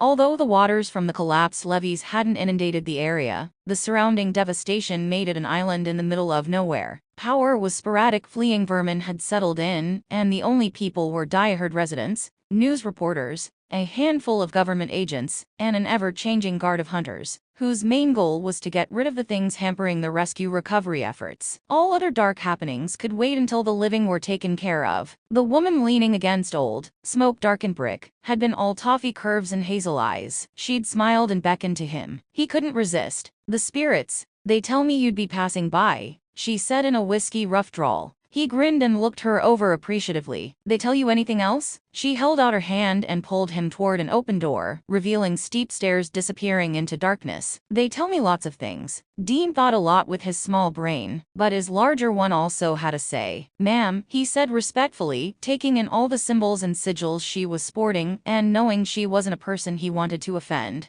I don't want to appear to be rejecting your hospitality, but this is awfully sudden. She laughed. My name is Lala, Dean, and I've been waiting for you. He froze and his hand reached for the knife at the small of his back. She'd sked and shook her head. I'm no danger to you, Hunter. We merely have gifts we must share. Gifts that will benefit both of us along our respective journeys. You have the word of a conjure woman. You will not dispute that, will you? He shook his head. He was cautious but no fool. She was talented, but he was no slouch either, and the morning was passed quite energetically and satisfyingly. When he was dressed, she took him into the cellar and pointed at a box. Take it. They will help you with your toys. He saw the box was filled with bottles and packages of powders. They are labeled, and instructions and suggestions are in a letter at the bottom. He recognized a couple of labels as those poisonous to a variety of dark creatures. He knew he should be bothered by her knowledge of him, but there was nothing he could do about it. Hoodoo, voodoo, or whatever it was called, was to be respected at all times, for all its chicken blood and dancing with snakes.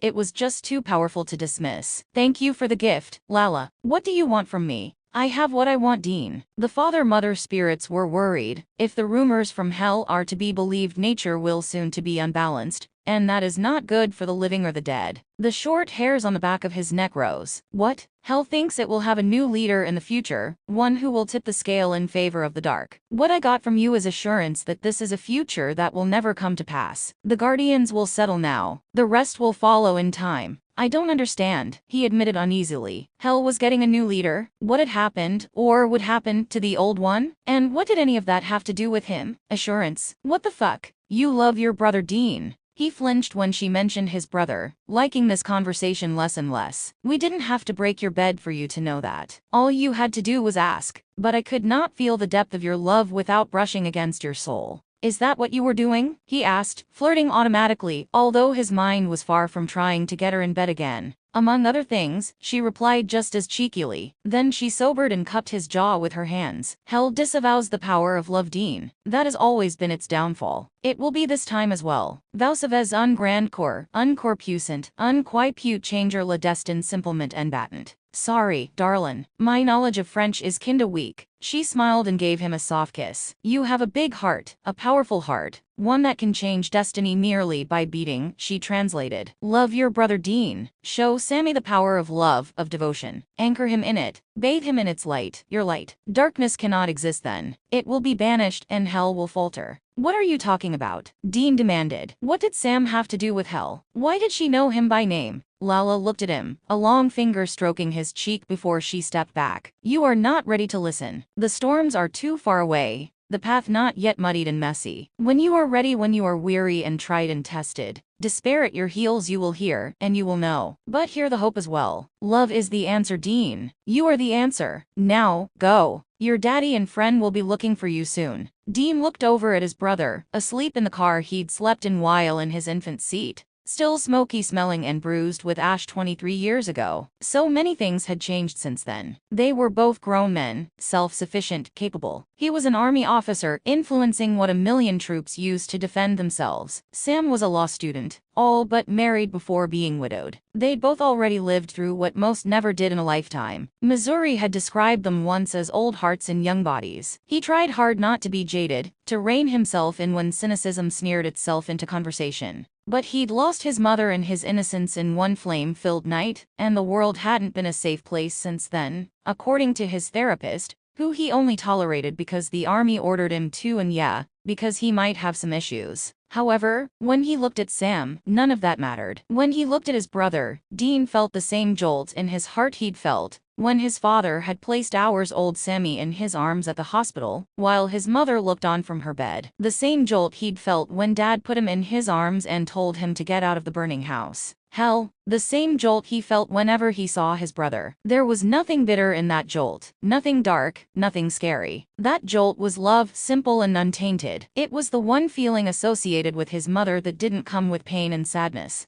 Dean prayed that Lala was right, that her spirits knew what they were talking about. Because hell was indeed planning something and, yes, it involved his brother. But if love was the answer, Sammy was safe no matter what hell sent in their direction. Sammy would always be safe. Sam woke when he felt someone sit on his bed. Dean, Dad called. Sam looked quickly at the clock. 1 o'clock in the morning. Midnight in Iowa. Damn it, why didn't you wake me? We'd done all we could do, Sam, by finding out the baby's full name and address. The rest was left up to Dad and Bobby. Dean turned on the bedside lamp. One click provided low light. And, in the dim lighting, he noticed Dean had the portable phone in his hand. They saved Rosie and her mom. The demon? He got away. Fuck. Dean shook his head. I think that's a good thing. What? I don't think we're ready, Sam. Dean looked down toward the phone. This demon, Dad said, wasn't affected by holy water, consecrated iron, or salt. So Jess didn't. I thought maybe she'd broken the salt line and I wasn't there too. Dean's head flew up, his eyes glinting in the semi-dark room. Goddamn it, Sam. I told you it wasn't your fault. He took a deep breath and rubbed his hand across his face. This freak's apparently on the upper end of the demonic food scale, and I don't think we're ready to take him on. Sam understood where Dean was coming from. All the tricks they knew about demons didn't seem to apply to this one. They would be fools to go up against it without any advantages at all. Still, it took him 22 years to resurface Dean. What if we have to wait 22 more? Dean patted his blanket-covered leg. I don't think we will, but if we have to, that's what we'll do. You don't think Saya, man? Something like that. Dean arched his back and Sam winced as it popped. Here's the plan. We spend whatever downtime the demon allows us getting ready. We go at him full strength, and we take him out. No drawn-out battles. No peripheral casualties. One single strike is our best bet. Sam nodded, then smiled. He always got a kick out of Dean in G.I. Joe mode. So says Captain Winchester. He heard what his brother was saying, knew it was sound strategy, but waiting was going to be difficult. He'd never liked waiting. So says Captain Winchester, Dean confirmed as he stood. Back to sleep, recruit. And, Sam. Yeah, Dean. Dean was partially turned from him, leaning over the lamp as to cut it off. You know I love you, right? Sam's eyebrows shot to the top of his head. Dean was not one to use the L word. What the hell? Yeah, I know it, bro. What's going on? Dean shrugged and turned to face Sam fully. He looked uneasy, but determined. It just felt like it needed saying. Alright? And it's sorta permanent, you know. Won't go away or anything. Won't change. Can't change. You get that, right? Sam shuddered, but nodded. Yeah, okay. You know I love you too. Exactly like that? Dean gave a wistful smile and turned off the light. Chill, dude. I wasn't trying for an Oprah moment.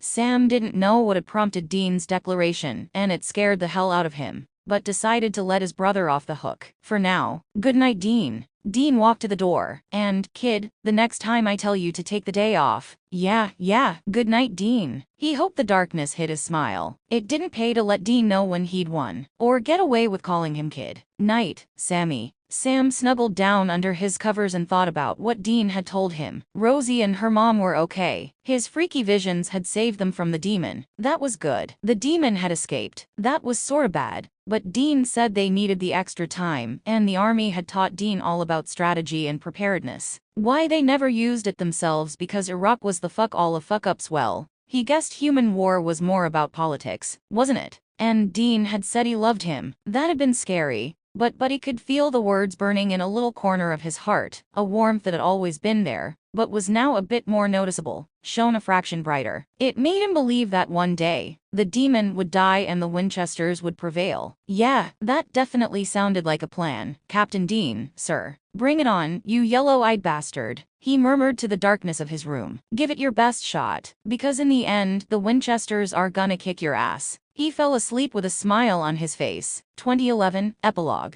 Dean looked into Sam's room, wondering why his brother was taking so long to get ready. Dean had to drop him off at work and get to work himself on time, or at least approximately on time. His peek revealed Sam standing in front of the mirror, struggling with a tie. Geez, kid, you did it better when you were 6, Dean grumbled as he stepped into the room and took over. You have court today? Why else would I be performing self-strangulation? It's not strangulation if you do it correctly. He patted the tie into place, and took a step back to eye his perfect creation. Sam sighed. They taught you a trick at the academy, right? The art of tie-tying 101? If that makes you feel more adequate, sure. Now, get a move on, Atticus Finch. Coffee's getting cold. Sam eventually joined him in the kitchen. So, what are you whining about to the judges today? Since passing the Virginia bar, Sam worked for an environmental advocacy group. The pay wasn't great, but the cause was good, and Dean wasn't charging Sam any rent. The only thing Sam used money for was the "it's healthy for you" Dean food that showed up in the refrigerator and gas for the Honda that had given up the ghost 2 weeks ago,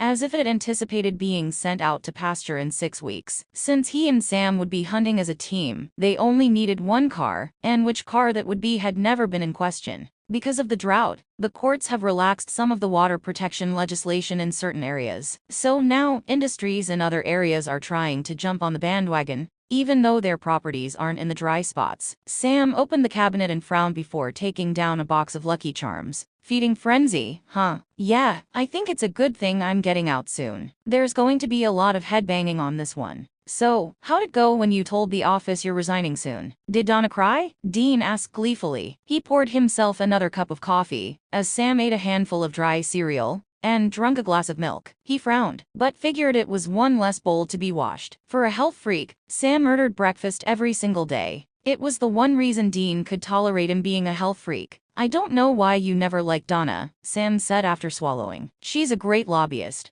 Dean almost snorted his coffee. Who hates the military and everyone in a uniform? When she wasn't simpering for you, man, she was all evil-eyeing me. Should have spiked her drink with holy water at that last bash you dragged me to. Like I could drag you anywhere, Lieutenant Colonel Winchester. You know, if I hung around another 6 months I'd probably be up to full colonel. Getting his PhD had made him a hot commodity at the Pentagon. The Pentagon wanted to be seen as more of a think tank than a war machine.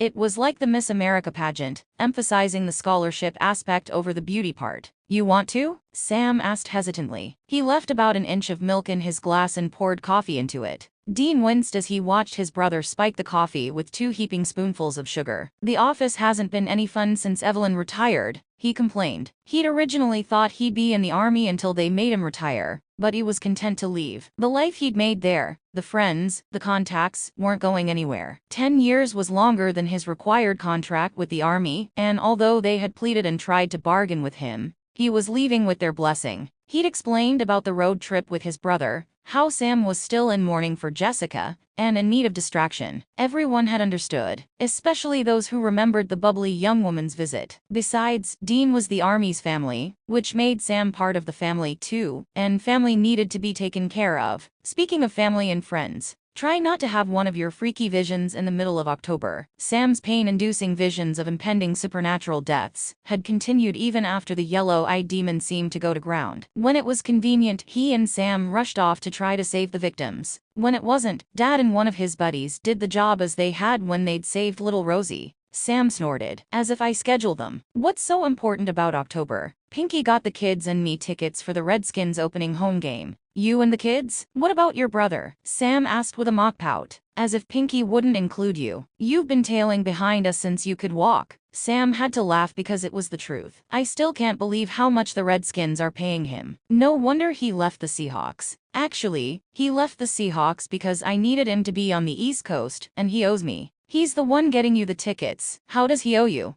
Dean topped off his coffee and straddled a stool at the wooden island in the center of the kitchen. You know why Pinky's getting paid the big bucks? Because he doesn't let his quarterback get sacked. Why doesn't he let his quarterback get sacked? We were in 5th grade and had just started playing real football. Not that Pop Warner Jr. crap. Pinky had trouble understanding the concept of a playbook. He was getting all frustrated and glassy-eyed. So I pulled him aside and told him all he had to do was protect the quarterback. He could forget what this X had to do, or that all he had to do was protect the quarterback. Considering I was the quarterback, I made sure he had that planted firmly in his head. Of course you did. Sam sat on a stool across from him. Dean gave him the finger. So, we're playing the last game of the season. We're up by 20 points. Less than 2 minutes on the clock, and we have the ball. I'm just going to fall on it to eat up the time. So I wasn't paying attention, and neither was Pinky. Suddenly this huge blob from the other team lays me flat out. That's when you broke your collarbone? Sam asked, nose wrinkling as he struggled to remember. Yeah, and let me tell you, that pain is a bitch you can't forget. Anyway, I woke up in the hospital and Pinky's there at my bedside. His eyes are red and his voice is shaky, but he puts his hand on his heart and says,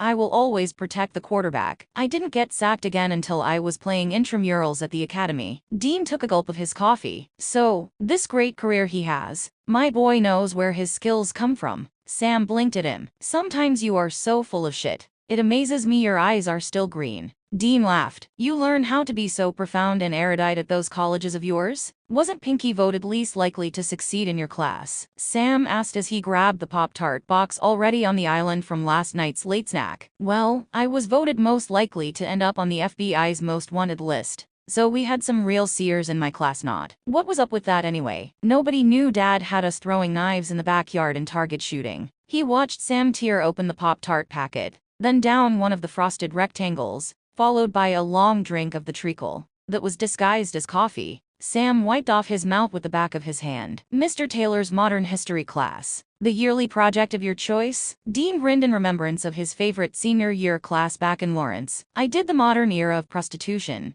complete with a Barbara Walters type taped interview of a blurry-faced Charity. Doubt that was one of the projects Mr. Taylor shared with the school board. Well, some girl in your year did hers on serial killers, and she came to the conclusion that most serial killers were very charming, and I quote, like Dean Winchester charming. Sam took out the second Pop-Tart. It got around. Dean thought about it for a moment and decided he wasn't offended. They'd been young back in those days and easily confused. How come you know so much about my class? Big brothers are to be emulated, little brothers are to be ignored. Oh, sorry about that. He knew the names of Sam's nerd herd, and where they'd lived, because he'd had to drive them all home about 100,000 times, after Dad had given him the Impala, but that was about all. It's okay. When I was in high school, it was all about me, too. You just weren't around to hear it.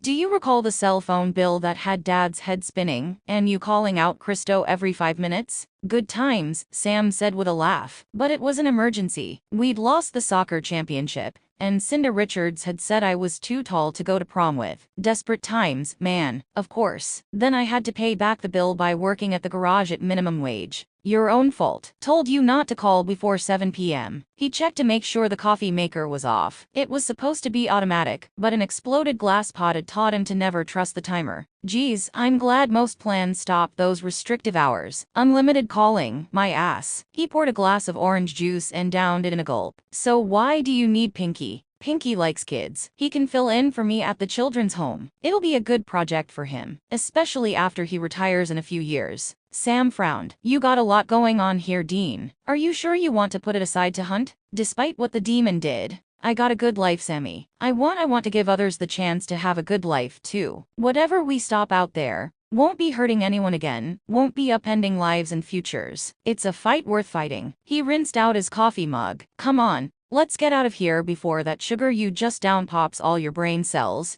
and you end up babbling in front of the judge. You trying to jinx me or something? Would I do that to you, Sammy? Yes, Sam muttered before tossing back the last of his coffee. What if I did that to you the next time you have to present before the Joint Chiefs of Staff? Dean shrugged. Maybe it'd keep some of them awake enough to do more than just nod. Besides, what are you worried about, Mr. Smith? You'll just bat those puppy dog eyes at the judge or jury, and you'll have them catering to your every whim. Haven't lost a case yet, have you? I'm just your average American man, he began in a lousy Jimmy Stewart impression. Taller than most, granted. But that thin reed look makes me better able to represent two downtrodden guppy and the cute baby turtles, whom I've been entrusted to heat up the empty box of Pop-Tarts flung at his head. Grabbing his jacket, he winked at his brother. Cars leaving in 5. He hummed and semi-sang Metallica's Wherever I May Roam as he waited. Sam followed the guard to the consultation room at the military prison and nodded as he was told the 3 prisoners were on their way. He refrained from tapping his fingers on the bolted-down table, not wanting to reveal any of his anxiety. Dean didn't know he was at Fort Leavenworth. He thought Sam was in Kansas looking into some endangered species case, which he was. Dean just didn't know he was endangered species in question. The prisoners were shuffled through the door, shackled and handcuffed. Sam didn't know what they looked like before, but he thought they all looked a bit haggard. Good. Gentlemen, he said as their individual guards shoved them into the 3 chairs on the other side of the desk and clipped their handcuffs to the rods built into the table. He nodded to the guards and they left. Because he'd been honest with the warden, well, semi-honest, something about closure or some bullshit, and had attorney credentials, the interview was being considered attorney-client privileged, and he could see the men without the guards present in the room. Who are you? One of them asked. Sam didn't care about their names. The message he had to deliver was to all 3. My name is Sam Winchester. I'm an attorney at law. Another of the prisoners frowned. Appeal? Somebody hire you for us? Sam smiled. No, I'm here of my own free will. To do what? Write a book or something? A small shake of his head. Does the name Winchester mean nothing to you? All 3 paled. I have an older brother named Dean, if that helps your memory. 2 of them looked at the door, probably wondering how far away the guards were. The 3rd just glared at Sam. I heard the bastard got messed up over there in Afghanistan, 3 said with a grin. S'why he wasn't at our court-martial. Sam smiled back. Seems your hearing is about as defective as your intelligence. Dean Lieutenant Colonel Dean Winchester is on permanent assignment at the Pentagon and consults regularly with the entire Joint Chiefs of Staff. Oh, and if you were speaking of messed up as in disfigured, gotta say the ladies are just as crazy about him as ever. He's one of those men who just seems to get better with age, you know, like a movie star or something. Good thing he's my brother or I just might be pissed about it. You guys pissed? Sam figured the animosity they had toward Dean didn't just come from his stunt with the Viagra. Sam had grown up with Dean. He knew how it felt to watch his brother walk into a room and instantly gather the attention of every female present. If these 3 had been the Academy's big men on campus, Dean had probably shot that all to hell within moments of his arrival. Enough about old times, Sam continued, still smiling. I'm here to talk about the future. You have approximately 5 years left on your sentences. At the end of those 5 years, you're going to walk out these prison doors and head to Alaska. Not Juneau, though. Too close? I'm thinking somewhere north and west of Anchorage, you know, the open frontier, so to speak. Plenty of opportunities there for strong, eager men. What the fuck are you talking about? 3 asked. I'm talking about I don't want you within 1,000 miles of my brother, and considering we're going to be traveling the length and breadth of the lower 48, you can have Alaska. 3 folded his arms. And if we don't agree? Sam shrugged, his smile remaining the same. Then you should consider this a warning. I mean, you know how far a Winchester will go to protect a friend. Just think about what we do for family. Why isn't he here? 2 said, surprising Sam with his ability to speak without 3 moving his lips. He stood and assumed what Dean liked to call his convincing the jury stance, because oddly enough, some of the academy graduates are officers and gentlemen. You see, he thinks that locking you in this box of misfit toy soldiers is punishment enough. But in my opinion, you have yet to be punished for your real crime. That's why you should really listen to my advice. Maybe when you're in Alaska. I won't remember how I felt when I found out my brother was MIA. Maybe I won't think about how much it aged my father. How we both paced the floor and watched the clock. Maybe I won't dream about what it must have been like for Dean, watching 2 of his men die, being tortured, wondering if he was going to see his family again. Sam bent forward and rested his palms flat against the table. Hazel eyes demanded the complete attention of the 3 sets across from him. The truth of the matter, sirs, is that if Dean hadn't come home alive from Afghanistan, we wouldn't be having this conversation. It took them a few seconds to understand what he was saying, to see the truth he was revealing. If Dean had died, they wouldn't have been far behind. Stunned silence, yes, but after all the hunting he'd done recently, he could sense fear in his prey, smell it. His message had been delivered and received. Enjoy the tundra, gentlemen. I hear moose is the new beef. He rapped on the door and signaled the guards. This interview was over. Sam, come look, Dean yelled excitedly. Sam jogged across the yard and peered into the trunk of the Impala. He paled. What had once been a small section for hidden weapons in the trunk now encompassed the entire length and width of the area. You better hope we never get pulled over by the highway patrol, he warned, eyeing the array of weapons the trunk now held. The arsenal could probably take out a small country. Awesome. Got it covered, lawyer boy. The army was so bereft about losing such a young, highly productive officer that they made me an official government licensed defense contractor. As long as I throw them a bone every now and again, I not only get paid rather well, but what you are currently purveying is considered work, and if any Smokey wants to get uppity about it, he can take it up with Homeland Security. Besides, I'm gonna be traveling with my lawyer. Isn't that why you've passed the bar in all 58 states? He knew Dean was yanking his chain. But I knew you slept through civics class back in Lawrence, but I had high hopes for the academy. And no, I haven't tried in all 50 states. Yet, Dean added with a grin. Yet, Sam begrudgingly admitted. So what if he found bar and performance exams challenging? And now, with so many using the same multi-state exams, most of the time, he didn't have to do anything but pay a fee to practice in another state. Not that that was an out for Dean to get into trouble. Being a licensed lawyer made it easier to get to documents they might need during a hunt like burial and estate records. Of course, there was no way he'd be able to get licensed in every state, but Georgetown had given him access to a wide network of peers.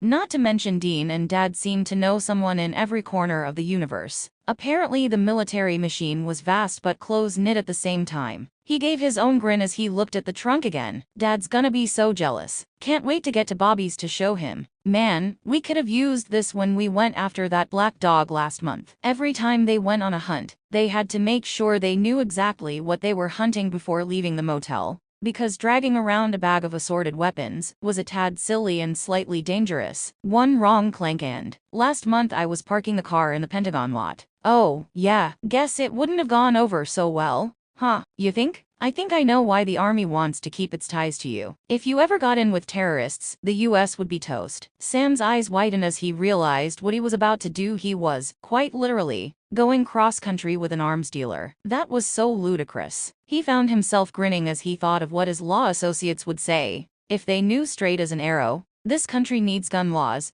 Sam Winchester had a secret identity as a demon hunter, and his own personal James Bond-style Q. That's a whole lot of firepower we're packing. Dude, are those the demon killer bullets you've been working on? Dean's hand hovered over the ammunition box. Aren't they beautiful? Dude, you being in love with your car is one thing, but your ordnance, kinky, big bro. You know you want to stroke that Glock right there, don't you? See how firm she is, how she glistens beneath your touch. Sam always thought Dean could have had a career in the porn industry. This wasn't helping to change his mind. Do we need to make a visit to see Charity before we head to South Dakota? Nah, I'm good. The Winchester Ladies Cooperative set me up just fine the last time they passed through. Sam shook his head. How the hell did Tay get that legally set up? It has a tax ID number for Pete's sake. A cooperative is an enterprise or organization owned by and operated for the benefit of those using its services. The ladies throw in a percentage of their earnings, which in return provides them with living quarters better than some sleazy motel, health insurance,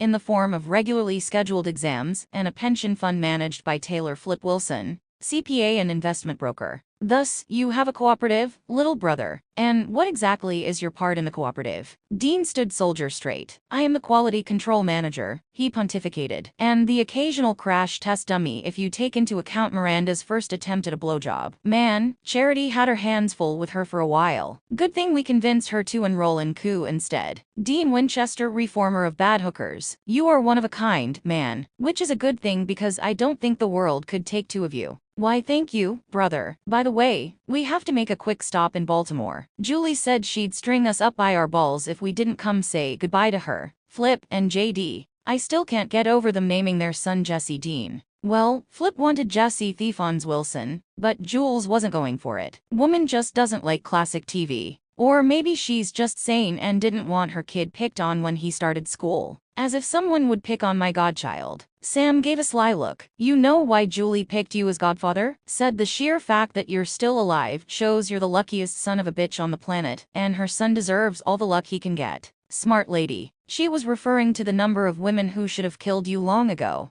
I knew she had a thing for me, but taking women from friends is not the way I roll. Is it nice there on your planet? Oh, you are a laugh riot, Sammy. Learned stand up in the middle of being all educated, did ya? He straightened up to close the trunk. What's that? Sam asked, reaching for the chain around Dean's neck. Is that the amulet I gave you all those Christmases ago? Man, you still have that thing? Dean shrugged. The army only let me wear dog tags. Now that I'm a free man. Sam was touched, but tried to play it off. And you call me a girl, he scoffed. Dean laughed. You know why I call you a girl, Sammy? It's Dad's fault. Remember when I got the measles? And gave them to me a week later? Hold a grudge much, man. Anyway, I was sitting at home, bored stupid, watching Three Men and a Baby. Dad comes in and tries to make conversation. Before making the lamest excuse and leaving 10 minutes later, yeah, his comfort needs a little work. So I said, I guess we're smarter than they are, Dad. We were just 2 men and a baby and we did okay. Then he said, well, their baby is a girl. So maybe they did need 3 men. I said, boys are better than girls. Huh. And he said, not better, just less complicated. Tell a boy to do something and he does it. Tell a girl, and she has 100 questions to ask before she gets around to it. Then, as you say, he made a lame-ass excuse and left. The more I thought about it, however, and remember I was sporting an awesome fever, it sounded like he was describing you more than any girl I knew. But I changed your diaper back in the day, so I knew you were a boy. Then I turned to the Discovery Channel, and they were talking about hermaphrodites and... Whap! Sam's hand popped the back of Dean's head. Too much television, Dean. You always say that. But, hey, it was educational television. Dean closed the trunk and walked toward the house. Final check before we hit the road. Sam scanned his room, making sure he'd packed what he'd planned to take. They'd be back before winter, so the light jacket was all he needed. His room. Dean had given him a custom-made bed for his first Christmas there, complete with sheets and blankets that actually stayed tucked in while covering his feet. Hadn't had those since his last growth spurt. He'd never admit it to Dean, but the gesture had made him feel loved and wanted. Nothing could make a dent in the hurt he still felt for the loss of Jess. Would it really be 6 years in November? But having Dean to come home to care that he actually did come home, to talk to about nothing and everything, made each day a bit more bearable than the last. And the military had taught his brother to be a better roommate than he'd been, and Lawrence Dean was neat, quiet when necessary, like when Sam needed to study, and mindful of boundaries, asking about the last lemon tart instead of just scarfing it down. You make us some meatloaf sandwiches for the road, bitch. However, nothing the army did, formidable though it be, ever touched Dean's inner charm. For ill or good, Dean was still Dean. Yeah, and you could be more gracious about it, jerk. You think Evelyn could send us some via UPS or something every so often? He asked as he joined Dean in the living room. One of the delivery companies has some kind of freezer box, with dry ice, maybe? FedEx, DHL, somebody. Look it up when we get to Bobby's, Geek Boy. Anyway, we'll make sure to give her a call when we're swinging by here. I like the idea that this will be our HQ. Still can't believe Dad sold the garage, although selling it to Abe and his grandson-in-law is like keeping it in the family. That had been a shock, and Dad had told them so casually during a garden variety salt and burn. Well, Dad hasn't worked there steadily since you went off to college, and I think making sure of Mom's rest, well, it just added closure to his life in Lawrence. For the past couple of years, he's spent more time here with us than there. Yeah, some of it was about training, but mostly, this has become home for him. For me too. Dean gave a sad smile. Enough to understand it when Dad sells the house. You think he's gonna do that? I think he's working up to that point. A lot of memories there. Yeah, the house in Lawrence had been home for a long time, but if both Dad and I consider this home, then yeah, I understand and I accept it. You got any problems with it? Nah, Dean said, his eyes shining. So, you ready to go? What about the munitions plant out back? My lab, Dean emphasized, is as secure as Fort Knox. Jen, Morrison's going to send people over regularly to make sure there's no suspicious activity. He grabbed his duffel and followed Sam to the porch. After locking the door, he set the alarm. Sam flinched at the sound of the beep. You alright? Sam gave a vague nod. Hunting full-time was going to be different and difficult, and he wondered if he'd made the right decision. For years, he'd resented his dad's hunting, angry that it took him away from his family and his job as dad. Now, he was starting down the same path. If there was anything remotely good about Jess's death was that they hadn't had any kids, that he wasn't in the exact same position his father had been in. The 6 years of training had been a strain. Although he'd liked being a lawyer, was proud of what he'd accomplished, there was an itch, and an ache that had only been eased and sated by hunting and killing. If he had to make the decision to put aside looking for Jess's killer for 18 or 20 years to raise children, he wasn't sure what he'd do. No, if he were honest, he knew exactly what he'd have done if he had kids. He would have settled them here at the farm with Dean and gone off with his dad. Sure, he teased Dean about the reasons Tay and Julie had made him the godfather of their child, but he knew his friends saw what he did when he looked at his brother, a man who would be a great father. Dean wouldn't have any internal debates over hunting and parenting. Although he was just as committed to the hunt, it was obvious that Dean was in the fight for the living, the victims they could save, Dad, and him, not the dead. He would set aside the hunt to raise Sam's children or JD in a heartbeat. So, was it fair, in the absence of any children, to jerk Dean from the order he'd finally found back to the disorder of his childhood? Sam knew the decision was his. He knew that even at this last minute, if he told Dean he didn't want to hunt, Dean would unpack and spend the rest of his life making weapons, volunteering at the children's home,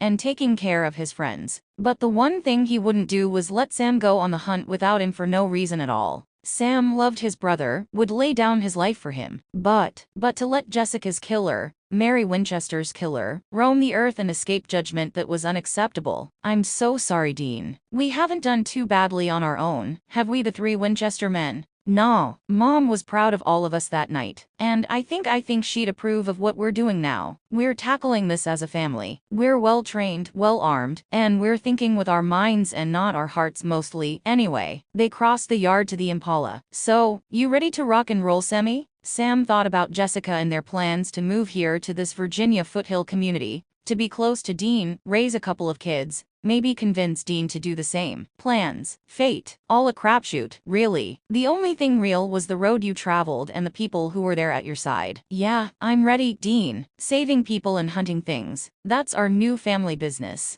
Don't forget killing as many evil sons of bitches as we possibly can. And kicking demon ass. The brothers shared a nod and a vow. There was work to do. Duffels were tossed in the back, doors creaked shut, and the Impala roared to life. The road was calling, and the Winchesters were ready to follow. The end.